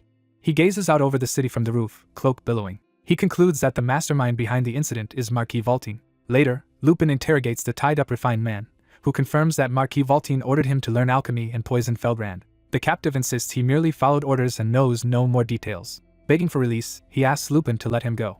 Lupin considers, then reaches for his gas mask. Mask on, he coldly states that wrongdoing deserves punishment. The captive stares in confused fear at the masked figure. Elsewhere in the building, a lone armored guard stands watch in a hallway. The guard looks bored while on duty. Sparkling motes of magic begin drifting toward the guard, catching his attention. His vision swirls as the magic takes effect. He collapses to the floor, knocked out. His unconscious body is silently dragged aside. Lupin stands over the sleeping guard's body. Removing his gloves, Lupin readies himself after neutralizing the guard. He resolves that before sunset he must find solid evidence proving Marquis Valtine's involvement. Remembering that one room contains a vault, he heads there to search it. Opening the door, he figures he will likely find something incriminating inside. Entering, he pauses when he notices someone else already in the vault room. Scorpion is there in front of the safe, remarking that unauthorized people are not allowed in this place. Lupin silently takes in the unexpected encounter. Scorpion turns, asking what he is doing here and addressing him as Mr. She then inquires what brought him to this room. Lupin watches her warily, saying nothing.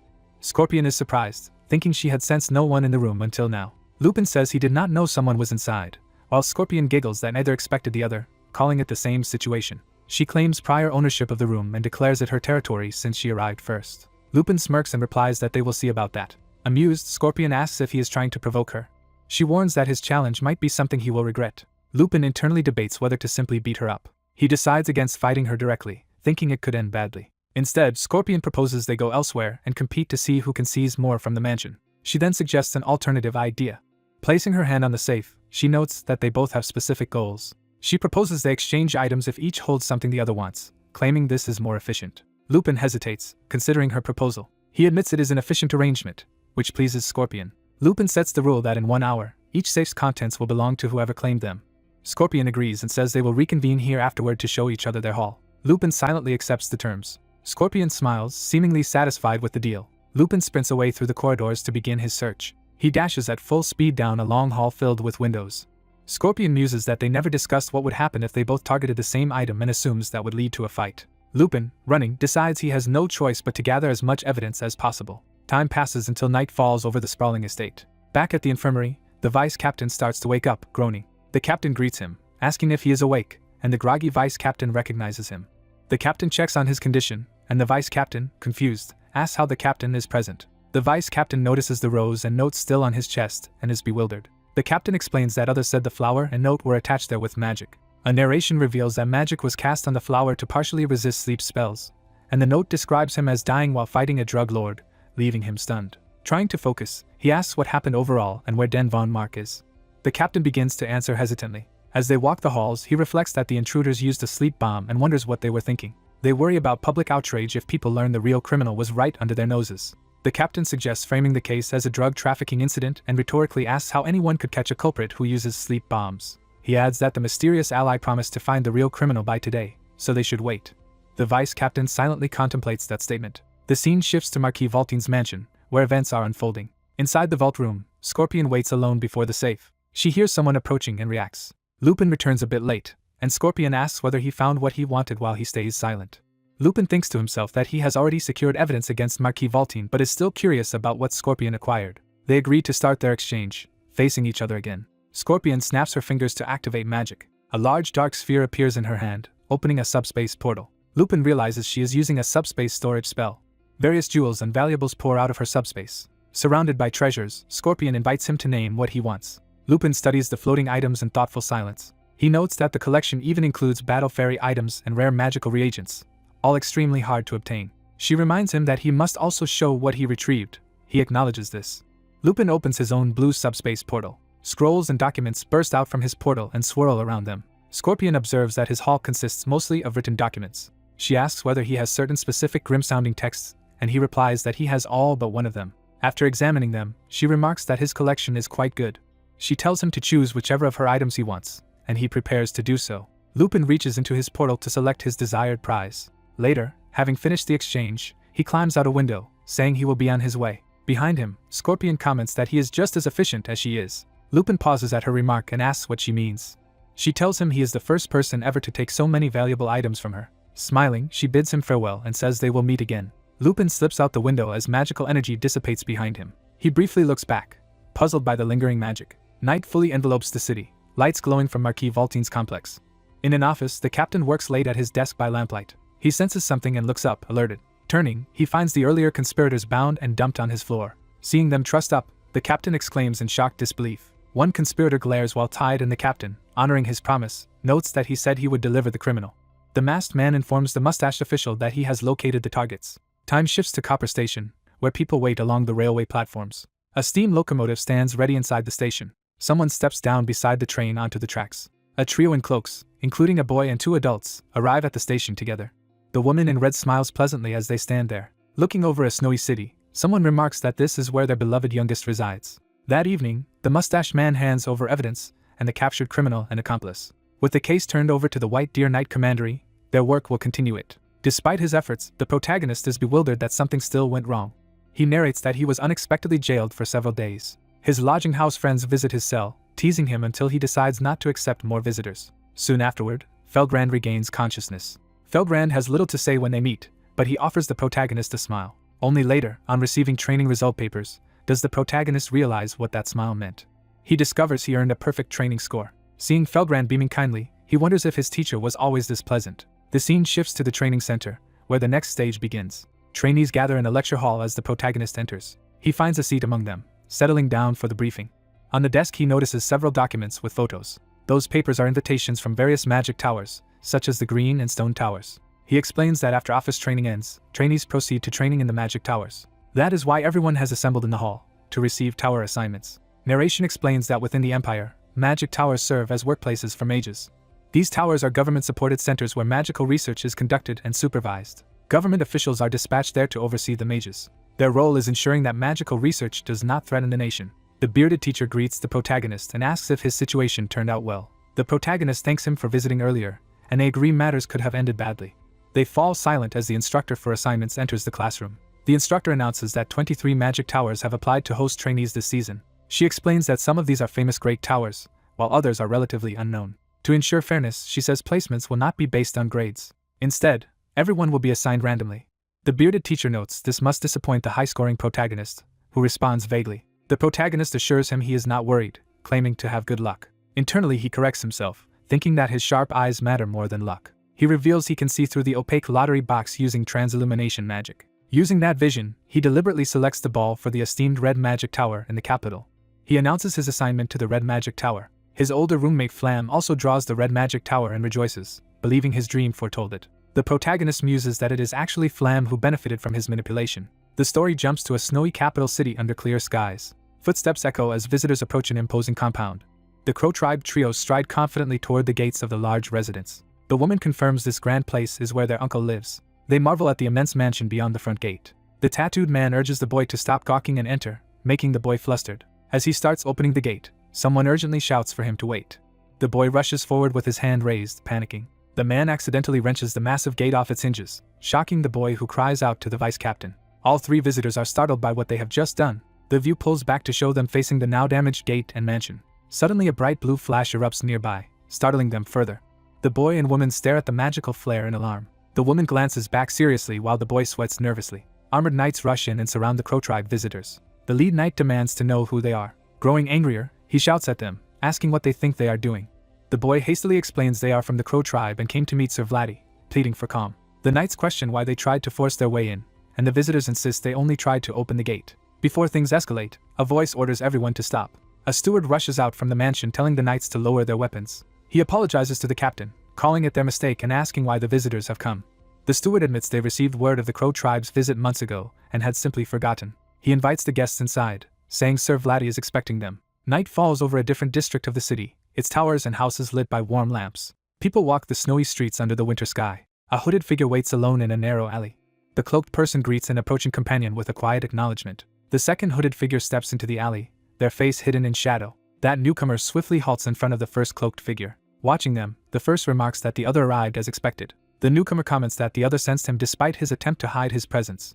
He then asks what business has brought the other agent to the capital. The second man produces a sealed scroll. Delighted, the first wonders excitedly if a certain person has finally taken action. The more serious one warns that if the experiment succeeds, he will probably die, and jokes about preparing his grave, prompting a complaint about ominous talk. The excited man declares that if the experiment works, he will be reborn, laughing to himself.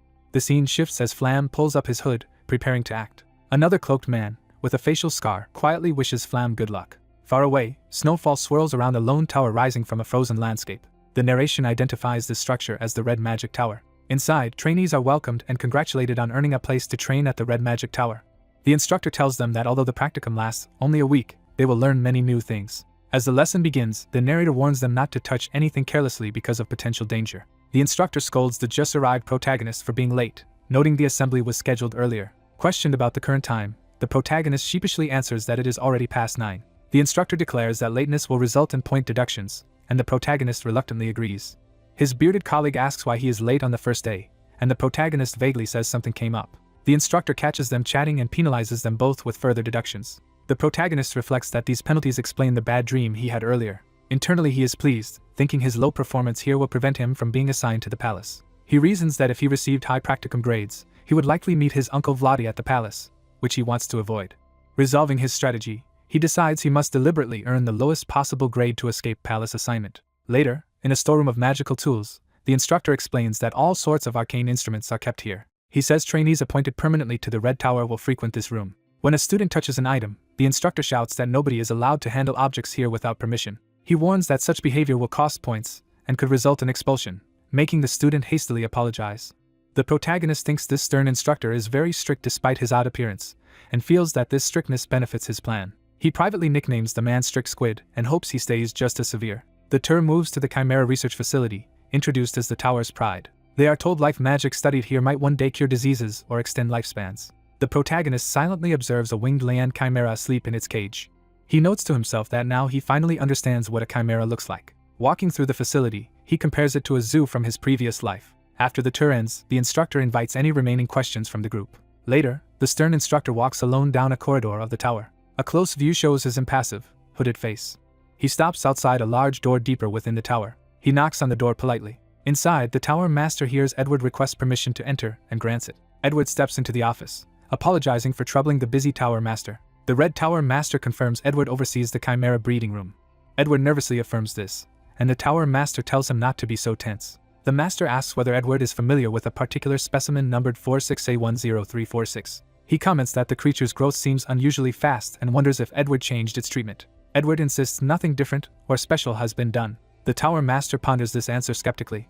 He explains that he actually summoned Edward to discuss a personal matter. Turning toward his bookshelf, he asks Edward to do him a favor. The focus lingers on a rolled document lying on the shelf. Somewhere else in the tower, a magical explosion blasts rock apart. Back in the tool room, other trainees scold the protagonist for breaking something again, while he claims his hand slipped and apologizes. His bearded colleague asks if something is wrong since he keeps making uncharacteristic mistakes, but the protagonist downplays it as nothing. The colleague offers to help him with anything that might happen, and the protagonist answers casually. Later that day, the protagonist walks alone outside along the tower's exterior wall. He reaches into his cloak while strolling. He pulls out an identification badge he has obtained. He smiles knowingly as he examines it. The badge bears the photograph of another trainee, whose identity he has appropriated. Night falls over the red magic tower, silhouetting it against the starlit sky. Inside, the magical tool room stands quiet and empty. A masked intruder suddenly appears there, landing softly on the floor. Revealed as the protagonist in disguise, he chuckles and decides to explore what the tower holds. Using the stolen badge, he activates a magical lock. He enters a secured chamber within the research area. Gazing at shelves and curios, he marvels at how impressive the collection is. He recognizes one glowing blue crystal as Philogrov's famous magic stone and is surprised to find it here. Deeper in the room, he examines a strange item he has never seen before and thinks it ought to be copied. Hearing something, he turns sharply in alarm. He hides as Edward appears in the room and begins moving toward the cages. The protagonist watches Strict Squid nervously approach a barred enclosure. Puzzled, the masked protagonist quietly wonders what is happening. He then sees Edward pushing the chimera's cage out, and wonders where he is taking it in the middle of the night. Doors open elsewhere in the building. Edward wheels the chimera's cage into the tower master's study. Finding the room empty, he remarks that the tower master is not present. Looking ahead, he notices a glowing magic circle spread across the floor of the office and reacts in surprise. A mysterious mage studies an unfamiliar glowing magic circle on the floor. A robed assistant approaches a large cage in a book-filled room as another robed figure enters. The elder mage, addressed as the tower master, appears. The assistant reports bringing specimen 46A10346, a winged lion-like creature in the cage, as requested. Another mage questions the tower master while the elder examines a parchment. The tower master, puzzled and wary, wonders what the parchment is. The assistant is suddenly enveloped in strange energy, confused by what is happening. The magic circle erupts, trapping both the assistant and the caged beast in a powerful ritual as the tower master looks on in shock. The assistant panics as his body is seized by the swirling magic while the tower master holds the parchment. As the assistant screams, the tower master begins invoking a being he calls the Great Sheep Lord. The assistant, being torn by the spell, thanks this Great Sheep Lord for letting him glimpse its knowledge despite his weakness. He declares that through this teaching he draws closer to the deity, while the beast roars violently in its cage. The tower master reverently addresses a great grand sorcerer figure implied by the parchment. Observing through the window, a masked intruder reacts in confusion to the strange ritual beginning inside. The masked intruder bursts in and unleashes a named kick attack, striking both the assistant and the tower master. Earlier, the assistant had been calmly wheeling the winged lion's cage down a corridor. Close up, he pushes the cage with a neutral expression. He brings the cage to the ritual room's door, about to enter. The door slams, cutting to the corridor outside the ritual room. A masked boy peeks around the corner, secretly watching events. He silently studies the situation with a serious look. Outside, the scene shifts to the tall magic tower under a starry sky. From the office interior, the assistant stands near the window unaware that the masked boy clings outside watching him. The boy hangs upside down from the window, spying into the room. From his vantage point, the boy realizes this room belongs to the magic tower master and identifies the elder mage as that master.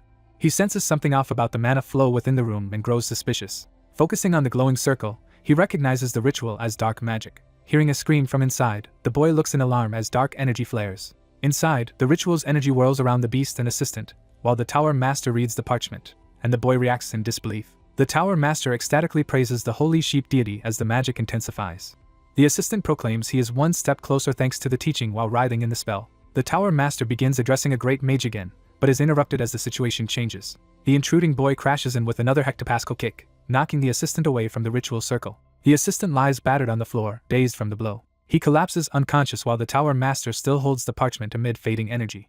The tower master, sweating and speechless, turns in shock. The masked boy appears in the room amidst lingering smoke, demanding to know who the tower master is. The boy confronts him, asking why a magic tower master is using forbidden dark magic, leaving the elder flustered. Accusing him further, the boy demands to know what he planned to achieve by sacrificing the beast he calls Strict Squid, while the tower master stammers. Suddenly the parchment glows red, and the tower master is overtaken by a sinister power.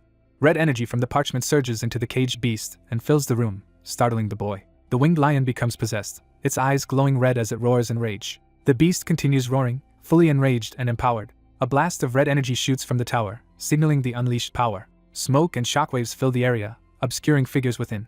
Outside amid the chaos, the masked boy staggers, wondering what just happened. He notices a shadowy figure approaching through the swirling debris. Realizing the danger, he dashes forward, determined to respond. As explosions erupt behind him, he charges while shouting in exertion. His foot slams down as he braces for combat. Glaring at his foe, he curses him under his breath. A skeletal figure in the tower master's robes appears, declaring it is time for divine punishment. The boy dryly remarks that the skeleton looks more like the one punished by God. The skeleton readies a dark spell and hurls a glowing orb at the boy. The boy barely escapes a massive red explosion, screaming as he dodges. Recovering outside, he grips his staff and prepares to counterattack. He rockets toward the skeleton on a jet of flame or mana, shouting for his enemy to take the attack. The skeleton braces itself as red power surges around it. The skeleton unleashes another powerful blast. The attack detonates in a huge fiery explosion inside the building. After the blast, the boy and skeleton face each other amid fire and smoke. The skeleton sinisterly laughs, impressed by the power of the failed experiment. It exults and praises the mysterious Great One that granted such strength. The boy is stunned as his opponent powers up again. The tower continues exploding from the ongoing duel. The boy rises into the night sky above the ruined tower, floating opposite the skeleton. He acknowledges that the transformed tower master is stronger than expected. The skeleton gathers a swirling mass of dark energy and taunts the boy, asking if he is scared. Another explosion erupts near the skeleton as attacks clash. The boy grits his teeth from the impact, looking for his foe. Seeing nothing but the dark sky, he wonders where the enemy has gone. A voice ominously foretells that hellfire retribution will kill him. The skeleton hovers overhead and summons a spell called Rain of Death, sending red projectiles down toward the boy. The boy concentrates, forming a blue defensive sphere around himself. From above the tower, the boy hovers in his barrier while the red projectiles curve toward the skeleton below. Calm within his shield, the boy prepares his counter magic. The two combatants surge toward each other through the sky, trailing energy. The skeleton lunges forward aggressively with staff raised. Close up, it screams with murderous intent. The boy charges headfirst through a vortex of blue energy to meet him. His fist glows with condensed power as he dives. He slams a devastating blue blow into the skeleton's torso. The skeleton reels in agony, part of its skull shattered. The boy follows up, eyes focused and resolute. He unleashes a barrage named Magic Bullet MMG version, pelting the skeleton with multiple blue projectiles. The skeleton is riddled with hits but gathers red energy in both hands to retaliate. Their spells collide midair in a spectacular clash of forces. The skeleton is engulfed by the converging blasts. Its face shows panic as the light overwhelms it. The explosion sends the skeleton crashing down near the damaged tower. The tower trembles as more debris rains down. The skeletal tower master smashes into the wall and falls amid rubble. He ends up sitting against ruins, cloaked in red mist but still animate. Groaning, the skeletal mage struggles to move. He looks around, bewildered, amid broken stone and glass. Catching his reflection in a shard of glass, he is shocked by his own skull-like visage. Staring in disbelief, he questions why his face has become skeletal. The boy steps through a hole in the wall and asks if the mage only just realized his transformation. Panicking, the skeleton begs the boy to wait. The boy, wrapped in blue energy, coldly bids him goodbye and prepares a final attack. A massive blue blast strikes the tower, causing another huge explosion. The structure's wall is blown open, revealing the starry sky beyond. Inside, the floor is left in ruins, strewn with debris and smoke. As the dust settles, the mage's fading thoughts reveal he sought forbidden knowledge to gain a healthier, more passionate life. Lying broken in skeletal form amid the rubble, he laments that he instead ended up with a dying body. His skull begins disintegrating into dust, signaling his true death. Watching the dissolution, the boy concludes that the mage was already effectively dead. The boy stands silently, expression unreadable, over the fading remains. He then turns toward the gaping hole and looks out at the night sky as rubble drips around him. Outside, the shattered magic tower continues crumbling in the distance. Back at the academy grounds, students gather and stare up in horror at the collapsing tower. As the tower tilts and falls, they scream and scramble to get out of the way. Among the crowd in school uniform, the boy feigns ignorance, wondering aloud why the magic tower is collapsing. Nervous but trying to act casual, he laughs weakly. Watching the still burning stump of the tower, he reassures himself that everything should be fine even as more stones fall. The scene shifts to the Grand Royal Palace under clear daylight. Later, in a secret palace corridor, Denberg travels with his uncle and companions toward a hidden meeting room. Den asks his uncle if this dingy passage really leads to the palace, confused by the clandestine route. His uncle explains that all outsiders must use this covert path to reach the secret meeting room so it can be sealed off quickly. He then asks Denberg if there has been any progress finding Den, and Den nervously admits there has not. Pressed further on whether he has even searched, Den stammers that he has. The uncle cheerfully says that if everyone works together they will find Den, laughing boisterously while the others fall silent. A stern officer tells them to quiet down. Another official, waiting ahead, remarks that their voices were audible even inside the meeting room, and the uncle sheepishly agrees. The officer notes that the man looks exhausted and asks what is wrong. The uncle reveals that someone destroyed the red magic tower the previous night, surprising the group. The white-haired officer brusquely says they should hurry up with the matter since he is busy. The narrative briefly shows the palace exterior in daylight. Inside the meeting room, the king warmly welcomes the visitors and invites them to sit. Denberg reacts nervously, addressing the king with formal respect. Flustered, he overpraises the king's benevolence and insists he is unworthy of such attention. His uncle sprawls casually on the table, saying the palace manners are unnecessary here. From above, we see everyone around the table as the uncle urges them all to relax. The white-haired officer announces they will now discuss Denberg Blade's runaway from home. The king asks about a portrait of Denberg, and the uncle produces one. The king examines the portrait with a puzzled hum. The picture shows Denberg's face, and the king comments that the nephew looks as young as described. Another relative bursts out laughing, questioning if this really represents the youngest child. They all agree the portrait looks nothing like Denberg and remark on how different it is. Proudly, the uncle unveils his own comical drawing of Denberg, claiming it is a much more accurate likeness. The family enthusiastically confirms that the second caricature truly resembles Denberg. Denberg and another relative compliment the uncle's improved drawing skills, while the king sits speechless. The king decides they must delay the serious part of their meeting for a while longer. The scene transitions to a distant, snow-covered ruined tower in a frozen landscape. In a snowy town, guards hold back a crowd as people gather to look at the destruction. Among the onlookers stands a hooded, scarred man with one eye, calmly observing. He closes his eye in thought, expression grim. Then he turns away, slipping through the crowd as another man notices. Passing the rubble where workers and soldiers clear debris, the hooded man mutters that someone was a foolish bastard. The chapter ends with a peaceful view of hills and clear sky, contrasting the earlier chaos. A distant explosion erupts in the forested hills under a clear sky. A swordsman faces down a charging giant rhino-like beast at close range. The swordsman leaps high as the beast crashes past beneath him. In midair, the injured swordsman raises his sword to strike decisively. He slashes down the beast's side, making it howl in pain. He propels himself back into the air for another attack. Spinning with his sword, he unleashes a powerful circular slash toward the beast. Focused, he prepares to finish the foe with his next move. Windy sword energy engulfs the beast as he keeps slashing. He drops from above, delivering a final heavy blow that carves into the beast. The beast collapses defeated while the swordsman approaches, fist clenched. Calm again, he sheathes his sword. He looks ahead with a composed but slightly bloodied expression. An elder woman appears and asks if he has finished hunting. He recognizes her as Elder Merpa. The elder considers his work with a thoughtful hum. She comments that he has cut up valuable game animals. He apologizes for his lack of skill, and she reassures him that this is how he learns. She reminds him that the New Year's festival in the imperial capital is approaching, and he asks how it differs from their town's festival. She answers vaguely that it is both different and the same, leaving him confused. The elder smiles mysteriously. She explains that the enjoyment and the fighting at the festival are the same everywhere. In another world, an office worker in a suit sneezes loudly. Walking the corridor with a coworker, he wonders if someone is talking about him behind his back. They split up their work, agreeing to meet again soon. The younger man watches his coworker go ahead while carrying a stack of papers. He narrates that he is now working in one of the central departments of the palace. He recalls that training at the magic tower ended abruptly because of an incident. Thanks to accruing penalties, his grade there dropped to the level he wanted, though it is still rather high. Now in the last part of his training, he handles festival cargo and packages.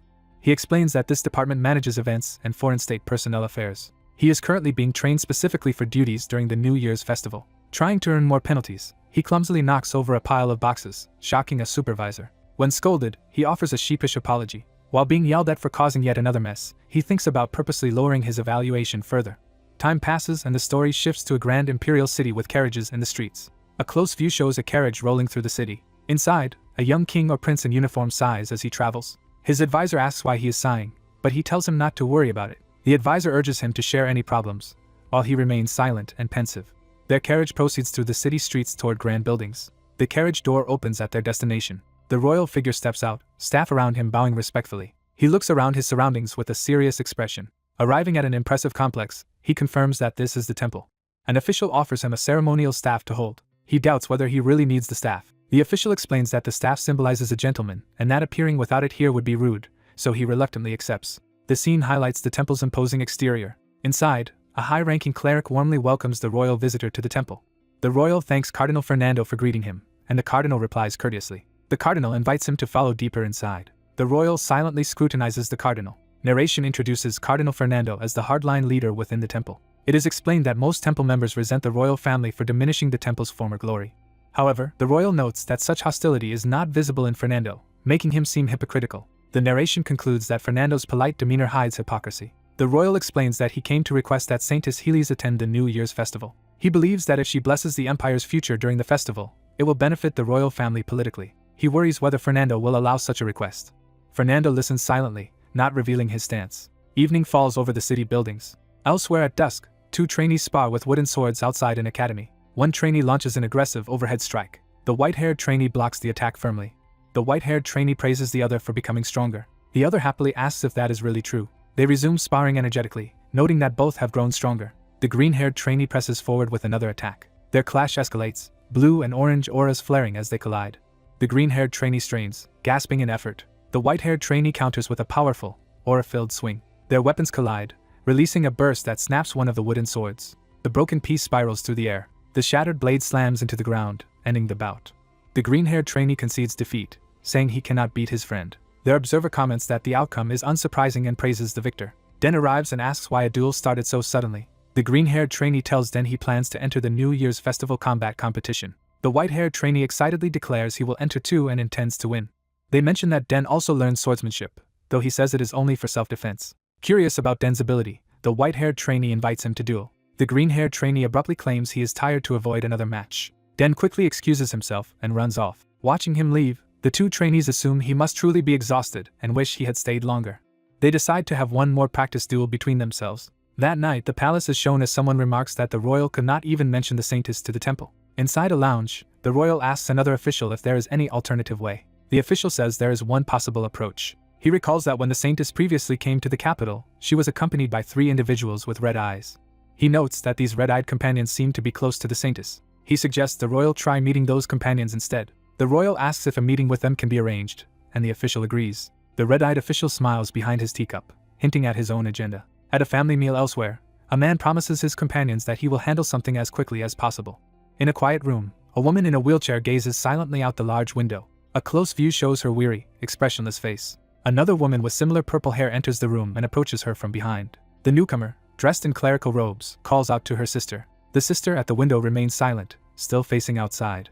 The robed sister looks at her with concern. She gently embraces her sister from behind. Clinging to her, she remarks sadly that she has arrived too late. Crying, she apologizes for not being able to stay by her sick sister's side. The ill sister's eye shifts slightly, reacting to the apology.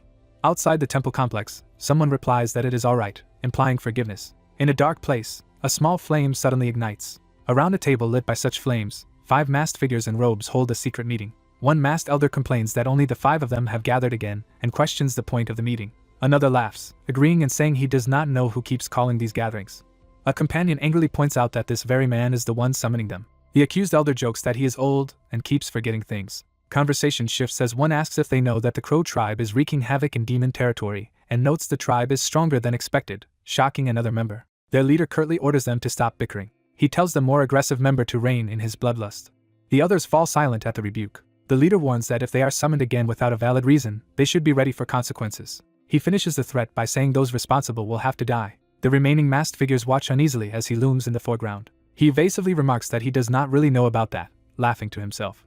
The scene returns to a snowy city building under a clear sky. Inside, the royal asks a marked man if he can help arrange a meeting with the saintess. The man with the forehead mark grins and says it will be easy. He adds that he will simply ask her, and the royal gratefully requests the favor while the man laughs off the need for politeness. The marked man departs, promising to contact the royal as soon as possible. The royal privately finds it suspicious that the man agreed so readily. His attendant asks whether to prepare the carriage for departure. The royal notes how pleasant it is to rest in such a place after a long time. He decides they will leave after finishing a cup of tea, and the attendant agrees. The royal calmly sips his tea while the attendant stands nearby.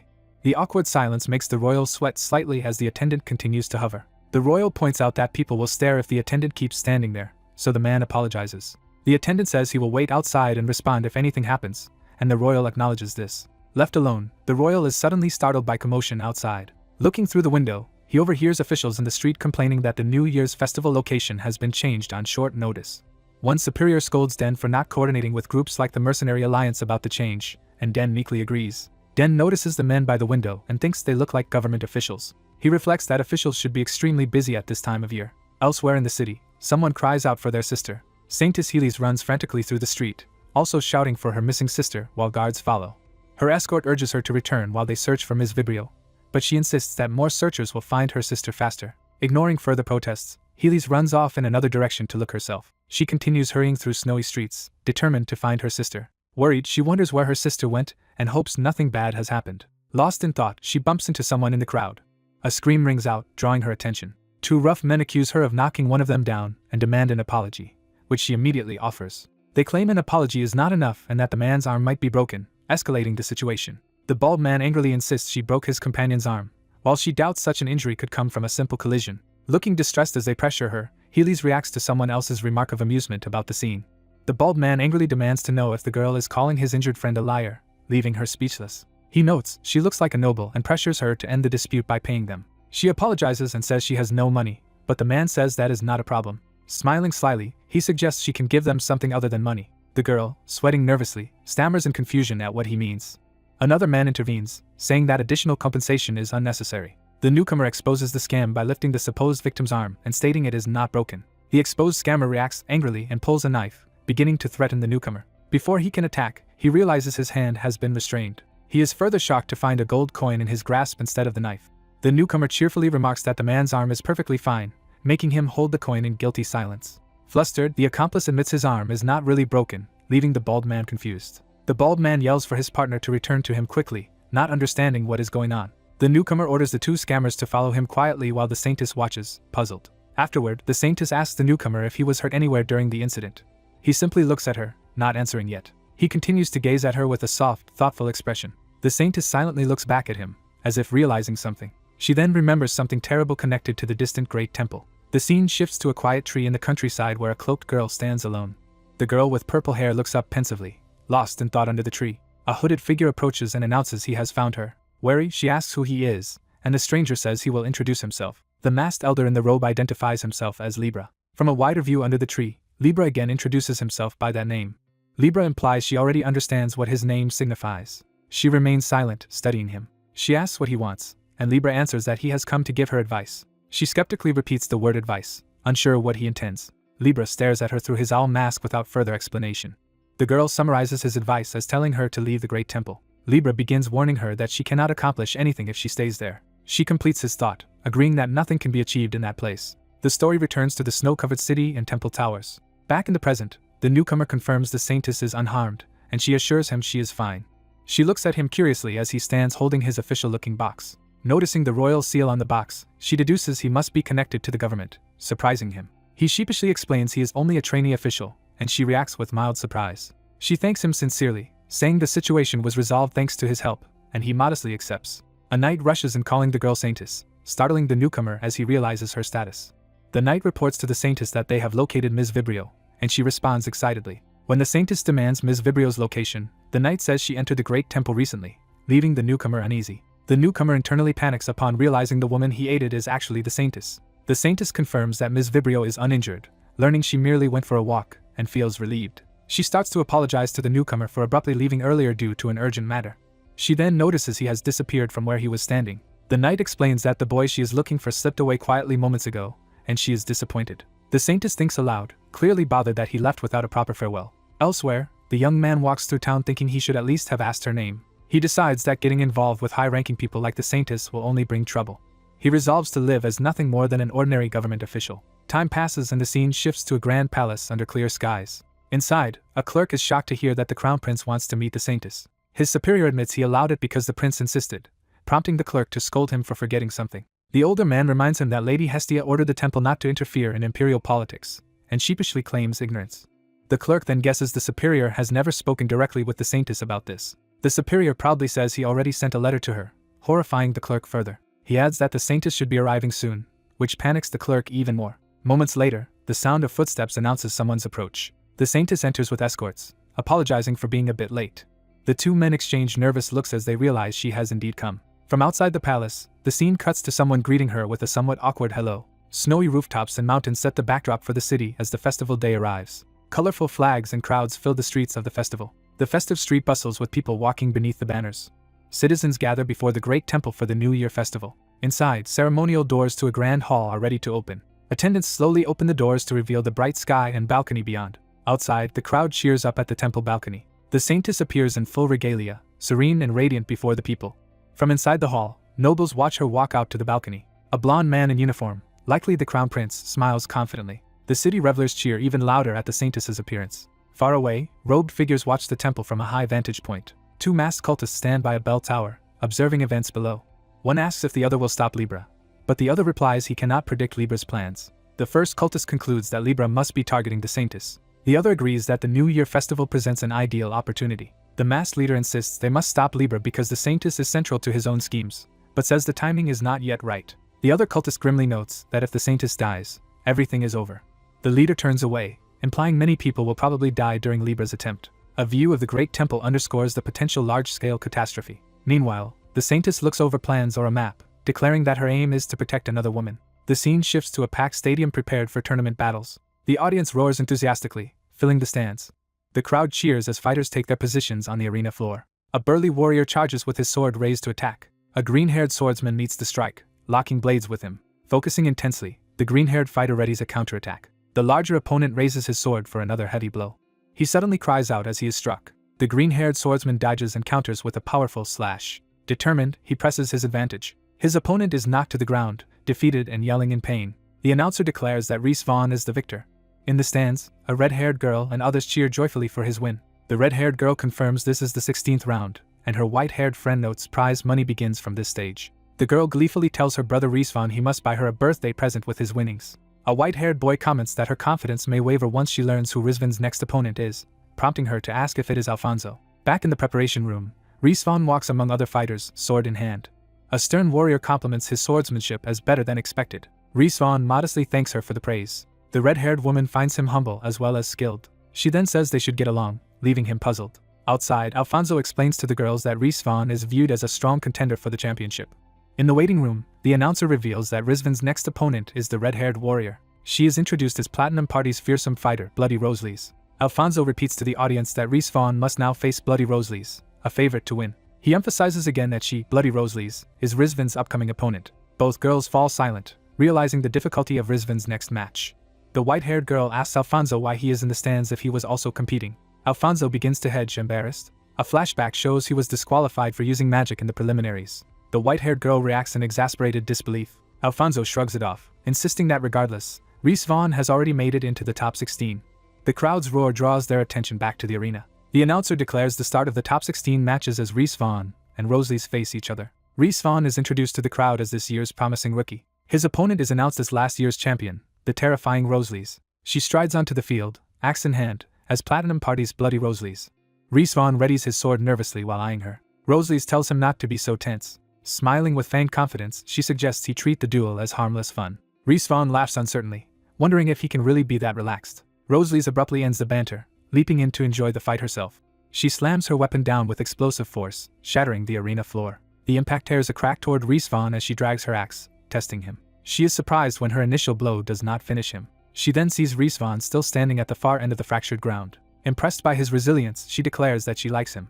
Outside, crowds continue to stream around the Coliseum during the festival. Inside, Rizvan's supporters watch the match anxiously. His sister whispers big brother in growing worry. From her viewpoint, the two fighters clash fiercely on the arena floor. Rhys Vaughn trades rapid blows with Roseleys at close range. He grimaces as her heavy attacks batter his guard. Roseleys notes he is enduring her strikes well and decides to increase the intensity. She launches an even stronger assault, asking how he will handle this next move. A powerful shockwave rushes toward Rhys Vaughn as she swings. He is knocked back hard, crying out in pain. The ground erupts where he lands, but he manages to brace himself. Rhys Vaughn groans, clearly injured yet trying to stay conscious. Roseleys dives from above for another crushing blow, prompting his alarm. Rhys Vaughn counters by leaping and striking head-on against her attack. Roseleys narrows her eyes, recognizing his growing resolve. Rhys Vaughn suddenly surrounds himself with a glowing aura, activating a hidden power. His eyes sharpen as he fully awakens this strength. He darts forward with supernatural speed, blue energy trailing his movements. Rosalie's is caught off guard as his empowered strike drives into her guard. Respawn flashes past her in a high-speed attack, signaling the true fight has finally begun. Rosalie's, the red-haired warrior, braces herself on the arena floor as something happens off-screen. She widens her eyes in shock, realizing something about her opponent. Rosalie's glances back calmly at the nervous swordsman who struggles to keep his stance. The green-haired swordsman pants heavily, exhausted but still holding his blade. Rosalie's casually asks the swordsman his name, startling him. He hesitantly introduces himself as Respawn. Rosalie's repeats his name, testing how it sounds. She decides she likes the name, leaving Respawn flustered. Rosalie says she will remember Rizvan's name as she powers up with crimson aura. Respawn, overwhelmed by her power, gasps in fear. A stern observer silently watches the bout, sweating slightly. Respawn charges at Rosalie's with a loud battle cry. He screams as he throws all his strength into a desperate attack. Rosalie's only smiles confidently at his reckless assault. His attack flies harmlessly skyward, showing how easily she avoided it.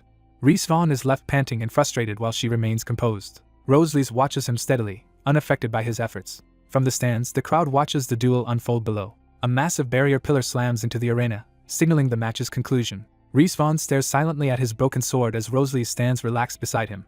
He asks Rosalie's if she intends to keep fighting. Rosalie's answers that the outcome of the match is already obvious. Respawn stays silent for a moment, accepting the reality. He admits defeat to Rosalie's. Rosalie's chuckles lightly at his straightforward surrender. She rests her axe on her shoulder and extends a hand toward him. Rosalie's tells him she enjoyed their match. Respawn smiles, accepting her sportsmanship. The two fighters seal their mutual respect with a handshake. Rosalie's thanks Respawn formally for the match in front of the cheering crowd. In the stands, a red-haired girl and her friends watch in surprise and admiration. The red-haired girl proudly whispers about her big brother's performance. An announcer proclaims Rosalie's as the first victor of the top 16 and calls for the next match, while a hooded figure slips away backstage. A masked, hooded man with a beaked mask observes in silence. Outside the arena, the day continues peacefully as people gather around. Announcers declare that the awards ceremony for the winners is beginning, led by Saintess Hellas. The crowd is told that the winners should come up to the central stage to receive their prizes. Saintess Hellas warmly congratulates the champions on their victory. Rosalie's respectfully thanks the Saintess for the honor. Rosalie's approaches Hellas on the red carpet to receive her prize. High above, various spectators including the masked man watch over the ceremony. The masked man stands among them, focusing intently on the events below. He narrows his eyes behind the mask, clearly preparing to act. On the stage, Hellas continues to smile graciously at Rosalie's. As Hellas steps closer to Rosalie's, something ominous begins to stir. A powerful blue magical disturbance erupts around them, distorting the arena air. Rosalie senses immediate danger and shouts a warning. Blinding blue beams crash down into the arena, sowing chaos among the spectators. Guards cry out in panic for the Saintess as the explosion hits. In the stands, people scream and flee while the masked mage stands calmly with his staff. The masked man grips his staff, clearly revealed as the attacker. Purple smoke covers the arena floor as shadows of intruders approach through it. When the smoke clears, Rosalie stands protectively in front of Hellas, blocking spikes that erupted from the ground. Rosalie glares at the attacker, demanding to know what is going on. The masked man admits he is surprised by her intervention. He pauses, silently reassessing the situation. Elsewhere in town, people gather at a festival square, unaware of the attack. Two organizers calmly discuss that today's event documents were checked and submitted to the temple according to plan. One organizer suddenly looks up, alerted by distant commotion. Hearing the noise from the arena, they remark that the finals must have just ended. The brown-haired man assumes Rosalie's has won the tournament without trouble. Back at the arena, the stadium looms as chaos continues inside. Terrified spectators rush toward the exits, shouting in fear. Masses of people sprint away as the purple aura spreads behind them. The masked mage raises his staff and pours more dark power into the arena. A wave of eerie blue energy floods the corridors as the fleeing crowd tries to escape. The energy condenses into a roiling blue fire blocking their way. Within the flames, cloaked shadowy figures begin to coalesce. People hesitate at the exit, realizing something horrifying is forming behind them. One man glances back in terror at what is emerging. Hooded spectral beings burst from the flames and chase the crowd, prompting more screams. The masked mage advances as the possessed cloaks swarm forward. A knight commander charges at one of the shadowy figures, sword drawn. He shouts in order to protect the Saintess. Royal guards engage the cloaked monsters in close combat. One guard is struck down as the cloaked enemy proves overwhelmingly strong. The remaining guards form a defensive line in front of Hellas while advancing cautiously. The commander urges Hellas to follow him to safety. A sudden magical blast strikes near Hellas, injuring a guard and shocking her. She screams as blue fire erupts between her and the attacker.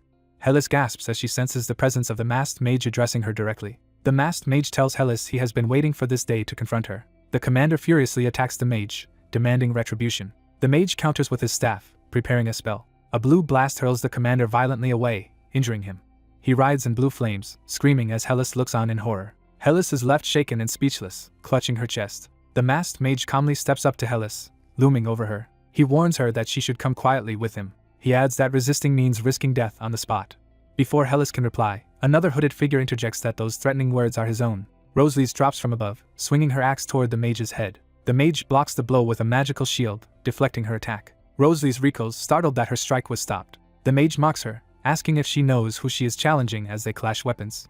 Rosalie strains against the magical force, crying out in pain. She regains focus, determined to continue fighting despite the pressure. A powerful blue shockwave from the mage blasts toward Rosalie's, knocking her back. Rosalie's grits her teeth and rushes forward again, refusing to yield. She unleashes a massive ground-shattering swing that sends debris flying toward the mage. The masked mage dodges the exploding tiles, narrowly avoiding the impact. Rosalie's darts behind him, lining up another strike. She closes in from the side as he turns, still maintaining his distance. The mage readies his staff for another spell, blue light gathering at its tip. Rosalie's braces herself as multiple energy projectiles rain down toward her. Frustrated, she curses at the situation while glaring at him. Another blinding blue blast detonates on the arena floor, deepening the cratered battlefield. When the dust clears, the masked mage still stands unscathed, shrouded in swirling energy. He suddenly notices something unexpected rushing toward him. A whirlwind of force slams into him from behind, spinning his cloak. The ground explodes beside him as a heavy fist plows through his defenses. A clenched fist drives straight toward his masked face. Rosalie's lands a solid punch, staggering the mage. Dazed, he snarls at her, realizing she actually managed to hurt him. Enraged, the mage begins charging a lethal spell and accuses her of seeking death. Rosalie's, eyes blazing, yells for his death and rushes him again. Her attack collides with a swirling mass of blue magic, surprising them both. The mage stares in disbelief as something interferes with his spell. A glowing bird of light swoops past him, drawing his attention. He looks up to see a whole flock of these radiant birds gathering overhead. Spectators and enemies alike shout in confusion about the mysterious birds. The cloaked monsters pause, looking up uneasily at the approaching flock. The birds dive toward the horde, beginning their assault. One of the shadowy figures is engulfed and buffeted by the diving birds. The flock continues to swirl around the enemies, filling the air with light and fire. As the birds pass, only the original masked mage remains standing amid tattered cloaks. Shocked, he stammers that he does not understand what is happening. A masked young man appears behind him, saying the chaos outside has been cleared up. The mage demands to know who will explain this situation as Rosalie stands behind him. The masked youth answers that he has little time and they should listen carefully. He introduces himself seriously, standing beneath the circling flock of summoned birds. The narrative replays the birds devastating the cloaked horde from above. Again we see one of the cloaked enemies being shredded by the radiant flock. The scene shows the full scale of the birds' purging attack on the enemy ranks. When the birds vanish, the masked mage is left alone in the cleared arena, surrounded by burning scraps of cloaks. He repeats in disbelief that he cannot comprehend what just happened. The masked youth reiterates from a distance that there is no time, so explanations must be quick. He stresses that he is completely serious as he faces the remaining enemy. The youth runs toward the mage while Rosalie's watches and the mage prepares to counter. The mage remarks that the boy clearly does not fear death. The youth jokes that dealing with the aftermath is more frightening than dying, especially since his time off starts tomorrow. Furious, the mage unleashes a surge of purple lightning from his staff. He rants about the boy's arrogance as he launches a massive magical barrage. The youth sprints forward inside a glowing blue barrier, deflecting the attacks. He stands unfazed behind the barrier as the purple bolts crash against it. The mage scoffs that such a shield cannot keep blocking his power. He hurls a huge flaming spiral at the youth, calling him a foolish boy. The youth charges head-on through the onslaught, gripping his staff with determination. A gigantic explosion erupts where their powers collide. As the smoke clears, the youth is revealed still standing inside his blue protective sphere, ready to continue the fight. The masked young man suddenly regains awareness, confused. Spectators in the arena wonder aloud if the masked fighter has escaped. A red-eyed cloaked enemy appears behind the masked man and raises a sword to strike. Sensing danger, the masked man darts away at high speed. He counterattacks with a lunging, energy-charged staff strike. The cloaked foe dodges and lashes out as the masked man presses the attack. The enemy's powerful blow smashes the ground, forcing the masked man back. He lands in a low stance, readying his staff as energy swirls around him. Steeling himself, he orders the hostile spirits to be killed. A sinister summoner commands a crowd of flaming rogue puppets to vent their hatred. The summoner sends his puppets charging toward the lone masked fighter. Annoyed, the masked man begins casting a fiery spell with his staff. A flock of radiant bird-shaped flames bursts forth from his magic. The flaming birds spiral into a massive vortex above him, amplifying his spell. He commands the fiery birds to wipe out the approaching puppets. The birds slice through the robed puppets in a blazing storm. The puppets are riddled with burning birds and begin collapsing. The fiery onslaught continues until the summoned puppets are shredded and scattered. Only smoldering robes and fading dark energy remain where the puppets stood. The masked man looks around, surprised at the aftermath. He sees that the fallen puppets are reforming, still infused with purple flames. The masked summoner mocks him, saying such weak magic cannot stop these creations. The summoner boasts that the masked man can never defeat his army. Surrounded again, The masked man grits his teeth in frustration. He is suddenly bathed in warm light and looks up in shock. Gold and holy light pours down into the arena around him. Startled, he reacts to the unexpected divine radiance. He turns toward the stands, staring at the advancing wave of holy light. Realizing what it is, he identifies the phenomenon as holy magic. He sees a white-robed figure stepping toward him through the glowing mist. A radiant saintess appears with a shining staff, and he recognizes her. While they face each other, a cloaked puppet rushes in to attack the saintess from behind. Someone cries out in alarm for the saintess's safety. A red-haired warrior woman leaps in and cleaves the attacking puppet apart. The warrior anxiously asks the saintess if she is unharmed. She further checks whether the saintess has suffered any injury. The saintess silently reflects, then recalls the divine command to reclaim the Lord's land. Raising her staff, she declares the arena to be henceforth the realm of the Lord. The puppets are bathed in holy light that begins purifying them. The light consumes their dark forms, erasing their presence. A pillar of holy energy engulfs the entire stadium from above. High in the stands, the masked summoner watches in shock as the light surges past. Staring at the phenomenon, he exclaims in disbelief at what is happening. The masked hero approaches him from behind and says the battle is already decided. The summoner whirls around, shocked to see the hero standing there. Realizing the danger, the summoner's eyes widen in panic. The hero casts chains of restraint, binding the summoner's torso with glowing shackles. The bound summoner struggles and cries out in confusion at the magic binding him. He yells to be released, but the hero retorts that he would not do so in his position. The hero complains that the summoner has ruined what should have been a peaceful day. As he speaks, other robed officials appear and surround him suspiciously. He looks at them, puzzled by their hostile attitude. Surrounded by drawn swords, he asks what is going on. The officials angrily accuse Lupin of disturbing the peace. Playing dumb, Lupin feigns ignorance about the charge while they shout at him. They further accuse him of gravely wounding Lord Cardo Fernando and killing Paladin Mario. Lupin, genuinely confused, asks who Cardo and Mario even are. The lead official demands to know if Lupin will keep making excuses, while Lupin starts to protest. Lupin pauses as a realization or memory suddenly hits him. He recalls shielding a woman from a powerful sorcerer's attack and mutters in disbelief. Lupin tells the officials they should just let the captured summoner go. The saintess arrives and confirms that Lupin saved them and should not be treated like a criminal. Lupin eagerly agrees, saying it is rude to treat his savior self that way. He invokes the saintess's words again, insisting they release him as she requested. The saintess reluctantly agrees to spare him this one time. She warns that if they meet again, she and her followers will show no mercy. Lupin awkwardly accepts the warning, unsure how to respond. He cheerfully announces that he will take his leave and starts to walk away. As he departs, he hears something that makes him stop and glance back. He notices the physical chains from his spell lying on the floor, now empty.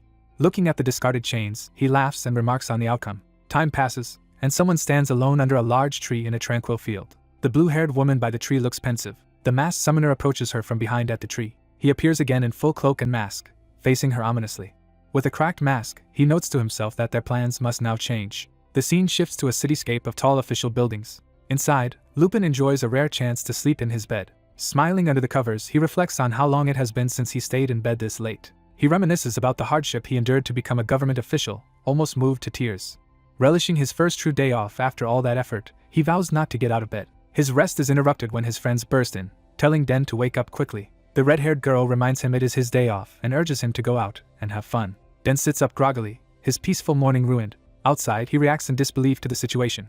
They head to a bustling market full of stalls and shoppers. Den ends up carrying piles of shopping bags while the girls excitedly browse. Watching them debate over trinkets, he half-heartedly encourages them to buy what they like. More bags are thrust into his arms as the girls continue to shop. The white-haired girl apologizes that her magical storage is full, and Den forces a smile, saying it is fine.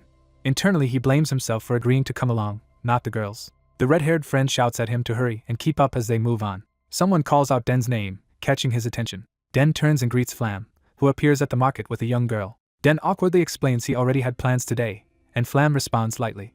Looking at the girl, Den asks in confusion who she is. He wonders if the child is Flam's daughter, but Flam quickly clarifies she is not. Flam introduces the girl as Arwen, his sister-in-arms, prompting Den's surprise. Flam explains Arwen grew up with him in the same orphanage and has since been adopted by his teacher. Den responds politely, acknowledging the story.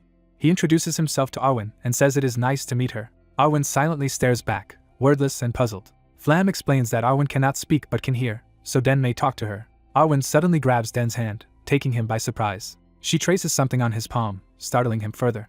A telepathic message appears in his mind telling her not to tease their idiot companion. Embarrassed, Den apologizes for his reaction. Flam remarks that meeting like this feels fated and suggests they go for tea, while Den hesitates. Another voice reminds Flam that he is supposed to be buying Arwen clothes. A casually dressed Rosalise appears, saying she knew this distraction would happen. Flam nervously explains he just ran into a colleague, prompting Rosalise's sharp "What?" Den watches, taken aback by the situation. He realizes Rosalie's is the same woman who won the martial arts competition. Rosalie's thanks Den for befriending Flam, whom she bluntly calls an idiot. Smiling, she formally introduces herself to Den as Rosalie's. Den responds a bit flustered, beginning to return the greeting. Narration briefly reintroduces Den over a sunny view of city rooftops. That night, in a grand palace, officials convene for the final item on their agenda. Inside a council chamber, they state that the last topic is selecting new government officials. The presiding officer asks if everyone has chosen a trainee, and another says they usually just pick those with high scores. A high-ranking officer invites another to choose first, but he demurs politely. The Adventurers Guild representative interrupts, requesting first choice this time. Glant, head of the Adventurers Guild, says he has someone particular in mind. The presiding officer asks him who he wants. Glant moves forward and lays a document on the table. With a confident smile, he presents his chosen file. The file reveals photos of Den and Flam, and Glant announces he wants to recruit those two. Another official questions whether Glant truly wants that pair, and he affirms it playfully. The presiding officer notes there are many other candidates he could pick. Glant says that is true but hints he has his own reasons for this choice. Asked what those reasons are, Glant coyly says he is not sure he wants to explain. The officer insists he should at least give them some justification. Glant appeals to their history, asking if he has ever requested a favor before. He then darkens his tone, telling them to overlook procedure and grant him this one favor. The presiding officer forces an uneasy laugh in response. His eyes narrow as he ponders Glant's unusual insistence. The story pans back over the shining city skyline. The narration identifies the grand complex as the Imperial Palace. Inside, ornate doors slide open with a dramatic flourish. A horned woman strides through the doors, casting a long shadow. She introduces herself as Major General Orfina, just returned from defending the demon frontier. The Emperor praises her efforts, acknowledging the chaos caused by rampaging monsters. She humbly credits the success to the unity of the military. A fellow officer jokes it was only easy for someone of her strength, which irritates her. She angrily retorts while another official urges them to save arguments for later. With everyone assembled, the blonde commander calls the meeting to order. The scene shifts back outside over the peaceful imperial capital. Den now walks through the city in a formal uniform among other officials. Smiling in his new attire, he looks every bit the young civil servant. Narration explains that after their 2-week break, Den and the others received their official postings. Den narrates that he has been assigned to work at the Adventurer Guild headquarters in the Eastern Imperial City. He enters the building, thinking that his life as a government official finally begins today. A voice greets Den, surprised that he has arrived early. Flam appears and explains he waited so they could enter the office together. Den notes that Flam has been assigned to the same workplace, and feels their destinies are now linked.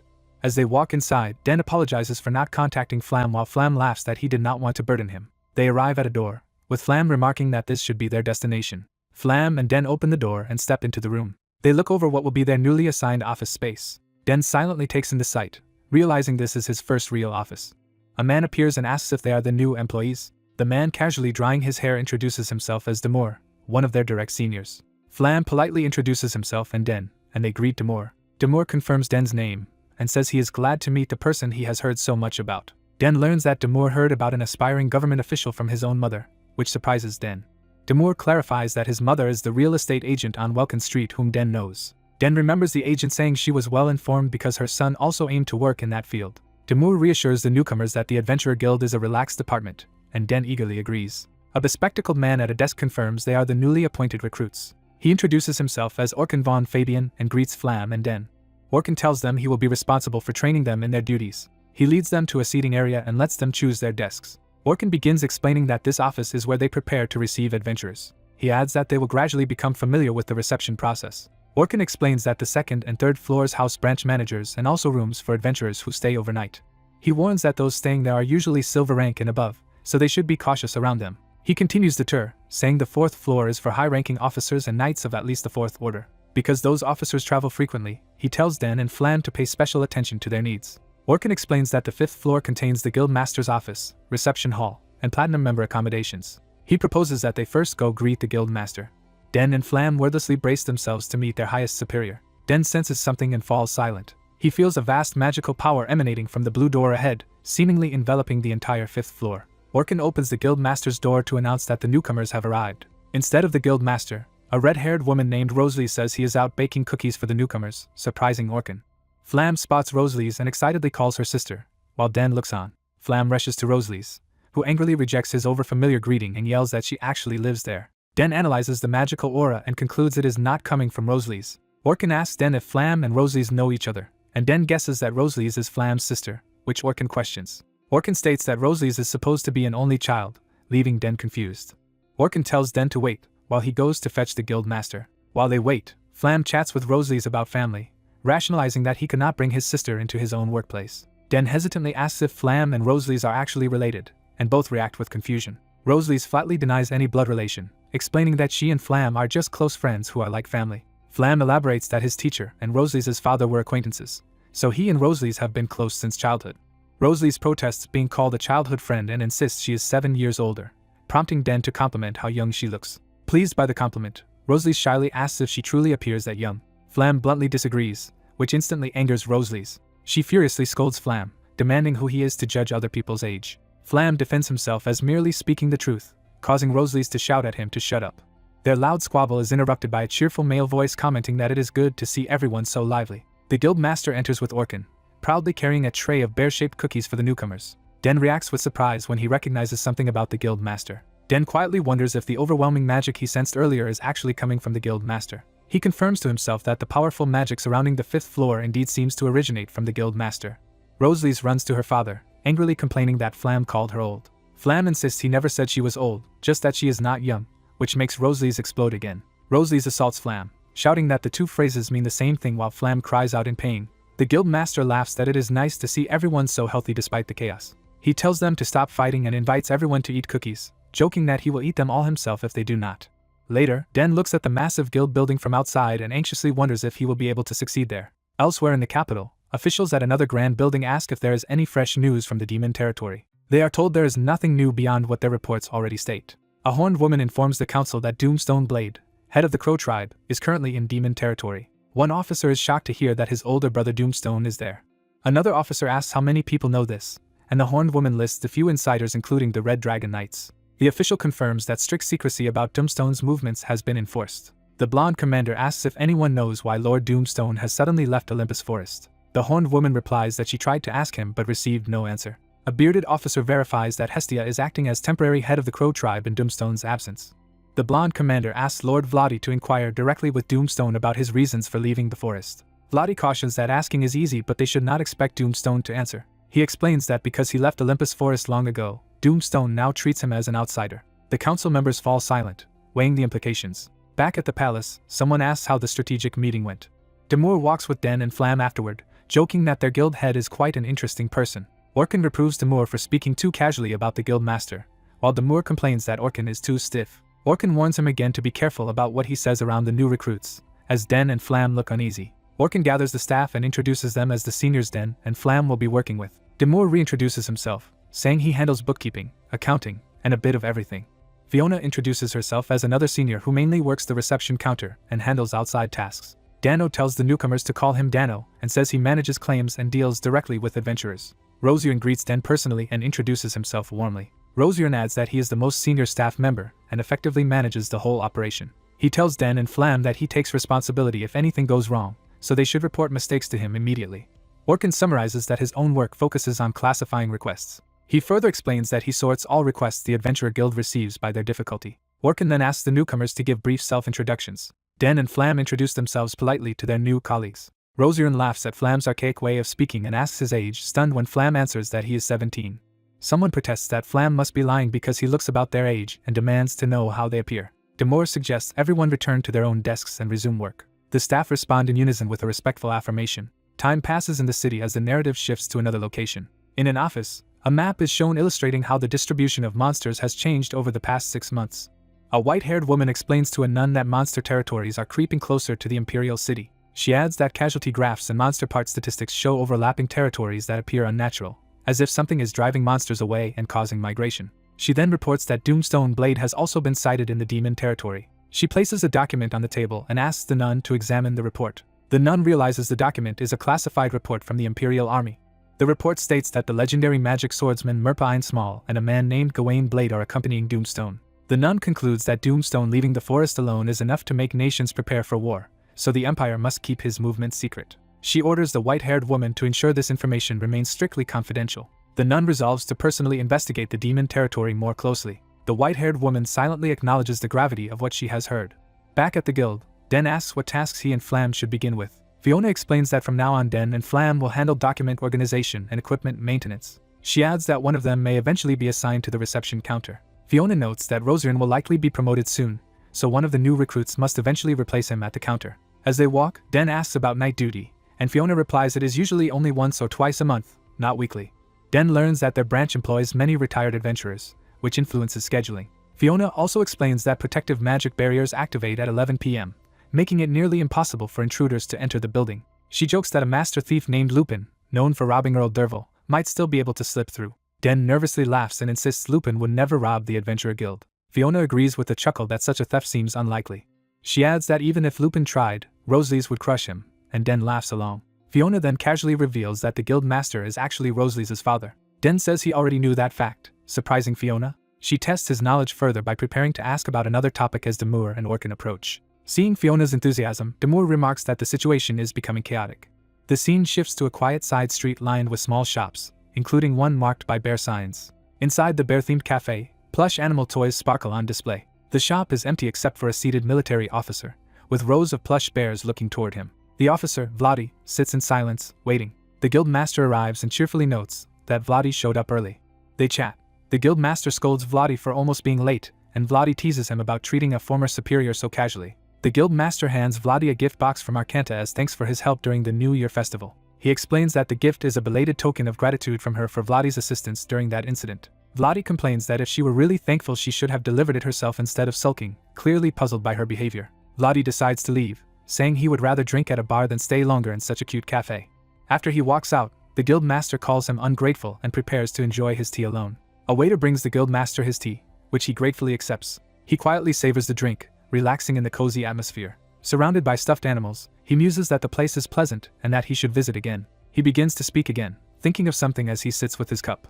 Addressing a cloaked figure who has been silently sitting in the back, he asks how long they intend to just sit there like that. The figure, wearing a mask and hood that hide their face, remains wordless. The cloaked person rises and starts walking toward the guild master's table. The guild master comments that he is not fond of such cute cafes. The masked figure asks if they should move to another location instead. The guild master gives a sly smile in response. The masked figure stares back through their goggles, maintaining silence. Outside, the guild master's voice cheerfully suggests that they head out. Back at the guild office later, someone recalls that everyone had been shocked by certain past events. Fiona is recounting that those events involved Rosalie's brilliantly defeating a group of bandits and returning triumphantly to the capital. Fiona earnestly prefaces that she wants Den to understand something important. She explains with admiration that this feat allowed Rosalie's to meet the conditions for promotion and advance from silver rank to gold. Den, sweating and overwhelmed, realizes this is how Rosalie's became a historic figure in the guild. Nearby, Fiona eagerly asks another coworker if he knows the details of Rosalie's promotion test. Demure watches, sighing that Fiona never stops once she starts talking about Rosalie's and wondering if he should intervene. While watering plants, the bespectacled man suggests they should at least hear the proposal, and the younger man grumbles that it is easy for him to say since he is not involved. A staff member explains to the nervous brown-haired man that once he meets the conditions he can take the adventurer promotion test, mentioning Miss Rosalie's own test. The protagonist internally complains that the explanation is so long his ears hurt. He realizes the enthusiastic woman talking about the test is an extreme Rosalie's fan, and that Rosalie's opponent back then was someone special. Overwhelmed, he resolves to survive this conversation, while the woman recalls Flam being Rosalie's childhood friend and reacts in shock. Fiona excitedly runs off, thrilled by the news and thanking the newbie, while he trails behind in silence. Another coworker calls Flam away to talk, and the protagonist apologizes to Flam in his thoughts. The silver-haired man compliments the protagonist for being clever. When the protagonist starts to say Fiona seems close to Rosalie's, the other man hastily silences him, warning that Rosalie's is a taboo subject in their department, which the protagonist wishes he had mentioned earlier. They watch Fiona still chattering elsewhere and wonder when she will stop, concluding she will probably go on until the end of the day. The silver-haired man hints there is one way to stop her. The glasses man offers to teach the protagonist that method. The protagonist and his coworker stare at him speechlessly. A door plaque shows Rosalie's name. The protagonist stands before Rosalie's door, preparing himself. He pauses in the hallway, silently gathering resolve. He begins to confess the truth to himself, leading into the plan. The glasses man explains that all they need is to bring Ms. Rosalie's to Fiona. The protagonist and coworker react in confusion, questioning what he means. The glasses man clarifies that Rosalie's hates people gossiping about her. He explains that if Rosalie's appears in front of Fiona, Fiona will be too intimidated to say anything, leaving the protagonist pondering. Determined, the protagonist vows internally for Flam to wait a bit longer. He grabs Rosalie's doorknob, promising to rescue Flam. He opens the room, stepping inside Rosalie's dimly lit office. Seeing something unexpected, he reacts with surprise. He notices the cute, doll-like bedroom decor and wonders if Rosalie's is not present. Suddenly alerted by a sound, he stiffens. He senses something odd from down the hall. He feels a distinct presence emanating from the guild master's room. He concludes the magical aura there is not the guild master's, meaning someone else is inside. He wonders if there is a burglar in the guild master's office. Deciding he cannot ignore it, he cautiously opens the door to check. As he peeks in, he overhears a playful voice addressing someone named Angelica. He discovers Rosalie's cheerfully hugging a giant teddy bear in a room full of stuffed animals, boasting about being praised. Rosalie's teasingly asks her bear Angelica if it is jealous, admitting she has not been praised in a long time. She notices someone and turns confused. She realizes the protagonist is watching her from the doorway. Embarrassed, the protagonist can only stammer. He hurriedly apologizes for intruding while Rosalie's flails, insisting he misunderstood the scene. As they walk away afterward, the protagonist insists he saw nothing while Rosalie's, mortified, accuses him of seeing everything. Rosalie's keeps shouting that it was a misunderstanding, and though the protagonist readily agrees, she privately grumbles about him. The protagonist bolts off as Rosalie's temper flares. She slams him against a wall with a powerful blow. Looming over him with a dark smile, she demands they talk. Pinned and nervous, he reluctantly agrees. Time passes to another day at the large guild building. On the rooftop, Rosalie's begins explaining to the protagonist that, as he likely knows, her father the guild master has an illustrious history. She narrates that her father once crossed the forbidden land Mephisto alone and negotiated peace between the Empire and the Dragon tribe, earning fear from the combat tribes. The protagonist says he already knows this, and she continues that her father's record includes more feats from when he was first appointed. Rosalie's describes how he led an outnumbered cavalry to crush a massive enemy army, impressing the protagonist. She adds that he founded the Black Buffalo Knights using combat tribe tactics. She recounts that he commanded those knights to save Warrant from a monster flood. The protagonist is then told that, despite all that, the guild master now acts as a legendary doll merchant, leaving him speechless. Internally he panics, wondering what mess he has gotten into and why he is in another awkward situation. Rosalie's finally reveals her real point, saying she performed well in the martial arts tournament. She emphasizes that she completed her mission, protected the Saintess, and met all expectations. Asking if he understands, she prepares to conclude her explanation. He silently listens, waiting for the conclusion. She moves to summarize everything for him. He interprets it aloud. She was praised by the guild master for her performance, and he happened to see her ecstatic reaction. Rosalie stands there, clearly embarrassed by that description. She asks him to omit the part about her jumping up and down in joy. He gives her an unimpressed look. He confirms that all he saw was her being genuinely happy. She agrees and affirms that is all it was. Rosalie asks him to keep her childish celebration a secret. He considers this in silence. He replies that he will, but only under one condition. Rosalie looks at him questioningly. Evening falls over the guild building, signaling the end of the day. Later, the guild master laughs boisterously upon hearing from them that Fiona is that devoted to him. Fiona thanks the protagonist for freeing her from being trapped with the guild master's stories, while he jokes maybe he should have come later, and is told he is being harsh. During dinner, they note it is unusual for Rosalie to join them. She explains she wants to take them somewhere afterward. The glasses man guesses she intends to bring the newbies to a certain notorious place as well. Rosalie cheerfully calls it a newbie tradition, while he counters that it is more like hazing. The guild master protests at the word hazing, accusing Rosalie of only complaining because she lost everything last time, and she ominously says there are ways to prove him wrong. The protagonist watches, confused by the conversation. Night falls with a bright full moon in the sky. The three of them walk along the cobblestone street under the moonlight. They arrive together at a brightly lit destination, curious about what Rosalie has planned. The protagonist and the guild master exchange uneasy glances. Rosalie turns with a sly smile and addresses them. She reveals that the place is the Labosa Casino and invites them inside. Inside, a lavish buffet of food and desserts is displayed. A live band plays elegant music in the casino. Gamblers fill the hall around roulette and other games as the protagonist looks around. The guild master and protagonist stand still, absorbing the flashy atmosphere. Rosalie asks if they intend to just stand there awkwardly. Holding 2 money bags, she urges them to enjoy themselves. She hands each of them a bag of chips, warning them not to lose it all at once as they question the amount.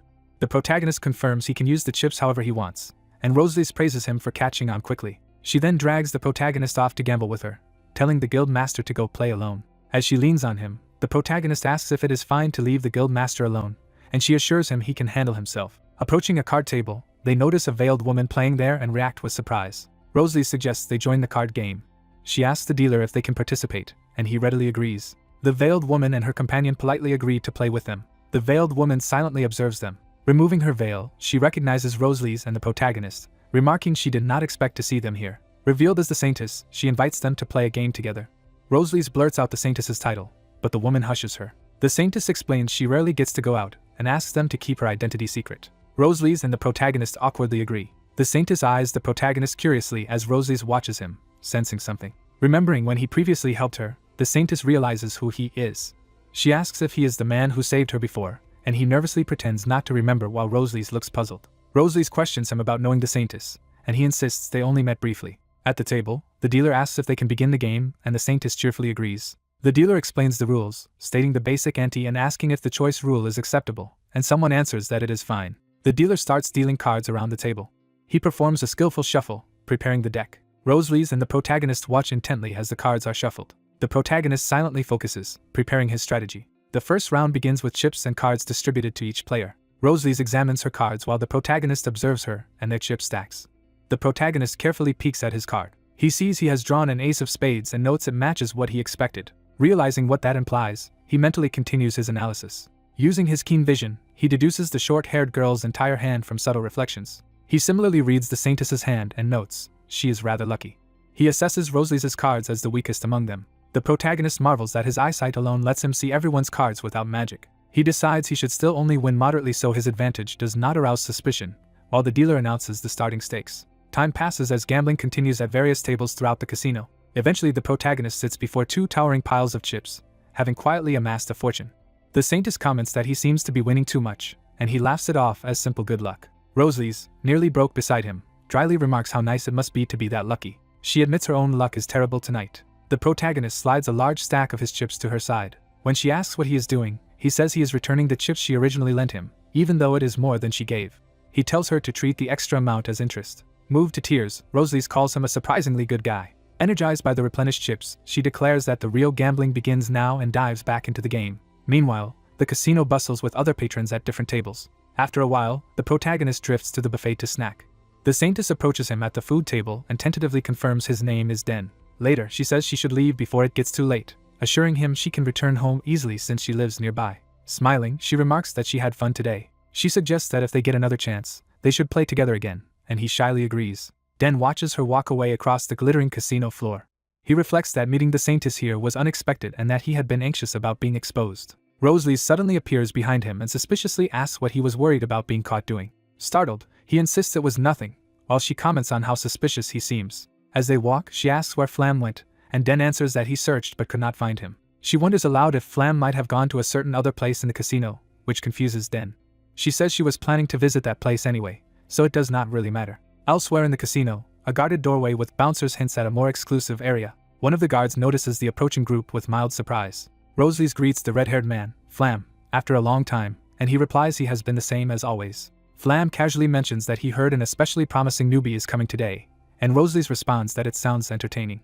The red-haired woman sends the protagonist off, telling him to enjoy himself, and he reluctantly agrees. Walking downstairs with her, he wonders where they are since it does not look like a casino, and she tells him he will see soon. She stops before a doorway and reveals that this strange place is actually their destination, shocking him. He looks ahead in surprise at what lies beyond the doorway. She runs eagerly toward a bright room while he follows more hesitantly.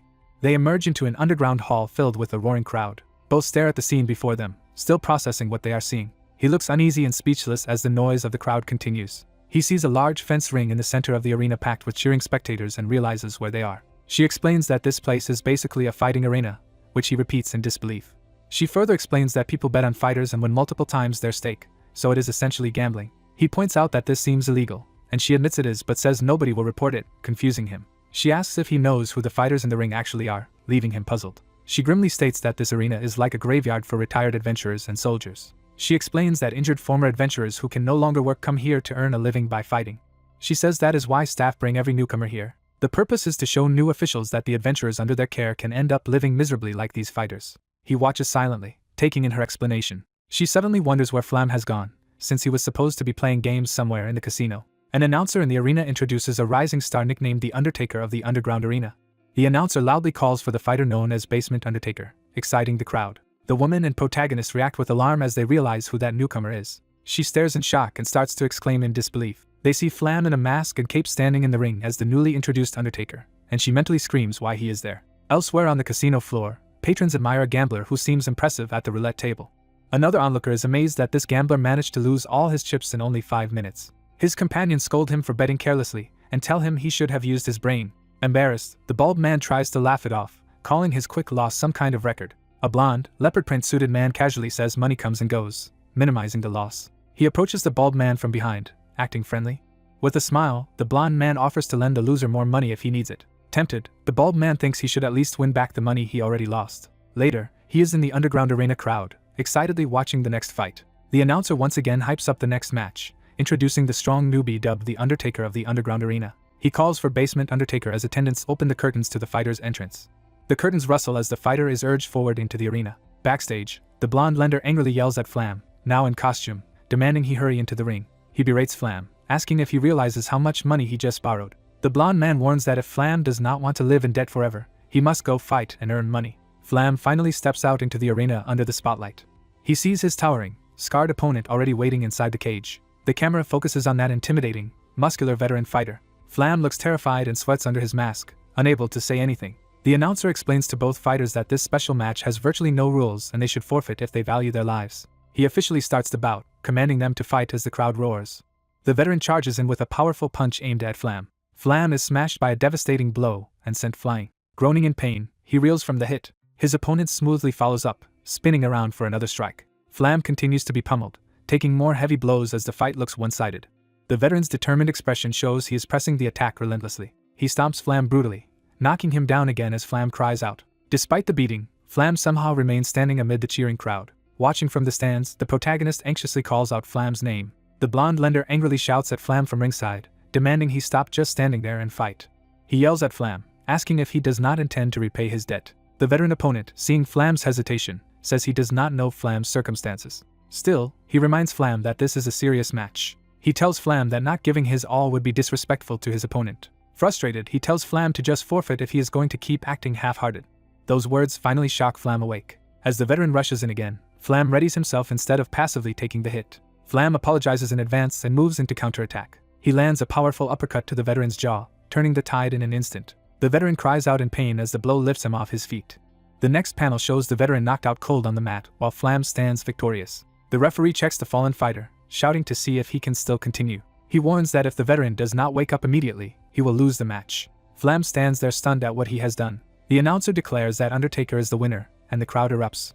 Spectators marvel that the Undertaker won again and happily brag about doubling their money on him. Another fan screams his love for Undertaker, while the protagonist watches silently, conflicted. The woman dismissively questions all the hype about this Undertaker persona. Later, she joins the protagonist by the railing, and he asks if she learned what happened, and she says Flam ended up in serious debt. She reveals that Flam's debt amounts to 2 gold coins, to his astonishment.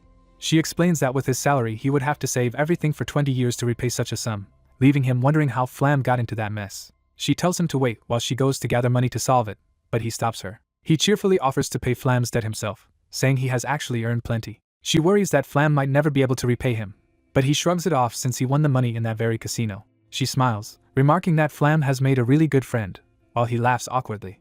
Inwardly, the protagonist notes that his spatial storage is overflowing with cash. A glittering view of the casino's chandeliers emphasizes how profitable the night was. Later, as they leave with Flam, he whines that his injuries hurt, while she drags him along. Flam begs her to let go because she is hurting him, and she scolds him for causing trouble when she told him to amuse himself quietly. She angrily slaps him, saying he deserves to be hit for acting so stupidly, and he screams. Flam then pleads with the protagonist to hit him too to share the blame, surprising him. Urged on, the protagonist reluctantly agrees. He gives Flam a solid smack, eliciting another agonized cry. Seeing that, she compliments the protagonist's hitting skills and even asks if she should hit Flam again, while Flam yells for mercy. Turning serious, she demands to know who the enemy group is and why they scammed Flam.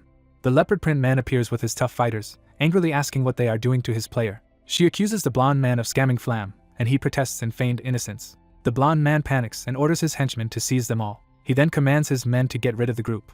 Instantly, Flam drops one of the henchmen with a sudden move while the blonde man looks shocked.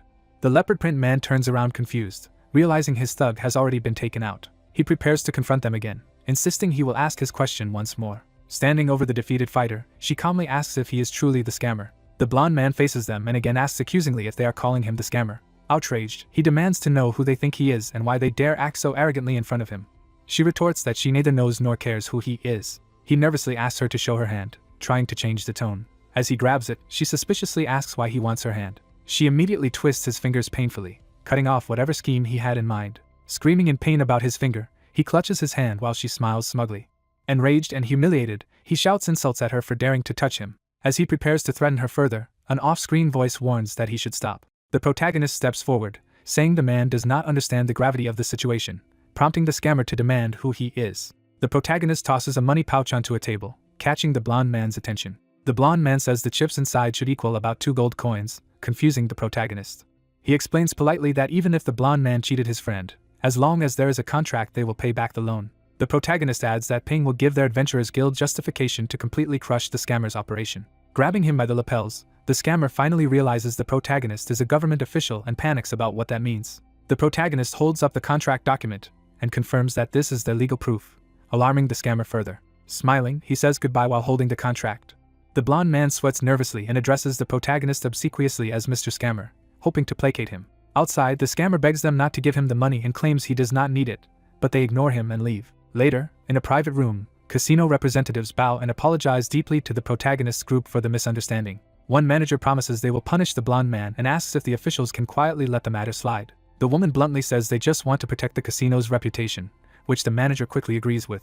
He admits that if word spread about them harming a government official, the consequences for the casino would be disastrous. She listens with a faint smile as he begs for forgiveness. He adds that the casino has also prepared gifts to show their sincerity. A nighttime view from the window marks the end of the negotiations. A silhouette on a rooftop silently observes the city under the stars. The scene shifts to another quiet part of town under the same night sky. Walking away with boxes of gifts, the protagonist wonders aloud if it is okay for them to accept all these things, and she replies that they were given as presents so there is no reason to refuse. He asks why the casino panicked so much when the scammer was clearly at fault, and she teases him for not understanding despite being a government official. She explains that government officials are considered servants of the empire and extensions of the emperor himself. She asks what he thinks would happen if the emperor heard officials had been scammed, and he reflects that such absurd politics are no different from his previous life. Examining one box, they marvel at luxury gifts like a cashmere coat, jewelry, and expensive accessories from famous brands. The bald man happily holds up a bunny doll, saying their acquaintance Arwen will love it, which makes the woman excited. She immediately argues that Arwen might prefer an expensive bracelet instead, while he insists the doll is costly too, and they bicker as they walk ahead. The protagonist lags behind, curiously opening his own box to inspect its contents. He peers inside with growing surprise. He discovers his box holds a child's magic staff and beginner's alchemy set, clearly intended as a thoughtful gift. The story cuts to another view of the city glowing under the night sky. We see him walking alone down a quieter street later that night. He takes out his pocket watch while continuing along the road. Seeing that it is already past midnight, he notes the late hour. He grumbles that he has night duty tomorrow and will not get much sleep even if he heads home now. Determined, he tells himself that he does not have much time to waste. Addressing the darkness, he calls out whoever is tailing him and tells them to show themselves. A figure in a rabbit mask steps from the shadows, and he tells them he knows they followed him from the casino. He turns to find a cloaked, masked person standing in the street and reacts with confusion. He notes that the strange stalker is wearing a rabbit mask. Then another cloaked figure appears and comments that meeting here is unexpected. From behind him, a nun-like woman asks how he has been. Revealing her face, she greets him by name as Denberg Blade. He looks back at her, sweating slightly and left momentarily speechless. The young man recognizes the smiling nun as his Aunt Talalia. Meeting her unexpectedly in the street, he asks why she is there, and she replies with the same question. Looking uneasy, he suggests they move to another place. Night falls over the town as they leave together. The young man and Talalia fly swiftly through the night sky using magic. Talalia cheerfully flies alongside him, clearly comfortable with this magic travel. He glances back at her while flying, thinking. He grows silent, lost in thought as they soar. He recalls that Aunt Talalia left home with his grandfather 10 years ago on unspecified business. He remembers her younger self as a strict, group-minded, authoritative person. As a child he believed Talalia, not his father, was the most suitable leader of the Crow tribe, though she did not want the position. He contrasts his own flight from becoming tribe head with how Talalia once confidently competed with his father for that role. Though both of them rejected leadership, he notes that her way of doing so was very different from his. He focuses back on the present problem of whether to keep following Talalia or try to escape from this powerful government official. Judging escape impossible, he concludes that if he runs she will easily capture him. Remembering that she once fought his father evenly, he estimates that Talalia is probably even stronger than his formidable Uncle Vladi. She notices his brooding and asks what he is thinking about while they fly. Talalia teases that she can practically hear his mind working. She pointedly asks if he is considering running away from her. He freezes, realizing she has read his intentions. Worried, he wonders if this dangerous day will prematurely end his stable life as a government official. Their magical flight arcs high across the moonlit sky toward the mountains outside town. Elsewhere, a masked woman in a rabbit mask and cloak flies above the city, tracking them. She loses visual contact, remarking that Talalia and the young man are moving too fast. Removing her mask, the woman is surprised to realize the young man is her mother's nephew. In an earlier conversation, she and a robed elder discussed that someone wanted distance from the recent poisoning attempt. In the present, the daughter hears her mother's telepathic instruction to wait where she is and calls out in confusion. The mother adds that it would be better if the daughter does not approach, making the daughter worry something has gone wrong. The daughter looks toward the mountains, sensing something serious. She then sees a distant blast of blue light rise from the mountains. Alarmed, she rushes to a rooftop to watch as the magical shockwaves continue. She anxiously whispers to her mother, fearing what might be happening. At the battle site, the rocky mountain terrain lies beneath a starry sky, shrouded in dust. Talalia stands there smiling, ready to confront her nephew. The young man faces her seriously, prepared to fight. He asks how she knew where he was, surprised that she tracked him here alone. Talalia reassures him that for now she is the only one who knows his location. Suspicious, he doubts her claim, but she says whether he believes her or not does not change the truth. He asks what she really wants from him, while she professes uncertainty about her own desires. Turning the question around, Talalia asks if he himself has anything he truly wants. The young man steels himself, and decides on his answer. He states that what he wants most is simply a peaceful life. Talalia bursts into laughter at his earnest wish. She calls that desire childish, which makes him fall silent again. He insists he is serious, and she chuckles, half believing him. She tells him not to worry and offers to keep his involvement secret from Vladi and Doomstone if he wishes. She then adds that in exchange she wants his help with something. When he asks what happens if he refuses, she says they will settle it by the tribe's rules. She opens a swirling purple portal, preparing to invoke their tribe's law of strength. Drawing 2 crackling enchanted blades, she declares that in their tribe power alone decides right. With one of her blades at his chest, he realizes negotiation is over. Accepting the challenge, he readies his staff and says he will simply have to beat her by his own strength. Talalia smiles fiercely and says she will test how much her nephew has grown. He launches himself forward, fully committing to the duel. Their first clash sends blue and purple magic surging as staff and blades collide. He presses the attack from above with sweeping arcs of wind energy. He calls out the spell Gale of Wind, intensifying the storm around her. A towering whirlwind engulfs Talalia, trapping her inside. She bursts out of the vortex with amplified purple power, slashing toward him. They trade blows in midair, energy strikes shattering the ground below. He fires multiple magic shot projectiles from his staff. Talalia charges straight through the barrage, deflecting or enduring each blast. He lunges again under the cover of swirling blue energy. Determined, he focuses and adjusts his strategy mid-fight. Talalia answers with a powerful purple slash that seems to cut through him. She notices something strange in what she appears to have hit. The body she sliced dissolves into glittering fragments, revealing it was only an illusion. She whirls around, realizing he has surrounded her with more figures. Multiple copies of the young man move through the air, disorienting her. He coordinates his clones with streaming wind magic, tightening the encirclement. The blue currents converge on Talalia from all directions, leaving her little room to move. Shock shows on her face as she is overwhelmed by the combined assault. She dives to escape but is continually forced back by the relentless wind. She crashes into a rock face, carving massive gouges with her magic. Explosions of purple power tear the cliffs apart as their battle devastates the terrain. Dust settles around a huge boulder now poised above the battlefield. Talalia rises again, floating above the shattered rock with her blades glowing. She races forward, only to see another attack incoming and react in surprise. The young man unleashes his next great spell, Tempest of Hell, summoning a raging storm around her. Talalia stares in disbelief as the hellish tempest bears down on her. The spell detonates in a blinding blast, shaking the entire mountain range. The cliffs groan and crack under the lingering shockwaves and snow-like debris. Amid the storm, Talalia's silhouette staggers but remains standing. Battered and bleeding, she still grips her twin swords within the swirling winds. She admits aloud that it has been a long time since she could fight using magic so freely. The young man, glowing with blue power, asks her whether she wants to keep going. Smiling through blood and bruises, she says she is pleased to see him enjoying the battle. She adds that she cannot keep underperforming in front of her nephew. Talalia gathers even more purple aura around herself and her swords, promising that the real fight is only beginning. Magical tension builds again over the silent mountains as they prepare the next exchange. The towering rocks tremble as her power surges upward. A dense sphere of violet energy forms, ready to be unleashed. Their forces clash once more, blue and purple spells colliding head-on. The young man pushes through the impact, determination etched on his face. Talalia grimaces but refuses to back down, driving her magic harder.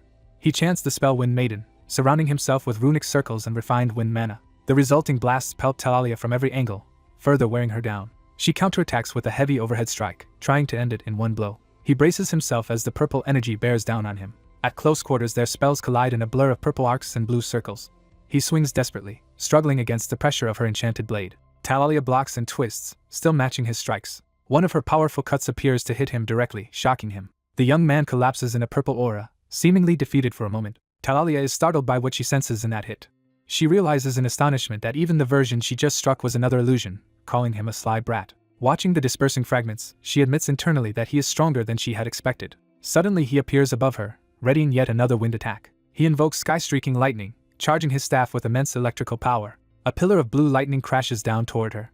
Talalia stands in the center of the blast zone as shards of light erupt around her. She grit her teeth, trying to withstand the descending strike. The massive lightning wave sweeps over her as she attempts to dodge and block simultaneously. The impact explodes in a blinding blue eruption that engulfs the battlefield. When the light clears, she still floats above the ground, sword in hand, though clearly weakened. She looks around in disbelief at the destruction his magic has caused. She sees a huge crater gouged into the earth by the lightning. Wounded but resolute, she begins chanting a solemn incantation about a twilight sky ruled by dusk. He continues the counter-incantation about a land bereft of light where ominous gospel sounds. He names his high-level technique as the Guardian of Balance, the Horizontal Libra. More clones of the young man surround Talalia as the balancing spell activates. Talalia is forced to fend off simultaneous attacks from two of him at once. Frustrated, she calls them brats while invoking her own title as an unwavering guardian. As their clash peaks, the full Libra ritual is described as placing a white feather on the axis of darkness. The young man channels all that power, raising his staff and pouring magic into a final attack. With a confident grin, he names the finishing move World Reversal. The Libra field contracts, trapping Talalia between two converging versions of him. Seeing the deadly technique closing in, she panics and braces herself. A torrent of blue energies rips across the mountain range, visible even from afar. The energy beam slams into the ground with overwhelming force. The attack continues, pulverizing rock and sending icy fragments everywhere. From the city, observers see the colossal blue explosion erupting over the distant mountains. Talalia's daughter watches from a rooftop, horrified by the scale of her mother's battle. She whispers anxiously for her mother, fearing the worst. Meanwhile, at the Academy-like complex, the night sky glows with residual magic. A mustached officer stands on the roof, having sensed the tremendous disturbance. He remarks in disbelief about the power released, wondering if a legendary monster has appeared. A horned woman joins him, saying that if one of the four great monsters had moved, the demon lands would already be in chaos. She explains she came because the commotion made it impossible to rest. She reasons that if it is not a monster, it must be a person with monster-level magic. She points out that only a very few people in the world wield that much power. The officer falls silent, clearly thinking of a particular suspect. She then suggests they should still check the situation directly. With a sly smile, she asks if he is coming along. He jokes back, asking if she is afraid of being alone. She snaps that he can stay behind if he wants, but he quickly agrees to go investigate. The aftermath of the battle leaves the mountains wreathed in roaring winds and lingering magic. Within the dissipating storm, Talalia stands upright with both swords still drawn. Exhausted and badly bruised, she looks utterly drained but conscious. The young man, also weary, notes that though it was his first time using that overwhelming magic, it is so dangerous he ought to seal it away. The young man asks his injured aunt if she is okay. The battered nun, shocked, starts to ask when he became so strong. He asks if Auntie Merpa taught the nun, then answers his own question, denying it. Smirking, he explains that he mastered his skills on his own. The nun stands silently in the wind, stunned and only able to mutter in confusion. He calmly asks her if their fight is going to continue. Enjoying the battle, he admits it is starting to become fun for him. The badly injured nun struggles to respond with a pained grunt. The two face each other on the devastated battlefield, swords in hand. The nun hesitates, sweating and speechless. She concedes defeat, stating that she has lost the battle. The wind blows over the shattered ground as the clash ends. Elsewhere, two figures walk through the smoky, ruined landscape toward the site. The bearded man laughs as he surveys the aftermath with his horned companion. He marvels that the destruction is beyond what he had expected. Looking over the massive rubble, he wonders what on earth happened there. The scene shifts to a grand building in the city under a bright sky. Inside a quiet office full of desks and files, Denberg and a colleague work. Denberg recalls the nun's surrendering words about having lost. Remembering their agreement, the nun promises to keep his secret, pleasing him. She insists she must repay him for his discretion. He tells her to say what favor she had in mind and promises to consider it. She affectionately calls him a brat while he jokingly complains about being called that by his own aunt. Suddenly a cloaked figure approaches, catching both of them off guard. A woman in a rabbit mask anxiously asks the nun, whom she calls mother, if she is hurt. The nun tells Denberg she will contact him in the future through this child, confusing him. The masked girl protests that meeting a stranger feels awkward, but the nun assures her she already knows him. The girl reaches up to remove her mask as Denberg reacts with surprise. Recognizing her, Denberg stammers, and she prepares to properly introduce herself. She reveals herself as Milfia, head of the Imperial branch of the Big Mama information brokers, and apologizes for deceiving him. Denberg, overwhelmed by the revelation about Big Mama, tries to make sense of it. He wonders why this surprises him, when he expects many more shocking things ahead. The bruised nun leaves the future dealings to him. Denberg uneasily smiles as she calls him her beloved nephew. Back in the office, his colleague snaps him out of his daydream, asking what he is thinking about. The colleague teasingly suggests he must have had a lot of fun yesterday, but Denberg denies it. The colleague then informs Denberg that the guild master wants to see him. Curious, Denberg thinks the summons might mean something interesting. The view shifts to a broad cityscape under a clear sky. The perspective moves closer, showing the bustling imperial city and its tall towers.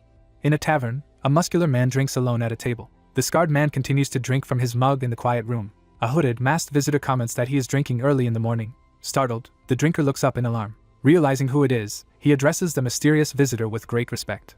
He nervously asks why his lord has come to this place, and the hooded figure says something urgent has arisen. The visitor slides a sealed envelope onto the table. Opening it, the man is shocked by what he sees, and the visitor explains that the relic he seeks has appeared in the Imperial City. The hooded master asks him to personally investigate the matter. The man pulls the papers out of the envelope to examine the assignment.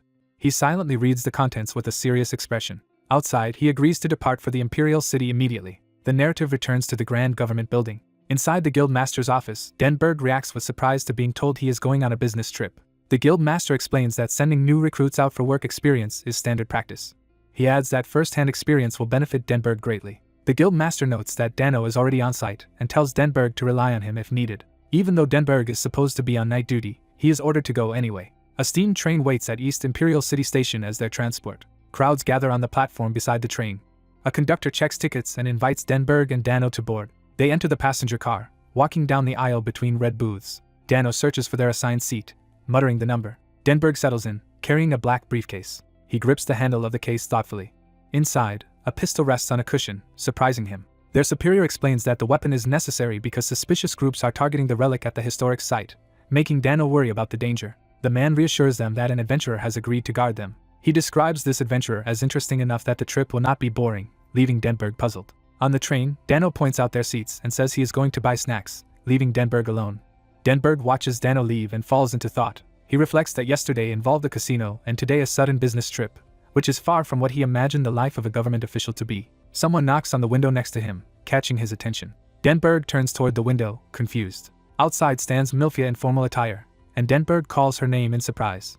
The scene shifts briefly to the station's surroundings under a clear sky. Meeting him on the platform, Milfia says she has a gift from Big Mama, and Denberg confirms it is from his aunt. She hands him a bracelet, explaining it is a magic-suppressing tool once crafted by the witch Wayne, the real leader of the party that slew the Demon King, and says it can help him survive any situation. Delighted, Denberg notes that its magic suppression effect is exactly what he currently needs. Milfia also gives him a metal tag, prompting him to ask what it is. She explains that the tag proves he is a VIP client of the Big Mama Information Broker Company. She tells him that with this pass he can purchase most information regardless of rank. Denberg accepts the VIP pass, thinking it is a pretty good perk. As they walk, he asks how she even knew he would be here, and she reiterates that Big Mama misses nothing. She smiles and wishes him an enjoyable trip. Calling him Mr. Denberg Blade, she formally sends him off and he awkwardly agrees. The train whistles and prepares to depart from the station. Denberg boards again and walks down the aisle to rejoin Dano. Dano notices someone approaching and remarks that their guard has finally arrived. He introduces the newcomer to Denberg as the person he mentioned earlier. From the guard's perspective, Denberg looks rather young, but he reminds himself that men should not be judged by appearances. The long-coated man dramatically announces himself as an indispensable member of the Adventurers Guild. He continues his flashy self-introduction as the handsome adventurer of the Platinum Party. He channels glowing magic energy into his hand. With icy particles swirling, the man strikes a stylish pose, tipping his hat. He formally introduces himself as the magic swordsman Dane Walker and says he looks forward to working with the young officials. A trained staff member rushes over angrily asking what he just scattered in the carriage. Dane Walker apologizes while Dano scolds him for acting childish and orders him to clean it up, leaving Denberg bemused. Denberg silently watches this bizarre scene, sweating slightly. Time passes and the story shifts to the rocky desert northwest of the Imperial City. The desert settlement of Rotten appears nestled among the cliffs. People walk through the sunlit town square, including the muscular adventurer from the tavern. He adjusts the scarf around his neck as he moves through the square. Revealing his face, he surveys the town as festival pennants flutter behind him. He asks a companion who is stationed there, and is told it is a man named Zirin, a name he repeats uneasily. The adventurer recalls that Zirin is a specialist in debilitating curses and laments that it has to be him. Looking up at the sunset over the town, he curses his bad luck. Meanwhile, the train speeds through the desert canyon toward Rotten. The locomotive steams along the tracks as evening approaches. Inside the train at sunset, an announcement informs passengers that the next stop is Binzen Station and asks those disembarking to prepare. Dano calls out to the sleeping Dane Walker, trying to wake him. Denberg leans over Dane Walker, urging him to wake since they are almost at their stop. Dane Walker only murmurs in his sleep, making Denberg think this guy is impossible. Frustrated, Denberg shouts his name again and shakes him. When Denberg touches him, protective magic crackles to life, shocking his hand. Denberg realizes Dane Walker casts defensive magic on himself and grumbles at the hassle. He prepares a spell of his own, saying that if Dane Walker wanted to sleep he should have set an alarm. He blasts him repeatedly with jolts of magic while shouting for him to wake up. Dane Walker finally opens his eyes with a dazed expression. Sitting up, he groggily asks what is going on. Denberg informs him that they have arrived at their destination, still confused by Dane Walker's behavior. He adds that Flam has already gone ahead with their luggage and urges Dane Walker to hurry off the train. The scene cuts to a carriage traveling through the rocky terrain at sunset. Inside, Dane Walker remarks that travel has become much easier now that they can reach Rotten in a single day. Dano asks if such trains did not exist when Dane Walker was young, and Dane Walker answers that they did, but only on the route between the Duchy of Asteria and the Imperial City. When asked his age, Dane Walker reveals he is 47, surprising his companions. Denberg comments that Dane Walker looks quite young for that age. Looking out the window, one of them notes that they are almost at their destination. They see Rotten Castle and the surrounding city looming ahead. Night falls over the town's decorated buildings. The three travelers walk through the quiet streets, heading toward their lodging. Denberg remarks that it is not late yet there is nobody around, and Dane Walker says there is a reason. Dane Walker explains that because of the newly discovered ruins, all sorts of people from grave robbers to merchants have flooded in, worsening public security. Denberg reasons that Imperial soldiers or knights should soon be sent, and Dane Walker points out that their own dispatch is part of that response. Flam wonders if the relic's discovery is really a good thing, and Dane Walker answers that although security worsened, the ruins could still become a tourist draw. Someone asks what he means by a tourist attraction, prompting Dane Walker to elaborate. He explains that once the relic is evaluated and treasure hunters leave, the ruins will still retain rarity and historical value. By using the ruins as a resource, Rotten will be able to attract tourists and revive its economy. Flam concludes that the ruins will be beneficial long-term, and Dane Walker praises Denberg for recognizing their value like a true official. Dane Walker worries more immediately about whether they will find a place to stay, joking they might sleep under the stars, and Flam begs him not to jinx them. Someone calls out to Den and Flam from ahead, drawing their attention. Dano greets them warmly, praising them for coming all this way. The group catches up, and Dano notes that Dane Walker is serving as their guard again. Dano suggests they get moving quickly before it gets any later. He warns that otherwise they might indeed end up sleeping outside, which makes Denberg uneasy. Footsteps echo as they approach their accommodations. They arrive to find dozens of government officials already sleeping on the floor, filling the space. Many of the men lie snoring peacefully, leaving barely any room. Denberg, shocked, asks if they are really expected to sleep there, and Dano explains that with so many officials from different branches, there is no other choice. Flam doubts there is even space left for them, but Dano laughs and says that if they look carefully, they will find a spot. One of the officials says he has night duty and leaves the group. The young protagonist looks around, taking in his surroundings. He falls silent, uneasy about the situation. Seeing everyone sleeping on the hard rooftop, he wonders how they are supposed to rest there. The older man remarks that at least they will not roll into Manhwa this time, which oddly relieves the protagonist. As the others say goodbye until tomorrow, the protagonist is left speechless. Alone at night, he briefly considers running away. The narration shifts to the quiet night sky over the city. The scene shows a large domed building under the night sky, setting the location. Inside, an abandoned hall and staircase are shown, emphasizing the deserted state. Footsteps descend the stairs. Hooded figures and their muscular leader carrying a torch head down together. The scarred leader looks ahead with a serious expression. The hooded group proceeds through a dim corridor toward a damaged wall. They arrive at a set of large double doors. The doors creak open. The leader enters a chamber where robed figures sit around a long table. He glances to the side, pausing before speaking. Seeing the council assembled, he thinks this explains why his day has been so unlucky. The elderly man at the head greets him, noting it has been a while. The leader addresses him by the name Marija. A rolled parchment suddenly appears on the table before them. The old man explains that the parchment contains orders from a certain person and tells him to read it. He stares intently, waiting for the leader's reaction. The old man complains about the parchment being tossed down, demanding it be handed over respectfully. The leader curtly tells him to stop talking nonsense and just read, shocking the old man. Outraged, Marija yells that a mere knight should not act so insolently. The leader abruptly punches him across the table, making him cry out. Standing over him, the leader scolds him for mixing personal grudges with official business. Marija, clutching himself, retorts that if the leader wants him dead he should come after work. The leader calmly replies that he is ready to fight him anytime. Afterward, the council sits tensely while the parchment lies on the table. Marija glares in silence. Slamming his fist, he mutters to let the leader brag while he can. Marija vows aloud to personally kill the leader soon.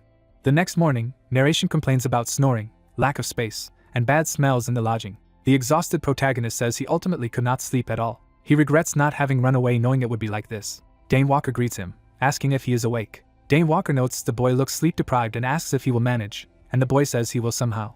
Dane Walker is asked if he slept well and says he is used to far worse conditions in the field. The boy envies his resilience. He says he wishes he had that ability too, just as their bald colleague suddenly collapses nearby. Someone off-screen questions why the local official was not assigned night duty instead of them. Their superior explains that normally locals handle nights, but when relics are found and crowds gather, dispatched officials are used instead. The boy observes there seems to be a lot of work, and Dane Walker notes, relic hunts are major chances for adventurers to get rich. The superior adds that besides guarding, they have another task, prompting the boy to ask what it is. He answers that they must patrol the city. The boy and bald man react wordlessly, not thrilled by the assignment. The scene cuts to the bustling city under daylight. Market streets fill with armed and rugged people, showing how many have gathered. Adventurers and mercenaries chat, emphasizing the diverse crowd. Dane Walker and the boy walk through streets crowded with warriors and guards. The boy notes that multiple night orders and many unfamiliar fighters are present, and Dane Walker says they all hope to make a name here. Dane Walker warns him not to let his guard down, saying the only reason things are orderly is because the city is being patrolled.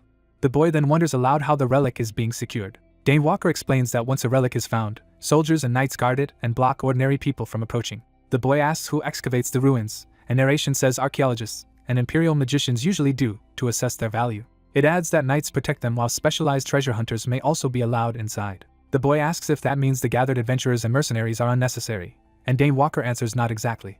He explains that the ruins are large and the official exploration party is too small to search everything alone. The boy realizes they will have to select extra explorers from the adventurers and mercenaries, and Dane Walker says that is why so many are here. Dane Walker states that picking capable explorers is precisely the official's job, surprising the boy. Their conversation is interrupted by someone shouting insults in the distance. They see a group of rough adventurers arguing loudly and asserting their importance. Dane Walker remarks there are always a few hotheads in such places and goes to deal with them, telling the boy to wait. The boy watches as Dane Walker approaches the quarrel. While waiting, the boy is approached from behind by a stranger asking if he can pose a question, assuming from his clothes that he is an official, and wanting to know when explorers will be chosen. The boy says he is not sure because he only just arrived, disappointing the man. The stranger says he is hoping to win a spot among the explorers. He asks the boy to inform him if he ever learns when the active exploration will begin. The boy starts to apologize that he probably cannot, while the man considers this. Dane Walker returns and asks what is going on between them, startling the stranger. The stranger abruptly excuses himself, saying he will be leaving. The boy is puzzled by how suddenly the man left. Dane Walker asks what was up with that man, and the boy answers that he only wanted to ask something. Dane Walker accepts that explanation but internally wonders why the man's face looks so familiar. Elsewhere, the scarred leader muses that he has seen Dane Walker's face before as he watches the two walk away. Evening falls over the city. In a room lit by sunset, the leader states that Dane Walker is currently in Rotten.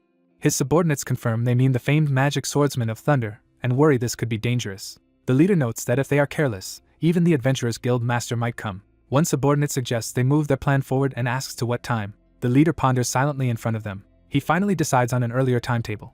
The narration sets their decision for tonight. Later that night, the leader studies a map and comments that their assessment is not wrong. His men ask if there is a hidden secret in the ruins, and he admits he is unsure but says their lord described it as a grave that is not a grave. He deduces that this likely means the grave does not contain a corpse. He reveals their true goal is the holy tribe's final heirloom, a powerful magic item called Miracle Crystal.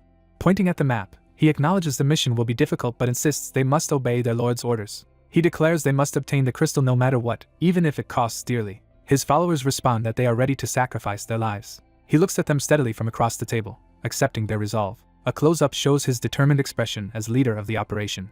From outside, he announces that he will now explain their plan in detail. Night settles over the quiet city. Elsewhere, the bald official, completely exhausted, worries that at this rate they will die from overwork. His colleague says if they keep doing night shifts until returning to headquarters his body might give out, while another brags he has already endured half a month. Their superior suggests they begin preparations.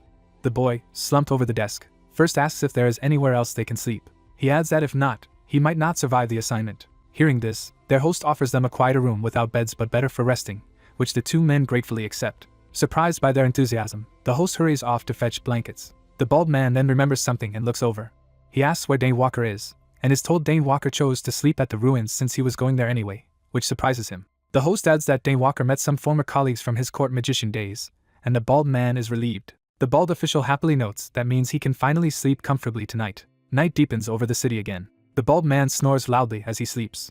Both he and the boy sleep soundly in the quiet library. The boy remains asleep under his blanket as someone approaches. Dane Walker, now cloaked, stands over the sleeping boy. He thinks that the illusion magic he casts should be sufficient. He decides that since he has come this far, he should at least personally visit the ruins.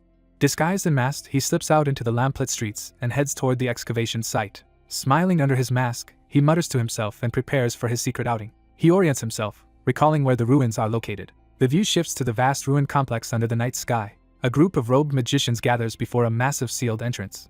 Their commander asks why someone has come here so late at night. An elderly magician named Kumin, head of relic excavation for the court magicians, answers that an important relic lies here. The commander accepts that but presses again about the reason for this late night visit. Kumin says someone else will explain and gestures toward a familiar figure approaching. Dane Walker steps forward, greeted by name. The commander apologizes for the sudden summons but says it was unavoidable. Dane Walker presents a written request from the Lord Prime Minister delivered through the Adventurers Guild. He explains that the document instructs them to secretly secure one of the relics believed to be hidden in these ruins. A court magician wonders aloud why such a high official would give this kind of order to the Adventurers Guild. Kumin tells them to look at another document. He reveals that it is an order signed by General Vladi. Dane Walker says the contents demand full cooperation and strict secrecy from everyone. Another mage adds that the court magicians themselves have also received a gag order. Someone takes the paper to inspect it more closely. Cummin points out the royal seal on the order, proving it comes directly from the king.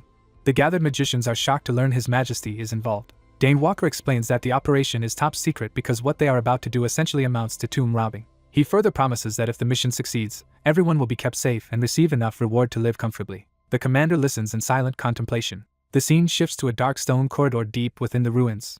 Dane Walker now explores alone inside, conjuring a floating light in his hand. Walking through the passage, he notes that he has entered the ruins proper. He notices murals on the wall and reacts with interest. Studying them, he realizes they depict a myth, seemingly about a tribe of giants. He hums thoughtfully as he continues deeper. He decides that his first priority is to figure out the layout of this place. He activates a powerful spell called Arachne's Thread, sending glowing lines of magic racing along the corridors. The blue thread shoots through the tunnels, mapping the space. The magic spreads like a grid across the floor and walls. With the illuminated grid filling the passage ahead, Dane Walker stands ready to explore the ruins in earnest. The masked mage explains he can use a magic thread to easily map the dungeon's terrain. He begins walking through a grid passage, saying they should head toward the deepest part. The scene shifts to a sprawling ancient desert city under the night sky. The camera moves over another section of the city's rooftops and cliffs at night. A stranger's boot steps onto the ground outside the city. A muscular, scarred leader and his masked followers appear, approaching with purpose. The leader asks about Zirin, is told Zirin will wait deeper inside, and grumbles that he always does as he pleases. Removing his head covering, the leader declares their objective is the miracle crystal located in the deepest area of the ruins. Masked raiders gather as their leader announces that their operation begins now. Deep within the ruins, a dark, empty corridor stretches ahead. The masked explorer's boot echoes as he advances down the corridor. Zirin, the same masked youth from before, stands alone inside the ruins. He silently observes his surroundings, alert but expressionless. He wonders if this place is truly the tomb of the holy tribe. Closing his eyes, he starts analyzing the structure's overall topography. He realizes the entire ruin forms a gigantic three-dimensional magic circle. He walks deeper, guided by a floating light through the dark hallway. His expression turns serious as he focuses on what he has discovered. Reaching the deepest chamber, he suspects this is the tomb of the last member of the holy tribe. Elsewhere, a party of explorers advances through a torchlit passage inside the ruins. Their bearded leader explains that the ruins likely descend 9 or 10 floors, but they can currently reach the 4th. The man in the hat praises how far they have gotten, and the leader notes it was easy because almost no monsters appear here. A robed mage explains that monsters are scarce because magic decreases the deeper one goes into the ruins. The leader introduces the hooded mage from Loughton and asks what the others think of his skills. The hooded mage says he recruited the new magician because of that talent, trailing off.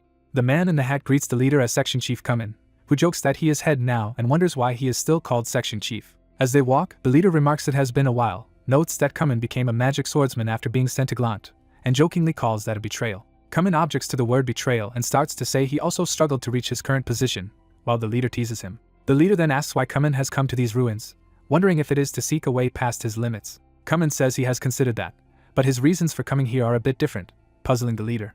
The leader eyes Cummin curiously as they continue onward. The leader falls silent, sensing that something is off. Back in the deepest chamber, Zirin studies the glowing orb and the strange wall. He stands before a massive sealed door at the end of the hall. He hypothesizes that the ruins are not really a tomb but a magic circle constructed for a specific purpose, which would also explain the lack of ambient magic. He reasons that maintaining such a circle would drain magic from the surrounding area, causing the current magical scarcity. Facing the ornate stone gate, he wonders if the holy tribe's magic lies sealed beyond it, and the thought excites him. He presses his hand against the stone door to try to open it. Straining, he pushes both hands on the heavy gate as it begins to budge. Panting, he complains about the door's weight while forcing it open. Deciding to exert more strength, he prepares to seriously push. With a burst of effort and power, he heaves the door open further. His hands shove against the stone as the gate grinds aside. Cracks spread and the massive doors begin to separate. The gate finally parts enough for him to slip through, light spilling from within.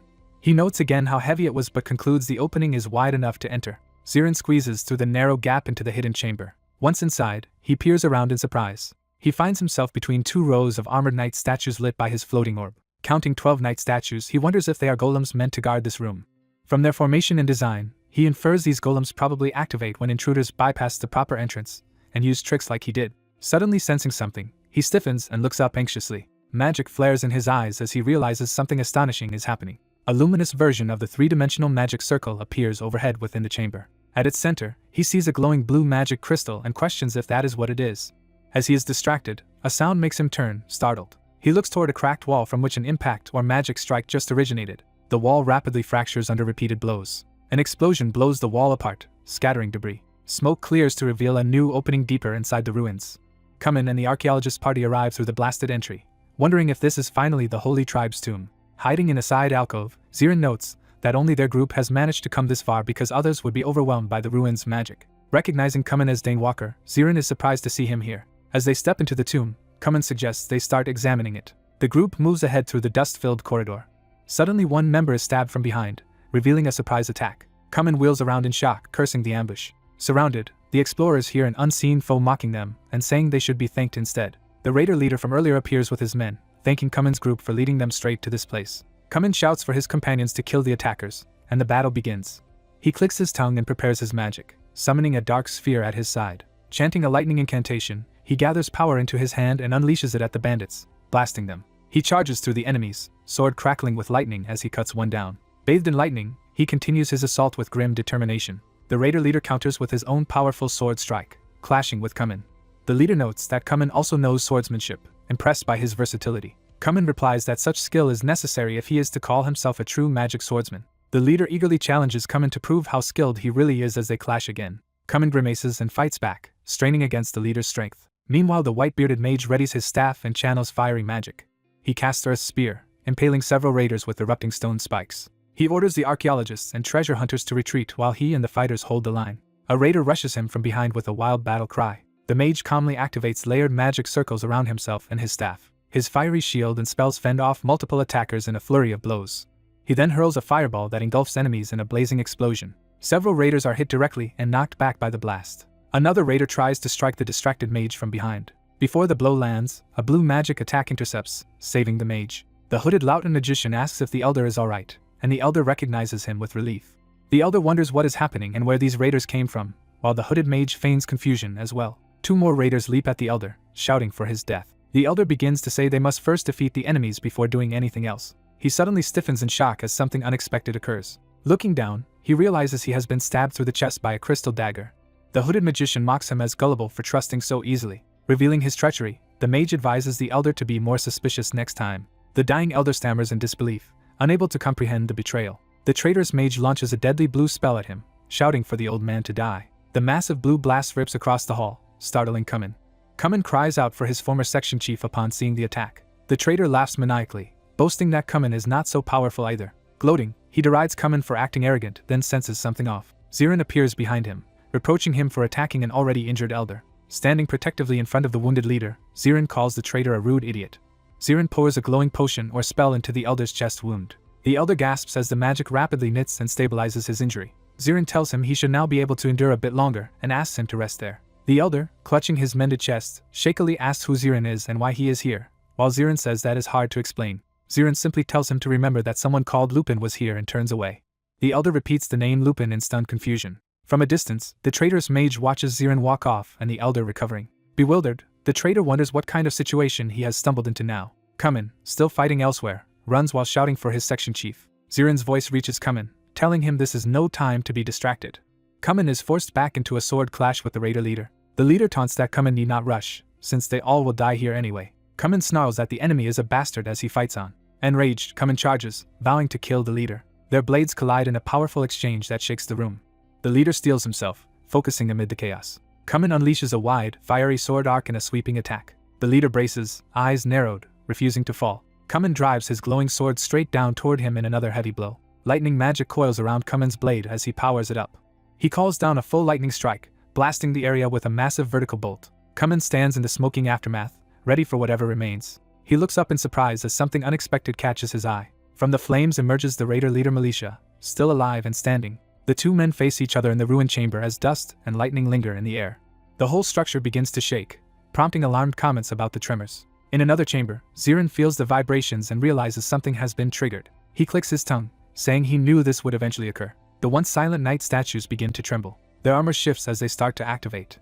Their visors glow red and a holy voice condemns the intruders for defiling sacred ground. One armored foot steps forward as the golems awaken fully. The lead knight, eyes blazing red, declares that they will punish all wicked intruders. The raiders stare in terror at the suddenly moving statues. The holy knights charge, shouting for the death of evil creatures.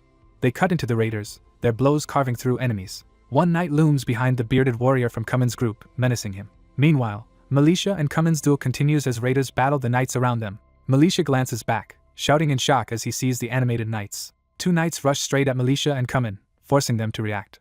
Both men temporarily turn to fend off the armored attackers in close combat. Gritting his teeth, Militia says they must deal with the knights before anything else. He launches a powerful attack at one of the golems, yelling for it to die. The knight weathers the blow and advances relentlessly. It calls Militia a wicked creature and vows to punish him as their battle rages on.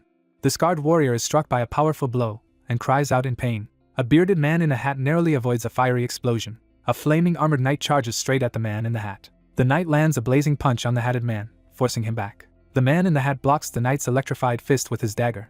Calling out lightning strike, he channels lightning into the knight's body. The electrified knight growls, resisting the spell. Overwhelmed by lightning, the knight screams while the caster watches in surprise. Despite the attack, the knight rises again, facing the wary hatted mage. Sweating, the mage wonders what is wrong with these relentless constructs. Elsewhere, adventurers are surrounded by sword-wielding armored enemies and engage them in battle. A bespectacled man in office clothes panics as knights close in on him. Terrified, the office worker screams and raises his arms to protect himself. The masked hero dives in with a named hectopascal kick, shattering a stone knight and astonishing the worker. Declaring the armor evil, the masked hero moves in to finish the enemy. Another armored knight leaps and swings a huge sword down at the masked hero. The hero quickly steps forward, preparing a counterattack. Cloak billowing, he rockets upward, beginning an elaborate martial art he calls the art. Completing the phrase of breaking rocks, he smashes through the stone knight, pulverizing it. Standing amid the rubble, the masked hero surveys the remains of the golem he destroyed. Hearing something, he turns puzzled. He spots a glowing blue ore among the shattered stones and recognizes it as mithril. Picking up the mithril, he remarks that it seems useful while a blue portal opens behind him. A voice from the fragments warns him not to think this is over. The shattered armor proclaims that eternal glory awaits in a heavenly kingdom. The hero watches uneasily as the rubble begins to move again. He questions whether this animated armor is really just a golem, since it shows emotions. Reflecting, he concludes that a soul, not programming, must be bound inside this emotional golem. He muses that such advanced magic has been sustained for centuries. He notes that only one person he knows of could maintain such a spell for so long. He identifies that magician as the legendary Merlin. Shocked, he demands to know how the golem knows Merlin's name. The knight replies that Merlin is the one who trapped their souls. The hero silently processes this revelation. He again asks how the golem knows that name, and the knight repeats that it belongs to their captor. The hero falls silent, deep in thought. He wonders if Merlin truly cast and maintained a soul-binding spell for over 500 years. The knight, calling him wicked, approaches and decides to ask this magically knowledgeable intruder a favor. The hero listens warily without answering. The knight asks if the hero can grant them real bodies of flesh. Startled, the hero asks what the knight means by that. When the hero asks about this supposed duty, the knight insists they still have a mission to fulfill. The hero refuses to accept vague answers, and the knight says he cannot explain so easily. In response, multiple dark armored figures surround the red-plumed knight. The lead knight says he will only reveal their duty if the hero defeats them and forces their submission. One of the dark knights raises its sword to attack. The hero darts away as the knight's blade smashes into the ground. The hero rushes forward, gathering blue magic energy in his hand. He decides these ruins cannot be allowed to collapse and activates the magic-suppressing Witch of Oman's bracelet he obtained earlier. A raging knight charges him, shouting for the wicked one to die. The hero focuses and invokes the art once more. He unleashes the art of Meteor Kick, slamming a glowing kick into the knight. The knight's helmet and sword crack from the impact, surprising him. The hero lands on a large slab of stone, readying another move. He slices across the giant knight with a high-speed blue attack. Empowered by the bracelet, he hefts a huge stone chunk overhead to use as a weapon. Determined, he dives toward the enemy with great speed. Blue spirals of energy wrap around him as he attacks the giant armor. His strike embeds a glowing shard into the knight's chest, cutting through its core. The massive blue-lit body explodes into flying fragments around him. The enormous stone knight collapses completely as the hero leaps away. Charging more power, he prepares another blue spell. He fires a barrage of magic-shot projectiles at the remaining knights. Streams of blue energy pelt the armored enemies. One knight's helmet is battered and cracked by concentrated blasts.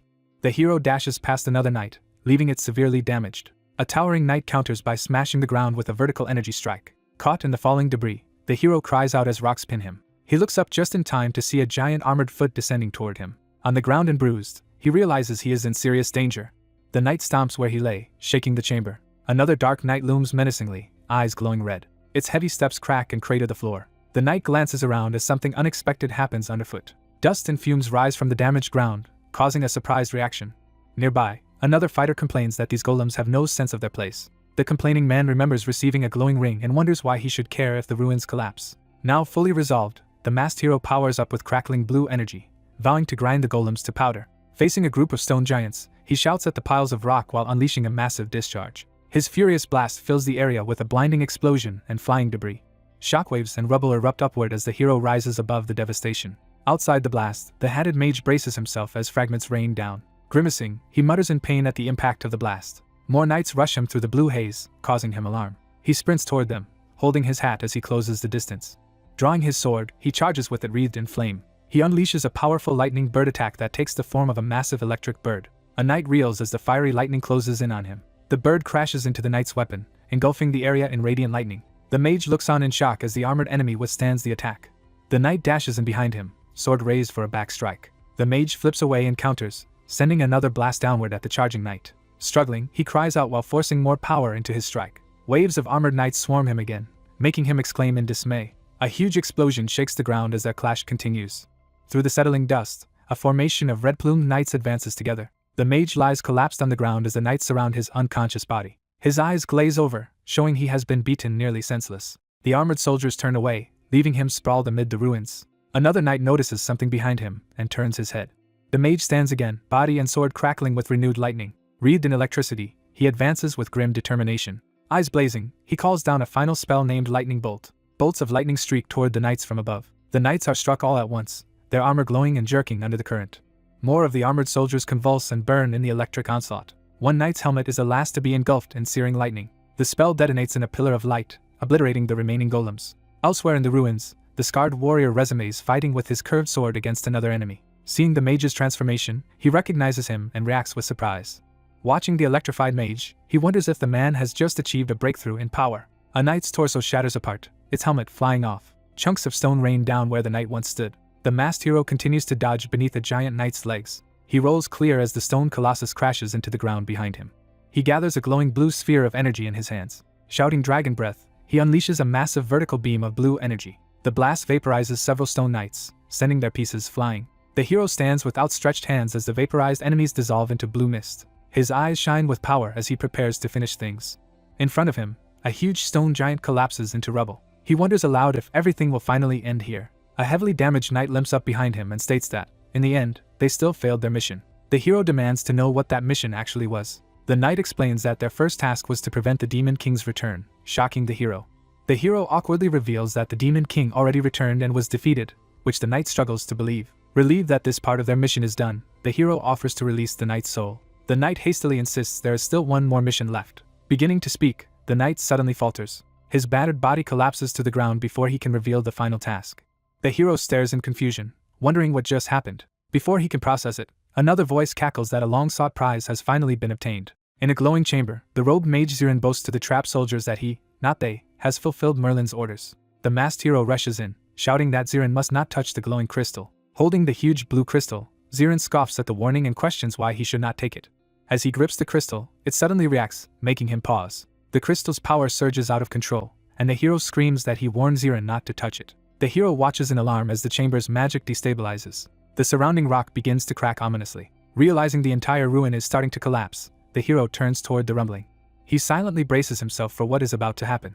In another corridor, someone shouts for everyone to run because the ruins are falling apart, while the scarred warrior reacts in confusion. Rocks start crashing down near the scarred man, and he curses the situation. The rain of debris continues as his frustrated outburst echoes. The older mage staggers through a hail of boulders, desperately trying to escape. He runs while looking around in panic as more stones fall. Spotting the seated section chief trapped by rubble, he cries out to him. He shields his head as debris slams down all around. Seeing the cave-in worsen over the chief's position, he yells again in panic. More massive stones crash down beside him, and he reacts with shocked alarm. The long-haired man braces himself in pain as debris starts falling around him. Massive rocks crash down violently, shattering on impact. 3 people run desperately while stones rain from above and explode around them. The rockfall intensifies, filling the air with smashing debris. The avalanche of boulders slams into the ground, obliterating everything. Dust and rubble settle under the night sky after the collapse. Several people lie unconscious or dead amid the broken ground. More victims are shown sprawled across the devastated area. The long-haired man is seen lying unconscious among the ruins. Smoke and dust drift over the shattered terrain, obscuring the view. An elderly bearded man lies motionless beneath the rubble. A masked young man stands over the fallen elder, surveying the aftermath. The masked youth admits he thought he would die and looks relieved. He turns and checks his surroundings in the quiet ruin. The scene widens to show many more bodies scattered across the ground. The masked youth lets out a nervous laugh at having survived. He dismissively decides not to worry further and flies away glowing with magic. The view shifts to a distant town at the base of Rocky Mountains. That night, the same youth sits on a rooftop under the full moon. He examines a glowing blue crystal sealed inside a luminous cube. He reflects that the 7-star seal taught by Elder Merpa helped him secure the magic crystal. Smiling, he considers himself fortunate to have obtained such a valuable item. A man below calls out asking who is there, startling the youth on the roof. The pajama-clad man rubs his eyes, certain he just saw something shining. Now in pajamas himself, the youth casually asks the man why he is still awake. The man explains he came out to use the bathroom, and the youth warns him about bugs before the man acknowledges it. The youth feigns a sleepy yawn as the other man walks away. The older man silently regards him with mild suspicion. Someone off-screen curses Zirin for his stupidity. A hooded, masked figure complains that Zirin ignored orders to be cautious. A muscular subordinate apologizes for not giving Zirin clearer instructions, but the masked figure says that is not why they came. The subordinate states he knows who stole the magic crystal. The masked figure demands that he explain everything in detail. He narrates that when the ruins collapsed he tried to seize the magic crystal. However, he saw that someone skilled in sealing magic had already begun working there. He describes that person as a masked youth sealing the crystal inside a glowing cube. The story jumps back to half a month earlier in Demon Territory, foreshadowing future trouble. A powerful red explosion erupts in the corrupted landscape. Savage white rabbit-like monsters with red eyes charge forward snarling. A purple-haired swordsman darts through the red storm, striking at the beasts. He glares ahead, blood on his chin, clearly in the midst of battle. He plants himself facing the onrushing monsters, sword ready. One of the giant rabbits lunges and clashes violently with his attack. Another beast screams as it rushes him from behind. The impact sends the swordsman tumbling through the air. Spinning, he steadies himself and looks back determinedly. He then launches himself straight at the pack of monsters. He crashes into one of them with another fierce blow. An old woman in robes appears, praising how much stronger he has become since his first visit to Demon Territory. He modestly replies that he is still lacking, and she chuckles at his humility. He notes that far more monsters are gathering than during his previous visit. When he asks if something has happened, the old woman deflects the question as unimportant. She solemnly announces that Doomstone is present. The swordsman senses numerous sinister red eyes watching from the darkness. Those red eyes glare while ominous growls echo through the demon forest. Narration explains that they did not yet realize they would soon need aid from the Imperial City, as a letter of request is shown. The scene cuts to a grand domed building in a bright, peaceful city. Images of the red-eyed rabbit monsters appear on a magical blue display. Several officials sit around a table, watching the projected image of the monsters. One officer confirms the scene is Demon Territory and remarks that such a monster flood is unprecedented. Another officer says records show a few previous monster floods. He explains they occurred once when the Demon King returned and 3 more times within 10 years after the Demon King was defeated. He adds that another flood happened 70 years ago, with the last one 10 years prior. The mustached officer insists that this current situation is still unusually severe. The blonde officer asks what is causing this new flood. He rifles through documents, saying he has found the relevant information. He tells the group to first watch a video, activating another projection. The officers focus on the screen as the video starts. Shocked, 2 of them exclaim in disbelief at what they see. The recording reveals an enormous mountain-shelled creature, prompting someone to ask what it is. The story shifts back to daylight over rocky cliffs. People work to clear the huge crater where the ruins collapsed. Laborers haul heavy materials and debris out of the excavation site. A large official and the youth, now in suits, discuss that the crater is where the ruins originally stood. Workers happily observe that with the ruins gone they can finally return home. The big man jokes he wishes they could leave today, while the youth and his senior listen. The long-haired supervisor silently observes, lost in thought. He comments that it is a pity, knowing the youth had hoped to see lost holy tribe magic inside the ruins. The youth nervously agrees that it is a shame, trying to hide that he already took something. The older mage analyzes that the youth only recently broke through to magic swordsmanship but is leaking uncontrolled magic everywhere. Another official arrives and asks if the suited men are the government officers accompanying the mage. Elder Merpa is wheeled in, correcting the title used for him. The group asks Merpa about his health, and he replies that he is fine despite his age. The youth introduces himself as Kumin, leader of the ruins excavation, and greets Merpa. The youth silently studies Merpa after the introduction.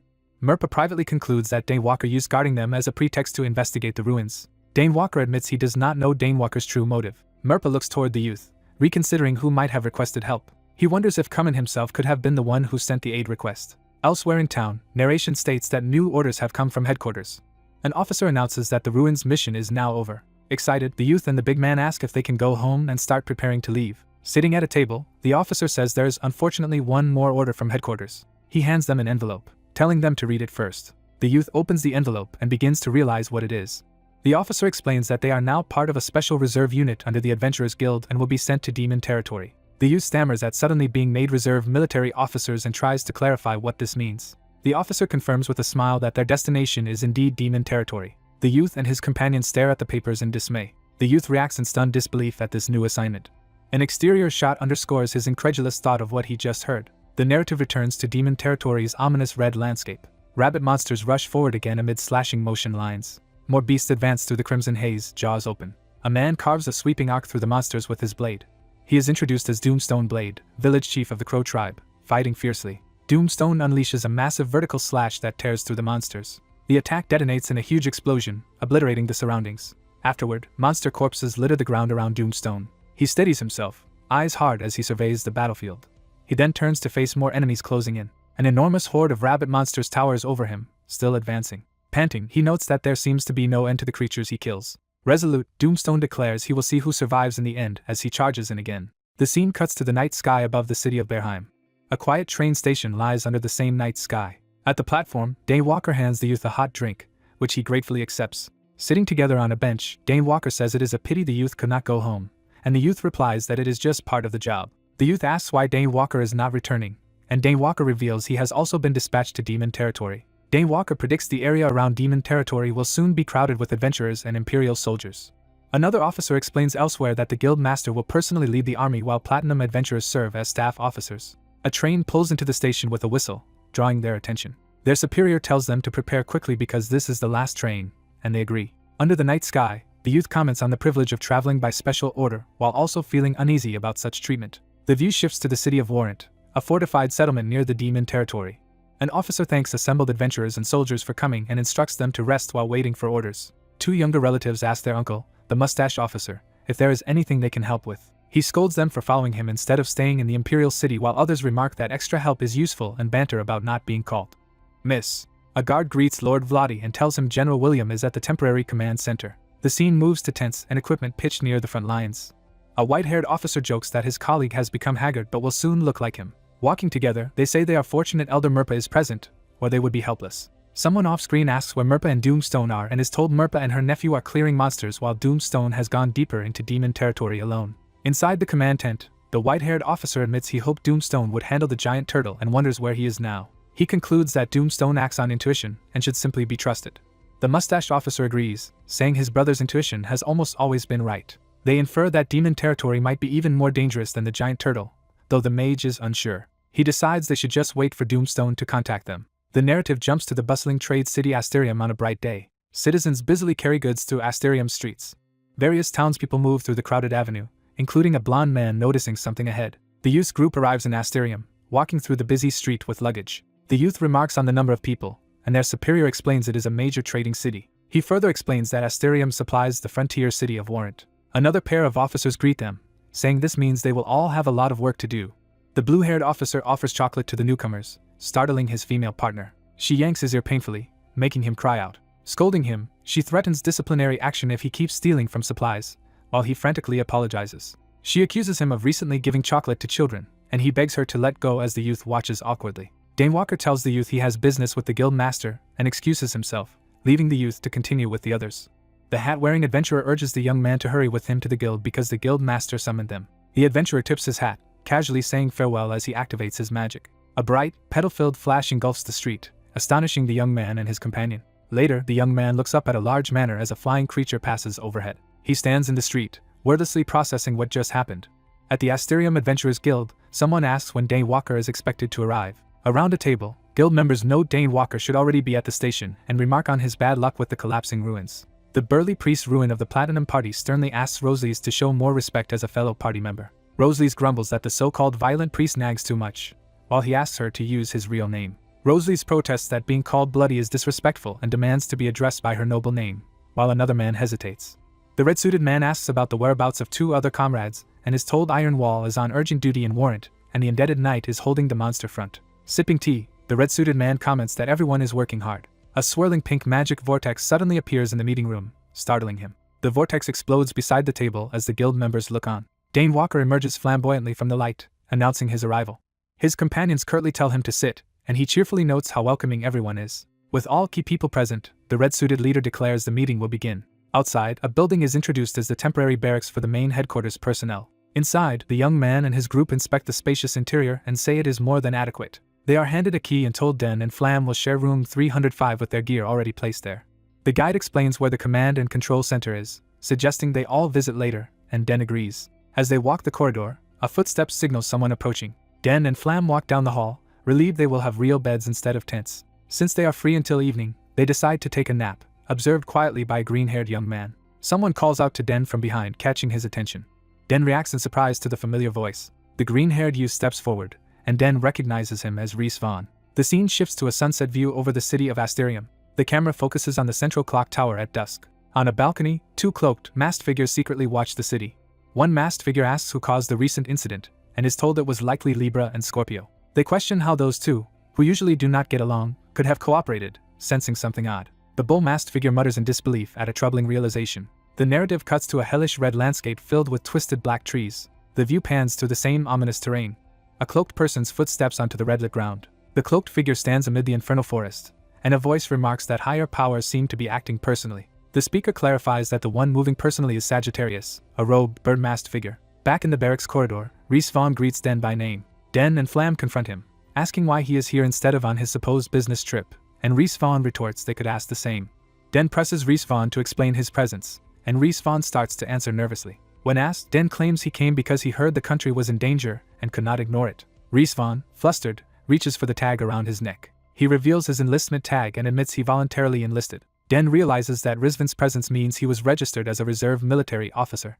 Sitting in a mess hall, Den questions where Rhys Vaughn enlisted and learns he joined via the Adventurers Guild, prompting Den to ask if he registered just for that. Den explains the academy curriculum is tied to the Adventurers Guild next semester, mulling it over. Den then asks what Rhys Vaughn told Elise, and Rhys Vaughn says he lied that he was going home out of wartime worry. Den is surprised he could lie so well, and Rhys Vaughn replies he had no choice because Elise would never have let him leave. Rosalie's appears and cheerfully asks Den about his trip, and he greets her.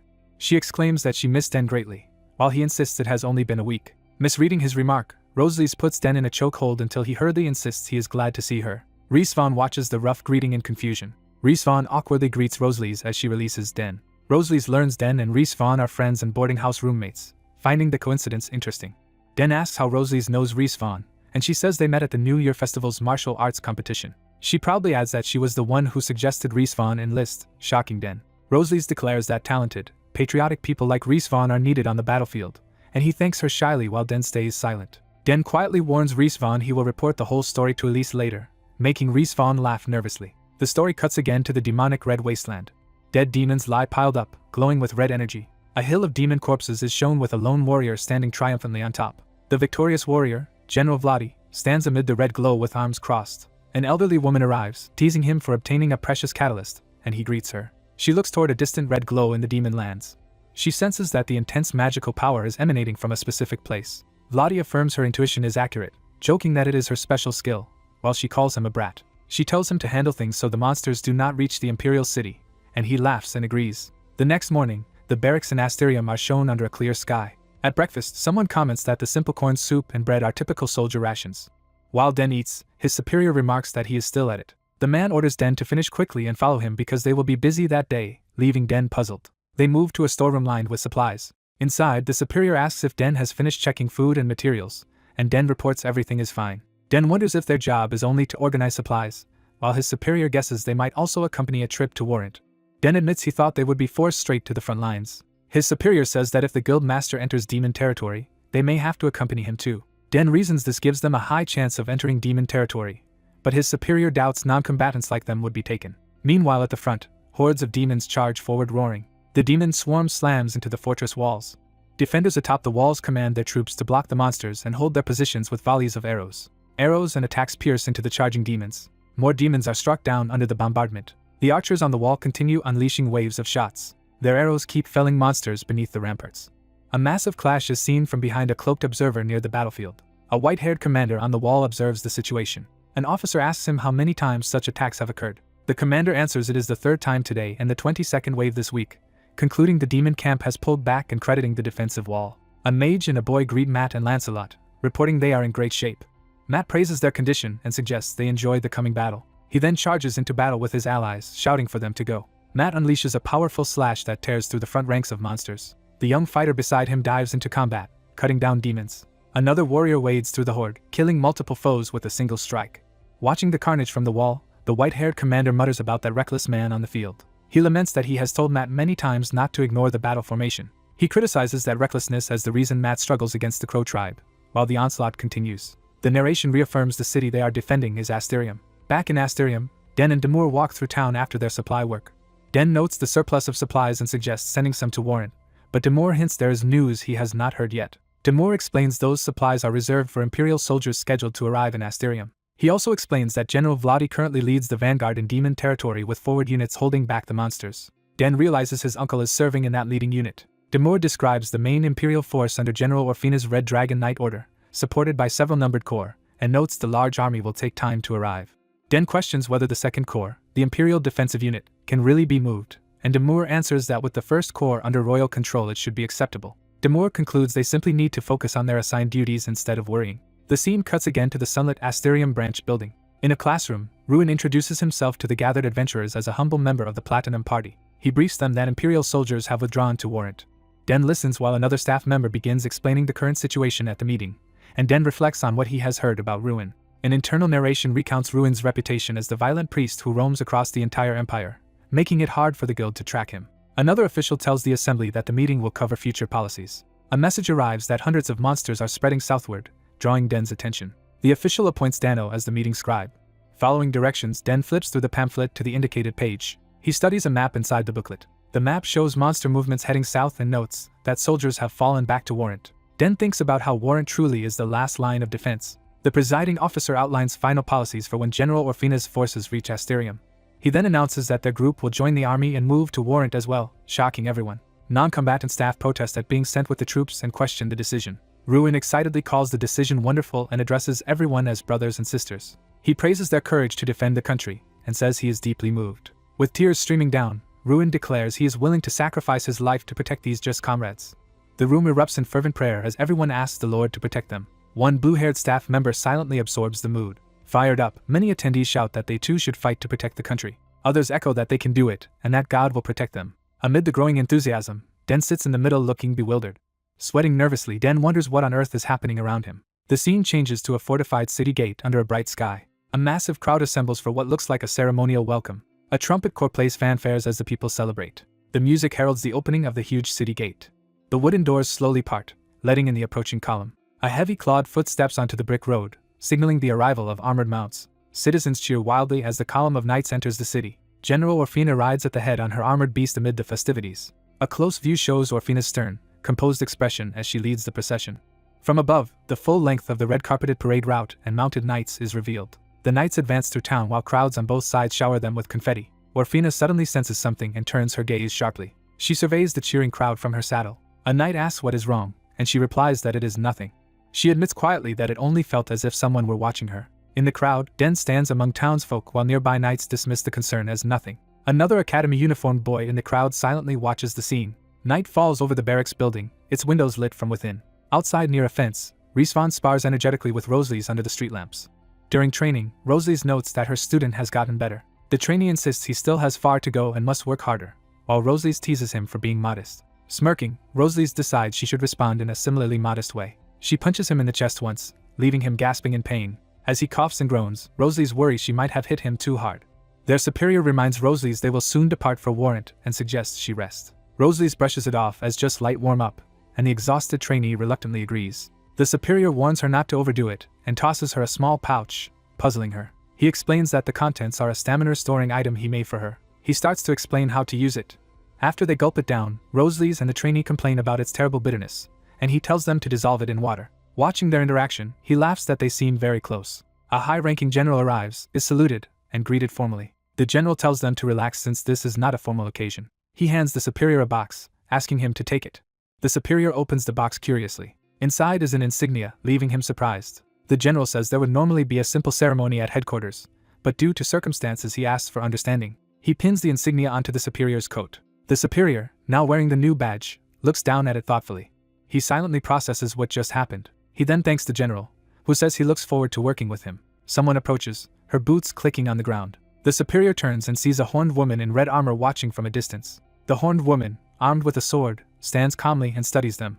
The superior smiles at her. She stares back in silence. Rhys Vaughn and Rosalie's notice her as she greets Rosalie's, saying it has been a while. The horned woman comments that Rosalie's looks more muscular than before. Rosalie's calls her auntie and jokes with her, annoying the woman who hates being called an aunt. The aunt suggests they have a spar since it has been a while, and the general teases that she just wants to get beaten up again. The general tells the others to ignore the bickering pair, explaining that is how they show affection. Rhys Vaughn introduces himself to the general, who recognizes him as Rosalie's former opponent. The general places a hand on Rizvan's shoulder, startling him. He says they will see each other next time, implying interest in Rizvan's growth. Smiling knowingly, the general watches Rizvan and the superior from the foreground. Rizvan looks after him, puzzled. Elsewhere, someone remarks that the situation has reached a worst-case scenario. In a study, the general recounts events to an older man and the horned woman, who laments that her worries were justified. The older man asks when a hated enemy will arrive, and the general explains, based on William's calculations, it should be late tomorrow night. The older man asks who will go with him. The general answers that the Red Dragon Knights and half the combat cavalry will accompany him. The older man assigns him as leader of the 4th Guerrilla Unit, tasked with attacking great monsters inside demon territory. They confirm their overall goal is to divert the monsters from their current path. The older man observes that the chance of success is not very high. He says he understands despite the low odds. The general insists that even so, the older man must buy them as much time as possible. The older man falls silent, weighing the burden. He finally agrees and says he understands. Time passes, and in the city of Asterium, the Imperial army assembles. A massive formation of soldiers gathers beneath the city walls. Before them, the Horned Ant stands on a platform flanked by knights to address the troops. She rallies the proud soldiers, announcing that tonight they march to the demon territory front lines. She warns that the battlefield will be filthy, filled with screams, and that their lives will be in constant danger. She declares that to protect the Empire and their families, they must stop the monsters. She proclaims they will enter hell today to bring the war to an end. The soldiers roar in response as she urges them to risk their lives for the Empire's safety. Among the shouting troops, the newly promoted superior stands calmly in their midst. He watches the fervor around him in silence. Meanwhile, in a red, twisted landscape, ominous branches stretch across the sky. A man rides swiftly through this demonic land on a glowing green deer spirit. Close up, he urges the spirit mount forward with determination. He suddenly spots something ahead and reacts in surprise. A different battlefield is shown where warriors battle hordes of demons in the red haze. Two comrades, Mac and a rune-marked fighter, cut through demons while joking about whether help is needed. A massive demon charges and roars at the rune-marked man. The rune-marked man counters with a powerful blow, killing the demon. Surrounded by demon corpses, he laughs maniacally that this level of fighting is nothing. He is interrupted as someone off-screen tells him he has worked hard. The green deer rider arrives, greeting his captain. The captain asks about the impressive deer, and the rider explains it was made for him by Elder Mirpa. He shows that he can summon the deer with a glowing bracelet. When the captain eagerly asks for one too, the rider confirms his interest. The captain activates his own bracelet, invoking the green spirit. A majestic green deer manifests before him, leaving him amazed. A young boy hesitantly asks if he also has a spirit, and the rider answers that he does. The boy receives a red bracelet and learns it houses a red spirit. The rider explains the elder prepared that spirit especially for the captain, who suffered most while searching for the boy. Power flares around them as more red energy gathers. The boy summons his red deer spirit, marveling at how amazing it is. Another warrior complains that he did not get a spirit as well. The rider tells him he unfortunately has none. Their commander explains that the youngest also knows how to make spirits, so the warrior should catch him and ask for one. The warrior grumbles that the elder is stingy. The commander then requests an interim report from the front, and someone agrees to send it. At night in the fortress city of Warrant, the battered walls and towers stand under the stars. Upon arrival, soldiers are shocked by Warrant's devastation and the many wounded, realizing how hard everyone has had it. Looking at monster corpses, someone asks how much they might be worth, and another replies that only some monster parts fetch good money. A classmate teases the superior for sounding knowledgeable about monster parts, and he mentions he has a hunter brother. Another student asks Den about his alchemist status, and he modestly admits he is still learning. Den adds that his teacher still calls him a greenhorn. Elsewhere on the ramparts, the deer rider chats with a white-haired man, laughing awkwardly.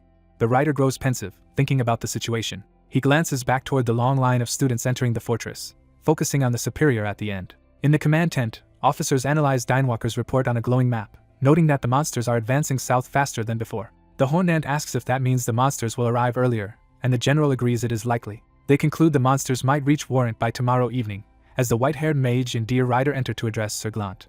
The white-haired mage delivers Blatty's latest update to the general. Hoping for good news, the general begins reading the report. His expression shifts to shock at what he reads. The Horned Ant asks if something is wrong while the others watch him silently. They activate a magical device, bathing the tent in blue light as they prepare to show the contents. The three officers stand together, tense, as rain falls in the projection around them. Seeing what is displayed, the Horned Ant gasps in alarm. In the projected scene, a new figure steps forward, his boots striking the ground. The camera reveals a stern man in fur-trimmed robes walking through the fiery landscape. He murmurs about the appearance of a million-year-old dragon. Watching a colossal dragon silhouette in the sky, he realizes another of the four great monsters has appeared. Meanwhile, waves of roaring demons surge forward. The horde charges the fortress, shaking the ground. A mustached officer yells for everyone to form up, announcing that the monsters have arrived. Archers on the walls loose volleys of arrows at the enemy. Arrows tear into the front ranks of the demons. A commander continues to direct the archers' fire. Explosions rock the battlefield as the defenders bombard the attackers. In the supply area, a knight shouts that he is out of magic stones and needs more. At the supply tent, Den must tell him they are out because higher UPS redirected the stones, despite the knight having just seen a cart full pass by. Angry mages accuse Den of withholding supplies and demand the stones, asking if they must wait for their friends to die. The crowd chants for their magic stones, insisting they need them. One furious man grabs a stone and yells that people are dying out there. The superior grabs his arm to stop him from taking the stone. The man demands to know who he is, while the superior calmly says they have no authority to ignore orders. The superior warns that disobeying superior orders in wartime is punishable by execution. The man clicks his tongue in frustration. Storming off, he threatens that if they are pushed back it will be Den's fault, leaving Den and the superior behind. The superior checks whether Den is all right, and Den says the outburst is understandable given the dire situation. The superior offers to take over the stone supply job and sends Den to run the arrow tent instead. Smiling confidently, he assures her he can handle things. She blushes slightly and is left speechless. As she leaves for her new post, she thanks him, and he tells her again not to worry. Outside the walls, huge explosions erupt among the monsters. On the ramparts, commanders ask for a status update, and hear that about 13,000 enemies are currently descending. They clarify that most of the attackers are ordinary monsters, likely being culled by the stronger great monsters. The white-haired mage wonders if the witches of the monsters' territory might be involved. The horned ant doubts that the current witches would dare provoke the 4 great monsters. Looking over the chaotic battlefield, they remark that it is strange for 2 of the 4 great monsters to move at once and speculate about the long-vanished Witch of Pride. The mage then asks about the Witch of Greed, startling the ant. She says there is no proof of that witch's involvement. A narration explains that the Witch of Greed is capricious but only acts when the gains and losses are clearly in her favor. The mage suggests she might even be one of the 12 constellation members, and the ant begs him not to joke about that. He says it seems more reasonable to suspect followers of the Demon King instead. A sudden explosion on the wall interrupts their discussion. The horned ant mounts a dragon and leaps into battle, telling them to cover her. She dives into the enemy lines, causing massive detonations that the mage watches from the wall. The mage silently steels himself. Below, the fortress gates stand closed as explosions thunder overhead. Inside the ranks, Reborn stands armored and ready among the other knights. Rosely's, now battle-armored, instructs him to keep swinging his sword to the very end no matter how tired he gets. She bluntly adds that if he stops, he will die. Reborn answers resolutely, addressing her as Lady Rosely's. The great wooden gates begin to creak open. With the gates wide, the knights charge out screaming to wipe the monsters out. A lion-like monster is fatally stabbed through the torso in close combat. The armored soldiers rally together and advance with shields and spears against the roaring beast. One knight senses something ominous approaching as energy surges around them. A glowing green skeletal wraith appears before a startled knight and screeches at him. The knight charges and clashes with the ghostly skull creature. Focusing intensely, the knight prepares to counter the undead spirit. The giant skull spirit swings toward the knight, engulfing him in its eerie green aura. The skull spirit grimaces in pain, indicating the knight's attack has hurt it. The specter retaliates with a fierce scream that shocks the knight. A sudden bright slash of power cuts through the skull spirit from the side. A red-haired warrior woman cleaves the spirit apart with a flaming blade. She shouts to the knights that only swords infused with magic energy can damage these enemies. The knights and Rosely's form a line as hordes of monsters gather opposite them. Rosely's warns her troops that the battle is only beginning and they answer her call. A flock of glowing birds appears above the battlefield, drawing Rosely's surprised attention. The monster army rushes forward roaring as the battle escalates. The radiant birds dive into the enemy ranks, their light scattering through the monsters. Rosely's exclaims in confusion at the sudden swarm of explosive birds. As the birds detonate among the monsters, she marvels at how powerful they are. From the city walls, archers watch in shock as the sky fills with the birds' energy. A robed observer on the wall stares upward, wondering what these things are. Seeing them clearly, he realizes they are in fact magical birds. In a quiet town street, a rumble echoes as something stirs. A young man wreathed in blue aura sits alone among barrels as the ground shakes. The blue-lit young man waits calmly, aura swirling around him. He closes his eyes, concentrating as his power gathers. The observer on the wall recognizes the energy as belonging to Den. Elsewhere, powerful blue monsters roar as they charge. One of the glowing birds strikes a monster with a piercing blue impact. The birds wheel through the battlefield, their blue trails slashing enemies and shielding soldiers.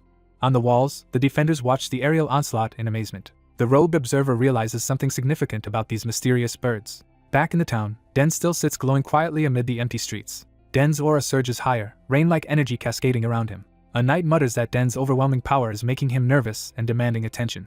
Den seems distracted, reacting with a puzzled murmur. One of Den's birds flies over a distant battlefield where fiery energies rain down. Someone sensing the falling power asks what this frightening energy is. The knights charge forward shouting as they clash with the enemy once more. A massive blast explodes among the armies, scattering soldiers.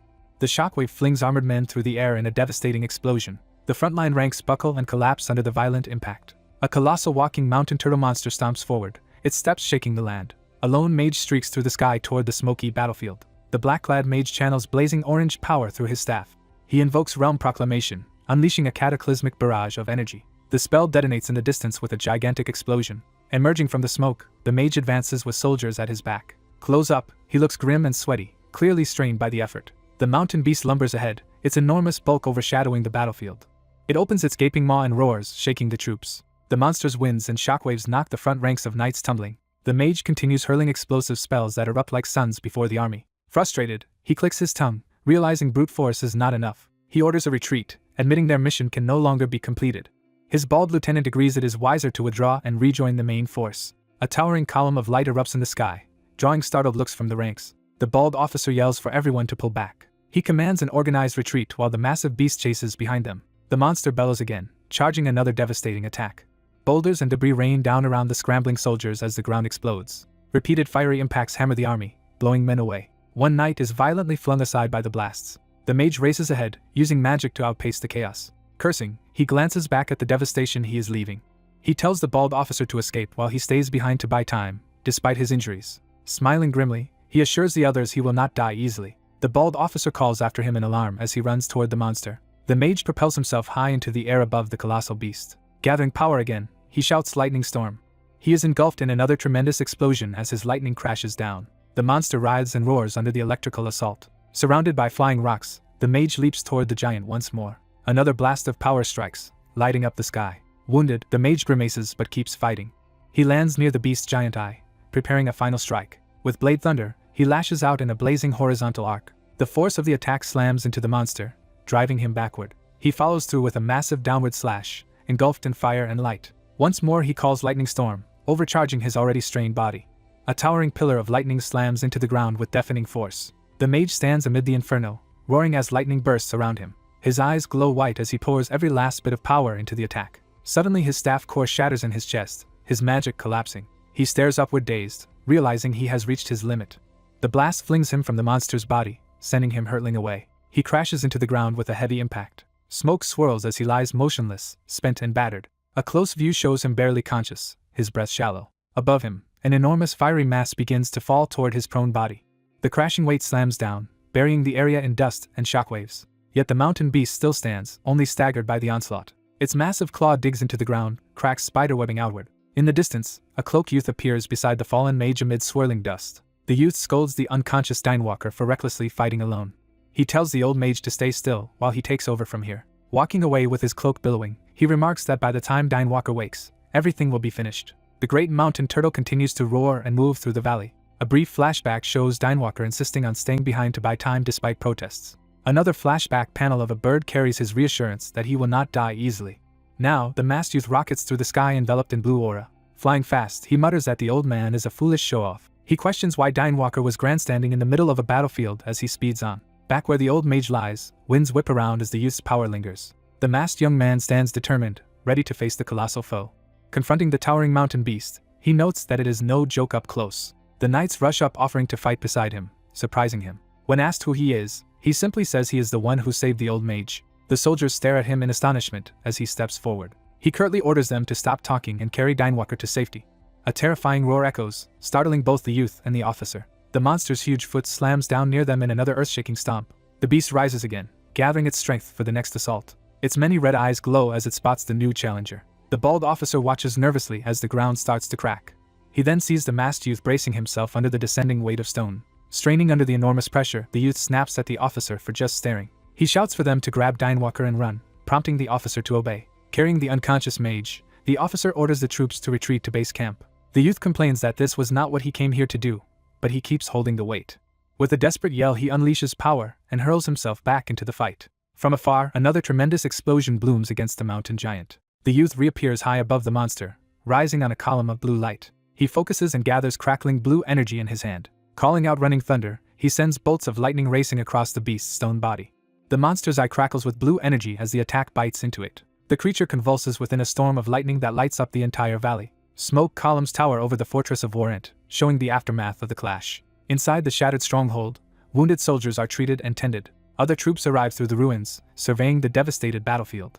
Two officers remark that this front also saw fierce fighting, more like being trampled repeatedly. One smacks the other for complaining, chiding him. He tells his comrade there will be plenty of battles to satisfy him soon and to stop whining. At the commander's tent, someone asks if the great monster has at least been delayed. Inside, strategists assume Dinewalker is still holding the beast back, though they worry at not hearing from him.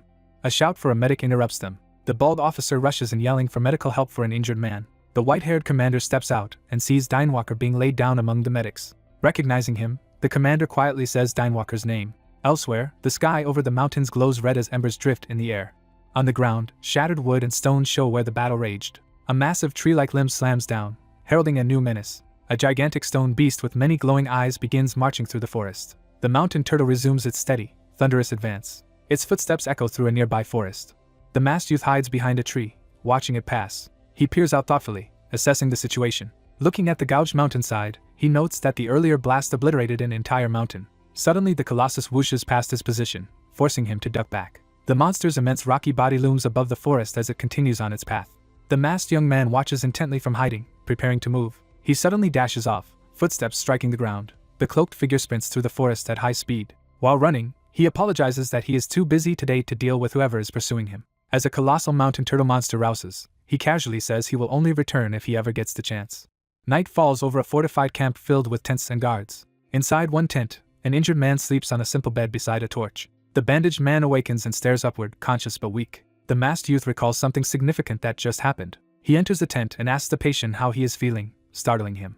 Revealing himself as Den, he explains he rushed over after hearing Mr. Dinewalker was injured. Joking about rumors and gifts, Dinewalker teases Den, who retorts there is no gift shop around here. Den offers a small pill-like item that he says he has been saving but now wants Dinewalker to take. Dinewalker asks what it is, and Den answers that it is medicine to speed his recovery, and should be chewed well. Dinewalker obediently pops the pill into his mouth. He immediately complains about the sour taste, while Den downplays it. Den says he already has to leave for work but will try to visit again, and Dinewalker tells him not to overwork. Elsewhere in the camp, a red-haired general and a cloaked woman walk among the tents. The two converse amicably as they approach. The cloaked woman notices Den walking away in the distance with a knowing smile. Sensing something, Den briefly turns his head toward the newcomers. He looks serious as the general and the woman continue on, unaware of his attention. Someone unseen remarks that Dinewalker is looking fairly healthy. The general introduces the woman as Leisha Blade, an alchemist who will handle Dinewalker's treatment. Hearing her surname, Dinewalker realizes she is a member of the Blade family, and is told she is General Blatty's cousin.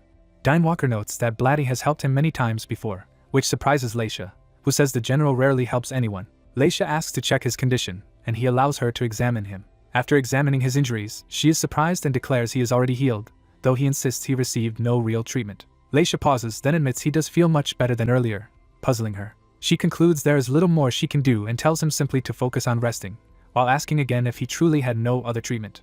Dinewalker admits a friend recently gave him mysterious medicine said to be good for his body, which makes Leisha curious. Her eyes widen as she reacts strongly to this vague description. Outside, Den watches from a distance as Leisha and the general leave the medical tent together. Leisha suddenly turns back, as if sensing Den's gaze. From above, it is clear Den is keeping his distance while the officers remain near the tent. Den observes them tensely and thinks that something he suspects might actually be true. At dawn near a distant mountain range, a heavy thump signals the awakening of another massive creature. The ground splits as an enormous limb slams down with explosive force. A gigantic turtle-like monster, its shell shaped like a mountain, rises with a thunderous impact. The beast lumbers toward a fortified imperial stronghold across the plain. On the fortress wall, two officers argue about whether the colossal creature is a toad or a turtle, trading insults. A third officer interrupts, scolding them for bickering at such a critical time. This white-haired commander demands they show some urgency as the enemy approaches. He warns that all the watching soldiers can see their childish behavior. Below, ranks upon ranks of imperial troops roar in unison, readying for battle. The commander-general proclaims he will personally lead the front line and orders everyone to defend the empire with their lives. As the turtle roars, he commands an all-out attack, sending the army charging forward. The infantry rush across the battlefield, shouting war cries and raising shields and swords. The monster retaliates with devastating stomps or blasts that violently hurl soldiers and weapons into the air. Enemy mages in dark robes appear overhead, releasing explosions that tear through the imperial lines. A robed leader rallies his magicians to continue their destructive bombardment. Their spells detonate across the battlefield, causing massive casualties and chaos. From the wall, the commander watches in alarm as explosions pound his troops. He shouts to begin the 7th magic formation, activating a powerful defensive spell. Blue lightning chains surge from the formation, wrapping around the huge turtle. The magic strikes the beast with a heavy blow. When the dust clears, the monster is wounded but still standing, bellowing in rage while half bound by chains. Flying dragon riders rise into the sky to join the battle. The horned woman from earlier leads a lance charge from the air. Her attack hits the monster's body in a fiery burst as ground troops watch. The commander initiates the fourth magic formation, gathering another orb of energy. A complex blue spell circle appears, crackling with power. A concentrated torrent of lightning crashes down onto the turtle from the sky. The strike slams into the creature's shell with overwhelming force. Even so, the commander sees it did not land perfectly and fails to fully break the beast. Frustrated, he clicks his tongue and notes the attack was imperfect. He orders his staff to recharge the fourth formation and begin the fifth simultaneously. At the monster's feet, another glowing sigil forms beneath it as soldiers stand dangerously near. Cold magic surges up the turtle's body, freezing its limbs in jagged ice. The trapped monster roars furiously, straining against the ice. It then gathers blazing energy in its mouth to unleash a massive breath attack. A searing beam of fire and light blasts toward the fortress. Horrified, the commander orders activation of the first three formations to counter it. 3 stacked blue arrays rise to intercept the incoming beam. The fiery breath collides with the combined formations in a clash of power. The barrier strains as the inferno wraps around the magic circle. The spell barely holds, exploding outward in a dazzling burst that disperses the beam. The commander sees only superficial damage on the monster's shell and realizes how little their magic has achieved. Sweating, he mutters that the creature's strength is absurd. Reports reach him that formations 1 and 2 have been destroyed while the third is depleted. He asks about the fourth status and orders its recharge to be completed using energy from the third. His subordinate objects, saying Formation 3 is their final safeguard, but the commander insists the enemy must not be allowed another successful attack. Meanwhile, chains from the formations wrap tighter around one of the monster's legs, surprising nearby troops. The turtle again charges up a devastating breath as soldiers brace in panic. The horned woman sees another blast coming and yells for everyone to dodge. The monster prepares to fire again, energy swelling in its jaws. Someone on the wall watches the glowing eye, realizing a shot is imminent. Suddenly, a blue streaking figure shoots upward along a chain directly toward the monster's chest. Troops stare as a lone knight hangs glowing on the creature's underbelly. A veteran officer notices this mysterious knight and turns, intrigued.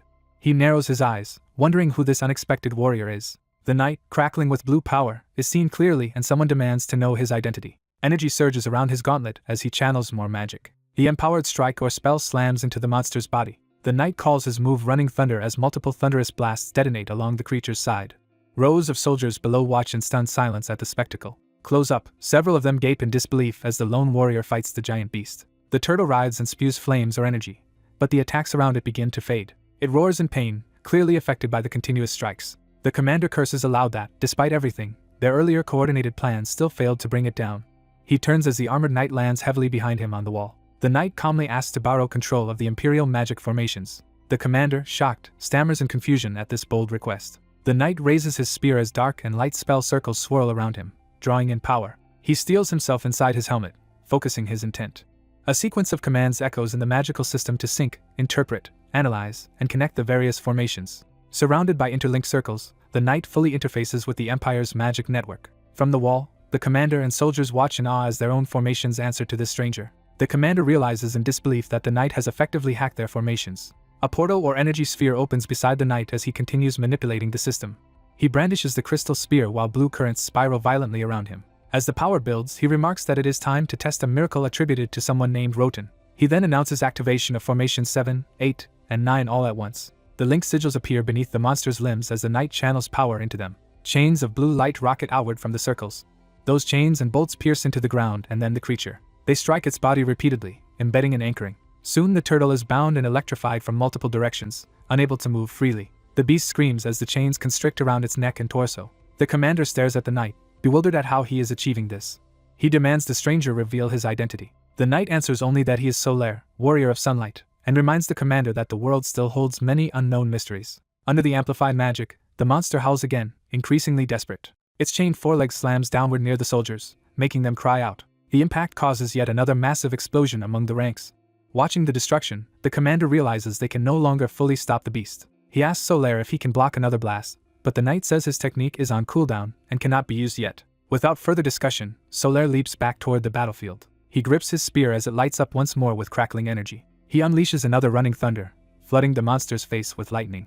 The creature's eye flares red as it endures the assault. In response, it channels another towering beam of fiery energy straight downward. Solaire barely dodges as the beam tears past him, headed for the wall. The beam collides with his power or the defenses, erupting in a blinding explosion. Soldiers on the cliffs are thrown and burned as the blast ripples across their positions.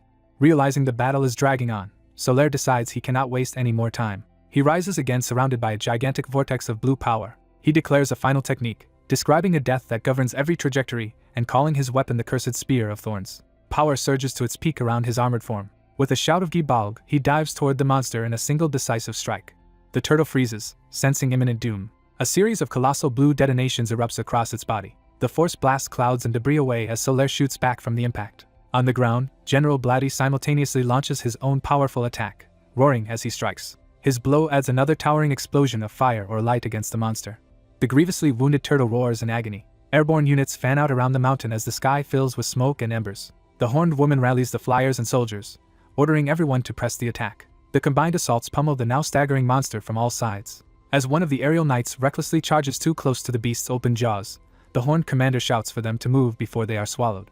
A knight warns of another massive magic attack descending as enemies stare up in shock. The knight unleashes a devastating spear of the lightning god that crashes into the battlefield. The human army watches tensely as the purple lightning magic rains down around them. The white-haired commander looks on, sweating as the overwhelming spell continues. Close up, the commander is clearly alarmed by the magnitude of the attack.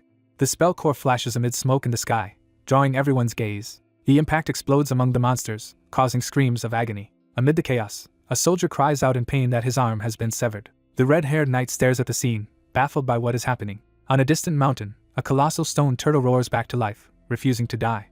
The turtle charges power in its maw, forming a blazing energy sphere. It fires a gigantic energy beam toward the knights, threatening to annihilate them. The red-haired knight panics, realizing he cannot dodge the incoming blast in time. Someone suddenly grabs him, interrupting his movement. The rescuer tackles the knight out of the beam's path just as it strikes.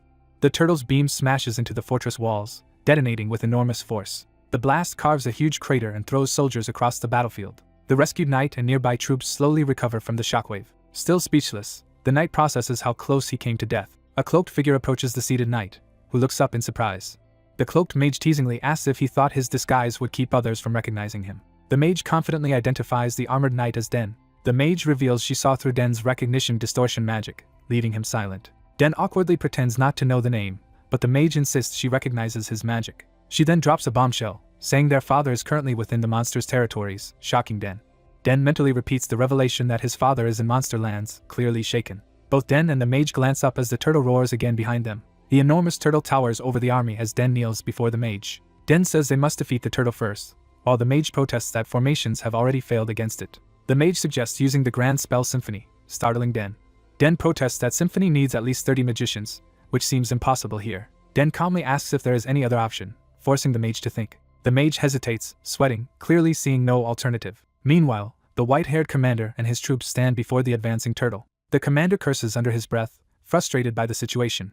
Den approaches the commander, drawing his attention. Den, drinking some potion, asks the commander if he can hold off the turtle for a while. Den also advises him to order a retreat if he does not want his soldiers wiped out, making the commander uneasy. The commander agrees and orders the 7th, 8th, and 9th formations to be activated. His officers relay the order to open formations 7, 8, and 9.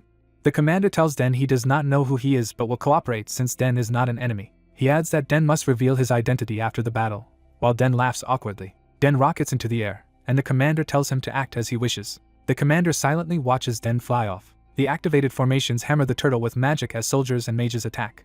The commander leaps high above the turtle, preparing another spell. He invokes the power of the King of Ice, gathering brilliant blue energy. He unleashes the named spell Ice Storm, encasing the turtle in massive ice. The commander then shouts for all troops to retreat from the area. Officers echo the order, leading everyone to withdraw. The frozen turtle strains against the ice, beginning to move again. The turtle reveals a second serpentine head emerging from its body. The snake head opens a vortex-like mouth, alarming the airborne commander. The commander looks on in disbelief as his magic seems ineffective. The serpent head lashes out with violent energy toward him. A huge snake body fully emerges, hissing menacingly. The snake breathes a torrent of fire toward the battlefield. The commander realizes in horror that the creature is actually two-headed. One dragon head continues spewing flames. An arrow suddenly pierces the beast's eye, making it recoil. A young archer floats in the air, having loosed the shot. Grinning, the archer says he is ready to repeat that attack. He fires a rapid barrage of arrows at the coiled dragon. The arrows bounce harmlessly off the monster's armored scales. A cloaked warrior rushes along the dragon's body toward it.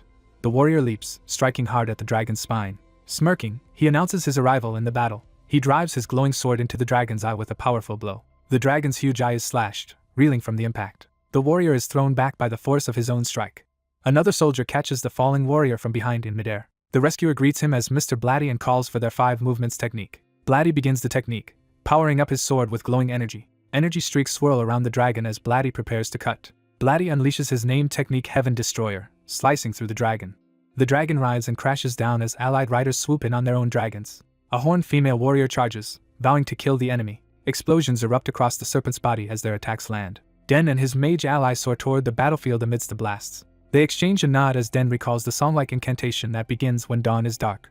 The mage continues the ritual verse, describing star-filled skies as power gathers. Den chants the next lines about those walking by the river and divine lyrics. The mage notes that today's song is different. She says this song is of the fallen star. The narration describes an ancient legend, a final beautiful tale at history's end, about a brave hero. Together they invoke the ultimate spell symphony. Magical circles of many kinds flare as the symphony's power surrounds Den and the mage. The sky over the army fills with countless dazzling magic formations. The commander stares upward, demanding to know what kind of magic this is. Den warns everyone to stand back because the spell about to land is enormous. The dragon looks up as the energy focuses on it. Power slams into the dragon's face and jaws with blinding force. A colossal vortex of lightning and blue energy crashes down from the sky onto the monster. The impact detonates in a colossal blue explosion. Smoke and embers billow over the battlefield as soldiers watch in awe. The horned woman and the commander gape at the aftermath. The commander, sweating, struggles to process what he just witnessed. The once mighty dragon lies dead in a giant crater. The horned woman and the commander stare at its lifeless eye. They wonder aloud what this phenomenon is and how Den managed it. Den emerges from under the corpse, carrying a huge glowing crystal core. He announces that the great monster is dead while holding up the core. Den declares he will claim the turtle's magic core as his personal reward. The commander protests that the crystal belongs in the Imperial Vault and warns Den he will be treated as an enemy if he keeps it, while Den argues he deserves compensation. The commander insists his forces also fought and thus have equal claim, which Den reluctantly acknowledges. The commander proposes a different solution. He suggests a contest where whoever secures the core gets to keep it. The horned woman is startled, but another soldier agrees the idea sounds fair. The horned warrior grins, saying she likes Den's bold attitude. She then orders her people to seize him immediately. As they rush him, Den opens a portal beside himself. He casually drinks from a bottle, unfazed by the impending fight. Den charges, scattering the nearest soldiers with a shockwave. He presses the attack, clashing blades with multiple knights at once. He leaps high and slams his sword down, blasting everyone around him back. Den darts away in a blur, evading their counterattacks. Blatty joins the fray, swinging his sword at Den. Blatty grins menacingly and addresses Den as young master, revealing familiarity. Den greets him as Mac, confirming they know each other. Den then says he will see Mac another time and begins warping away in swirling energy. Mac fires a powerful magic bullet at Den as he disappears. The blast hits Mac instead, leaving him crying out in pain. The explosion lights up the sky, shocking the watching soldiers. A mustached officer finds Den's antics intriguing rather than infuriating. He orders his dragon riders to chase Den down. Den fends off incoming riders and dragons in midair. While parrying, Den mutters that he cannot actually kill them. A dragon knight charges him with a spear. The rider grimaces fiercely as he closes in. Den knocks the rider from his saddle with a swift strike. The dismounted knight tumbles as Den seizes control of the dragon. Den lands onto the dragon's back. He calms the panicked beast, telling it to relax. Holding out a glowing device, Den prepares another trick. He explains it is an energy controller he built for fun when he was young. Den uses the device on the dragon, enveloping them in blue light. The magic floods the dragon's eye. The dragon's eye shifts, showing it has come under Den's control. Den praises the dragon as a good boy while the horned woman stares up in disbelief. She furiously demands to know what he has done, as Den replies that the dragon now belongs to him. She orders him to dismount immediately. Den objects, saying he has already named the dragon. He commands his new mount Joy to attack, sending it diving. Joy blasts a huge fiery explosion in the sky as another rider is struck. The horned woman crashes to the ground with her own dragon, groaning. From above, Den cheerfully promises to return Joy safely while she curses him. She screams for her forces to hurry and capture him as he flies off. Safely away, Den lifts his visor, sighing in relief. He reflects on the absurdity of unexpectedly meeting his sister here and regrets leaving his original position. Den falls silent, sweat dripping as he contemplates the trouble he is now in. Flying over the fiery mountains, the rider decides to act cautiously for now. The ground begins to rumble ominously through the volcanic range. Smoke billows from a serpent-like mountain as the tremors intensify. Something crashes violently into the rocky ridge, shattering the ground. A man and his dragon charge through explosions along the fragmented mountainside. The man focuses sharply as he rushes forward at high speed. He leaps into the air, aiming himself directly at a huge dragon's head. While descending, he shouts the name of his technique, preparing an all-out attack. He unleashes his 5 movements, mountain breaker technique in a blazing impact that makes the dragon scream. The struck dragon growls in pain, its eye glowing red. Another dragon counters by hurling a massive stream of fire down toward the man. He dodges along the dragon's body, letting the fire pass beneath him. He follows up with another explosive blow that engulfs the dragon in light. Once more he invokes 5 movements to continue his assault. Using Wind Cutter, he slashes the blue dragon with crossing blades of wind. The dragon screams as the wind blades cut into it. A dark dragon zooms past the man, the clash filling the air with energy. Grinning confidently, he taunts the monster, asking where all its strength went. He mocks it further, telling the so-called mightiest monster to try harder while blasting it again. His attacks slam into the ground in a massive explosion as he descends. The great monster lies on the ground, weakly groaning. The man runs toward the fallen creature as it continues to moan. Looking at the subdued beast, he states that the fight is over. Standing before its huge body, he calls the monster a disappointment for not putting up a better fight. He suddenly senses something and turns his head alertly. He sees 3 hooded figures silently approaching through the smoky landscape. The figures appear wearing eerie masks, and one of them asks who he is. Recognizing them, the man remarks that it has been a while. The masked leader addresses him by the title Doomstone Blade. The scene shifts to night at the capital's palace. Inside the palace corridor, a guard hears something unexpected. The guard senses that something strange just happened nearby. A cloaked intruder suddenly appears right beside a surprised guard. Outside, light shines from one of the palace towers as the event unfolds. Moments later, the hallway is littered with unconscious guards while 3 cloaked figures walk toward their goal. A secure door or window unlatches with a clack, granting them access. They enter a small chamber where a single locked chest rests on a pedestal. Inspecting the chest, one of them comments that the palace magic circles were vile but made sneaking in easy, and decides to take the chest. Holding the stolen chest, the leader derides the emperor as foolish. The next day, news spreads at the palace that the imperial vault has indeed been robbed, and officials admit they lowered their guard. In a parlor, a white-haired officer and a man in red discuss how the thieves bypassed heavy magical defenses and are no ordinary criminals. The man in red is asked to take charge of guarding the palace, but he doubts his presence would change much. He adds that his temporary appointment might disrupt the guard chain of command, and the officer concedes the point. The red-suited man apologizes for being unable to help further, while the officer instead apologizes for burdening him. The officer then mentions he has received the man's report about the ruin they recently explored. He notes that the man's plan there failed and asks if the relic was also taken by the ecliptic organization. The officer answers no to that assumption. He hints that the culprit is someone the red-haired man has likely heard of. The man in red identifies the thief as Lupin. Elsewhere under blue skies, Den arrives home calling out that he is back.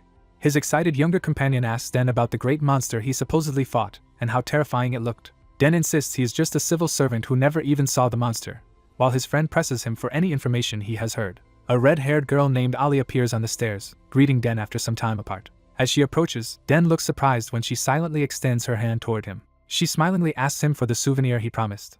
Flustered, Den repeats the word souvenir and Ali reminds him he was in Warrant and could have bought something there. She asks what he brought back, noting that Warrant is famous for its jewels, while Den awkwardly hesitates. Den admits he did not go to Warrant for leisure, which leaves Ali quietly disappointed. Turning away, Ali says she should not have expected anything from him, clearly hurt. Den hurriedly offers to get a present now, but Alice angrily refuses, tells him to go to bed, and storms off while he calls after her. Narration states that a week after the great monster battle, time has passed over the bustling city. Den explains that he and Frem received extra vacation days for their role in the battle and ruin, finally allowing them to rest. On the first day of vacation, Den works on remaking his Lupin mask, noting he hides the full truth of his actions from his sister. He then repairs his mechanical birds and studies the golem cores and magic crystals, thinking his vacation will remain peaceful. His green-haired cousin Lisbon appears asking if Den is ready to be scolded.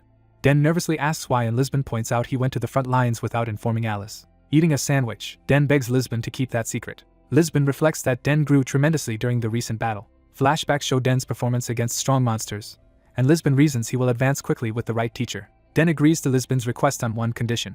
He proposes that Lisbon must beat him in a best 2 of 3 fight. They discuss choosing 3 different criteria for the rounds, letting Den pick the final one. Den adds that if he wins, Lisbon must help him with a favor, which Lisbon finds hardly a reward but reluctantly accepts. Den asks what Lisbon wants to start with as he clears the table. Lisbon enthusiastically chooses a sword fight for the first round. Den walks away calmly as Lisbon points and declares his choice. Den internally complains that Lisbon shamelessly challenges a civil servant to swords despite training at night school. Outside, the sword match begins and Den quickly knocks Lisbon down. Lisbon, embarrassed, claims he simply got lucky and that his childhood sword training unexpectedly helped. Sitting on the ground, he asks how Den learned such techniques, and Den explains his grandfather once taught him back in their hometown. Lisbon insists this level would place Den at the top of the night school class, but Den modestly downplays it. Den cheerfully declares the first victory his and walks off, leaving Lisbon speechless. At a separate meeting, someone exclaims in surprise upon learning that Den is Lisbon's cousin. The red-suited superior admits he always thought Den's magic was unusually strong, while another advises him not to be surprised yet. A military man reveals that Den defeated a dragon in Olympus Forest with his magic, astonishing the others. The red-haired man confirms it, saying he personally saw Den use that magic against the great monster. Another warns him not to scout Den, explaining the boy is heir to a chief's position and meddling with him would cause trouble. Conversation shifts as they mention rumors that Lupin is actually Denbeg, and note that the boy has achieved something incredible. They worry that Lupin is being branded a heretic, a charge that could ignite conflict between the Crow tribe and the temple. The red-haired man tells them not to worry. One of the elders trusts Den's intelligence, convinced he will sort things out himself. A servant brings a document, drawing the elder's attention. The red-haired man reads the paper the nun had prepared for the visiting noble. The attached comically drawn portrait of Den makes him ponder. Meanwhile, Den asks Lisbon when they will hold the second round of their bet.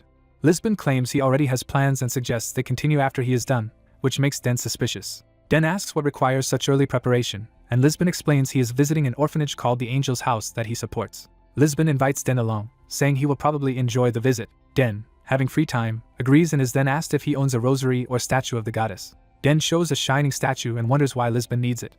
Lisbon says the Angel's House is run by the temple, so they should bring something for prayer. As they leave, Lisbon asks to stop by the market first to buy snacks for the children, and Den agrees. The narration briefly shows the grand temple complex in the city. Inside, the Saintess Hillis lies on her bed complaining loudly about how bored she is. She continues wailing that she might die of boredom. Suddenly she sits up and calls for Albetos. A priest enters, addressing her as Saintess, and she asks if there is any letter from Laisha, lamenting how bored she is without her friend. Hillis suddenly proposes going to Warrant herself to heal patients there. The priest objects, noting Warrant borders monster territory, but she points out that the previous Saintess joined the battle against the Demon King and asks why she cannot do something similar. He answers that those were exceptional times and reassures her another high-ranking saint is already working in Warrant, though she still complains of boredom. To distract her, he suggests visiting an orphanage managed by the temple. She realizes he means the Angel's House. The story cuts to the exterior of the Angel's House building. In the marketplace, Den asks the price of various colorful candies. Lisbon orders 5 boxes of candy for the children at the Angel's House, explaining how much they love sweets. The friendly shopkeeper, hearing their destination, offers them extra candy for free. Den offers to pay since he would feel bad arriving empty-handed, but Lisbon insists it is his duty as the sponsor. Lisbon tells Den he only needs to enjoy playing with the children, while a white-haired gentleman quietly watches them from behind. The gentleman approaches and politely asks if they are headed to the Angel's House. Den and Lisbon confirm they are, and the man praises them as kind young men who have even prepared gifts. The old man studies Den and remarks that he looks familiar. He concludes that Den resembles his daughter. Den protests that he is a boy, and the man laughs that his daughter is often mistaken for a boy too. When the shopkeeper returns with boxes, the old man pays for all the candy and adds more as a gift. He explains he was planning to buy candy for the children himself, so Den and Lisbon should not worry. He then says he is also on his way to the Angel's House. Asking their permission, he invites them to accompany him there, and they readily agree. Soon after, narration identifies the building ahead as the Angel's House again. Inside, the orphans happily play together with a stuffed rabbit toy. The old man, Lisbon, and Den watch the joyful children through a window. The gentleman comments that watching the children play brings happiness, and Lisbon agrees, saying he feels down when he cannot visit. The man tells Lisbon to distribute the candies himself, explaining that he has business with the head nun. He adds that only the children's happiness matters, not who hands them the sweets, and walks away. He bids the 2 young men farewell for now, leaving them slightly bewildered. Elsewhere in the building, the head nun hears a knock at her office door. The old man enters, greeting her after a long absence. She welcomes him warmly as Your Grace Asteria and assures him the children are well thanks to his support. Asteria downplays his contribution and recalls how the nun helped his late daughter 26 years ago, while she insists he owes her nothing. Sitting together, he notes the orphanage feels different from before and asks if something has happened, and she praises his sharp instincts. She reveals quietly that the Saintess is currently staying there in secret, which surprises him. Concerned he might be intruding during a busy time, he offers to leave, but she insists there is no problem. The nun then gives him a card left by her previous guest, saying it points to a place he should visit. After their talk, Asteria departs the Angel's House, and she promises to contact him later. Meanwhile, temple knights stand guard in the orphanage corridors. Den and Lisbon carry boxes of candy past them, exchanging glances. Den inwardly notes that there seem to be far too many guards stationed around an orphanage. A robed figure calls Den's name, stopping the 2 boys. Hillis appears in formal Saintess attire with her escort, addressing them. Lisbon quietly asks Den if he knows her, and Den explains she is a friend. Hillis says this is their first meeting since Warrant and asks if he has been well, encouraging him to relax as before. Under the stern glares of her guards, Den nervously tries to respond.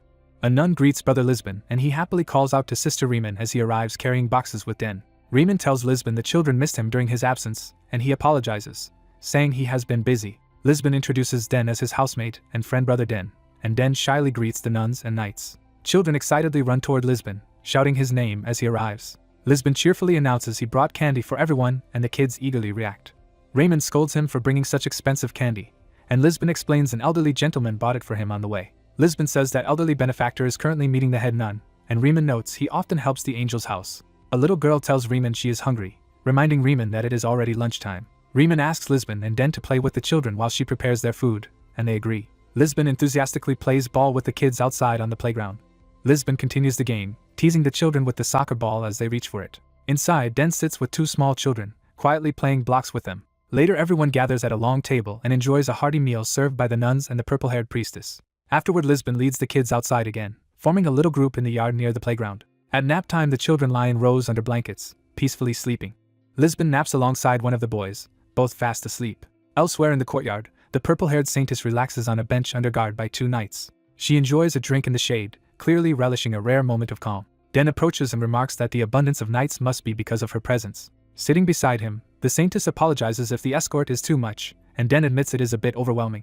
She assumes he has realized she holds an important position and apologizes for not telling him sooner, while he says it would be foolish not to notice. She explains that her high status intimidates people, leaving her with few friends and guilt over hiding who she is. As she begins to say that learning her identity tends to change relationships, Den bluntly identifies her as the saintess, surprising her. Shocked, she asks how he figured it out, and Den stays quiet but confident. Den lists the clues he observed: her high temple status, holy knight escort, and her secrecy about staying at the casino.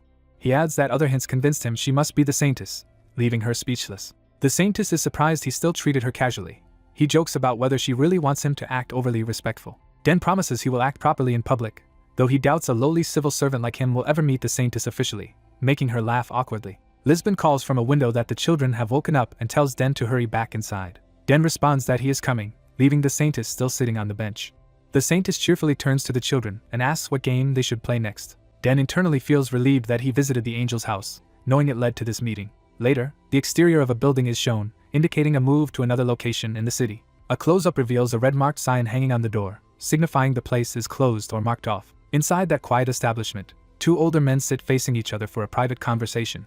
The white-haired gentleman greets the scarred man, saying it has been a long time. The scarred man addresses him formally as Mr. Zendia Blade, revealing mutual recognition. Over tea, Zendia Blade asks how Duke Asteria has been, and the Duke replies he is the same as always. The Duke admits it feels odd to be addressed so respectfully by the former chief of the Crow tribe, and Zendia says he feels the same. They decide to drop formal titles and instead call each other more simply, like brothers-in-law. Back at the orphanage, Lisbon looks anxious and perspiring, sensing something is wrong. Den appears serious and confident, watched by surprised children in the background. Narration states that their second bout is a chess competition as Den and Lisbon face off at a huge multi-board setup, surrounded by nuns and kids. The narrator explains the match uses 9 chessboards and 120 pieces, with rules nearly identical to Earth's chess except for pawn retreat and an extra mage piece. The saintess and Lisbon marvel at the unusual format and ask Den if he invented it, but he insists the game came from their own empire. The abbess clarifies that this variant is called Northern Chess, originating from the northern land of Asterium. Den confirms she knows the game, and the abbess says she does but had never seen anyone actually play it before. Den notes he saw unused chessboards on her shelf, and she explains a friend from Asterium once gifted them to her. The abbess asks Den if he learned the game in Asterium. He replies he is from a nearby town, which she accepts. Den adds that the abbess strongly resembles a sister he knows, surprising her. The abbess recalls that the elderly gentleman earlier said she looked like his daughter, reinforcing the resemblance. Den asks the abbess the sister's name, and she replies it was Anemone, which Den repeats in surprise. The abbess, startled, says her own mother was also named Anemone. She then asks Den's age. He tells her he is 16, soon to be 17, and she acknowledges the answer thoughtfully. The abbess internally worries it might be more than coincidence, but notes that Sister Anemone died 25 years ago. During the final move of their match, Den delivers checkmate with a knight, causing Lisbon to cry out. Den narrates that he won 2 rounds of their contest while Lisbon begs him not to tell Alice about his defeat. A knight, hearing this plea, reacts just as a loud series of approaching impacts is heard. The knight looks sharply toward the disturbance as something rushes in. A massive explosion destroys the entrance archway to the yard, startling everyone. In the settling dust, the abbess complains about the mess and scolds the head nun for not heeding earlier warnings. A booth steps forward through the smoke, announcing the arrival of intruders. A smug blonde priest flanked by thugs orders everyone to leave the premises. The two groups, temple men and orphanage defenders, stand facing each other in a tense standoff. The leading knight urges the saintess to depart, but she insists they must first understand what is happening. The blonde priest notices these unexpected visitors and comments on their presence. Leering, he asks why such a beautiful young woman like the saintess is here, while she glares silently. The abbess pleads with priest Letra to discuss matters another day, but he mockingly insists that, as donors and guests, he and his men deserve attention. Den and Lisbon coldly question whether these men are really donors, hinting that unlike them the abbess seems to favor those who give money. The abbess tries to end the confrontation by promising to visit the great temple herself, but Letra patronizingly tells her there is no need for an elder like her to travel. Letra's henchmen suddenly kick the playground equipment, shocking the abbess. The thugs begin systematically destroying the grounds, shouting that everything must be smashed. Riemann and Den rush forward, demanding they stop. Letra says he will cease if they sign his documents. Letra arrogantly tells them they should be grateful for his supposed kindness and to hurry their decision. Enraged, the Saintess charges at him with a flying punch, screaming an insult as he panics. The Knight Commander shouts for her to stop, realizing the consequences of attacking a temple priest. A loud blow rings out, but something unexpected happens off-screen. Letra opens his eyes to find his face barely saved from the punch, confused by what just occurred. He then sees that Den has grabbed the Saintess's arm mid-strike, preventing the hit. The Saintess yells at Den to release her, but he urges her to calm down, warning that hitting an official representative of the Great Temple would cause serious trouble. Letra, furious at being interrupted, starts to shout at Den. Trying to reassert control, Letra threatens Den and orders him to leave before he gets hurt. Lisbon appears amid Letra's unconscious henchmen, calmly warning that they will be hurt more if they persist. Letra curses them all in frustration as he realizes his muscle has been defeated. The knights close ranks behind Letra with an intimidating aura, making him squeal in fear. He flees while shouting that they will regret opposing the Great Temple and accusing them of blocking holy work. As he runs off, he promises vengeance, while the knights, Saintess, and Den watch silently. A nun anxiously checks if the Saintess is injured, but the Saintess assures her she is fine. The abbess then asks the Saintess to explain who those men were and what is really going on. The Saintess says the explanation is long and invites everyone inside to talk. The scene shifts to the exterior of the building, signaling the transition to their private discussion. Inside, Lisbon, Den, and the Saintess sit stiffly on a couch facing the abbess. Den, nervous, asks if he also needs to be present for this serious conversation. The Saintess hushes him, insisting he stay quiet and listen. The abbess begins by saying the situation is complicated, and Den politely asks her to explain. She outlines how all churches in the Empire answer to the Holy Land in Percival, while the Great Temple operates with its own independent authority. She adds that within the Great Temple there are both extremist and moderate factions. Although smaller, the moderates still hold significant numbers. Den summarizes that the Angel's House was built by moderates, and now extremists are trying to shut it down, which the abbess confirms. She explains that His Eminence Fernando led the extremists yet was respected by moderates because his supposed extremism came from opposing the previous emperor's attempts to curb church power. Den recalls hearing Fernando's name and learns Fernando was gravely injured last October in an attack carried out by the heretic Lupin, whom Den remembers as the golden-masked man he struck. A flashback shows that golden-masked Fernando being critically hit, connecting Den's past battle to the current crisis. The abbess says Fernando's fall allowed the archbishop he once restrained to expand his power, and now moved to seize control of the Great Temple. Den realizes with dismay that his own actions indirectly triggered a chain reaction, putting the Angel's House in danger of closure. The abbess asks if they know why she told them all this, and the Saintess wonders if she is requesting their help. Instead, the abbess firmly says she is not asking for assistance. She clarifies that she shared the story to urge them to stay out of the conflict, since extremely powerful figures are involved and she wants to keep them safe.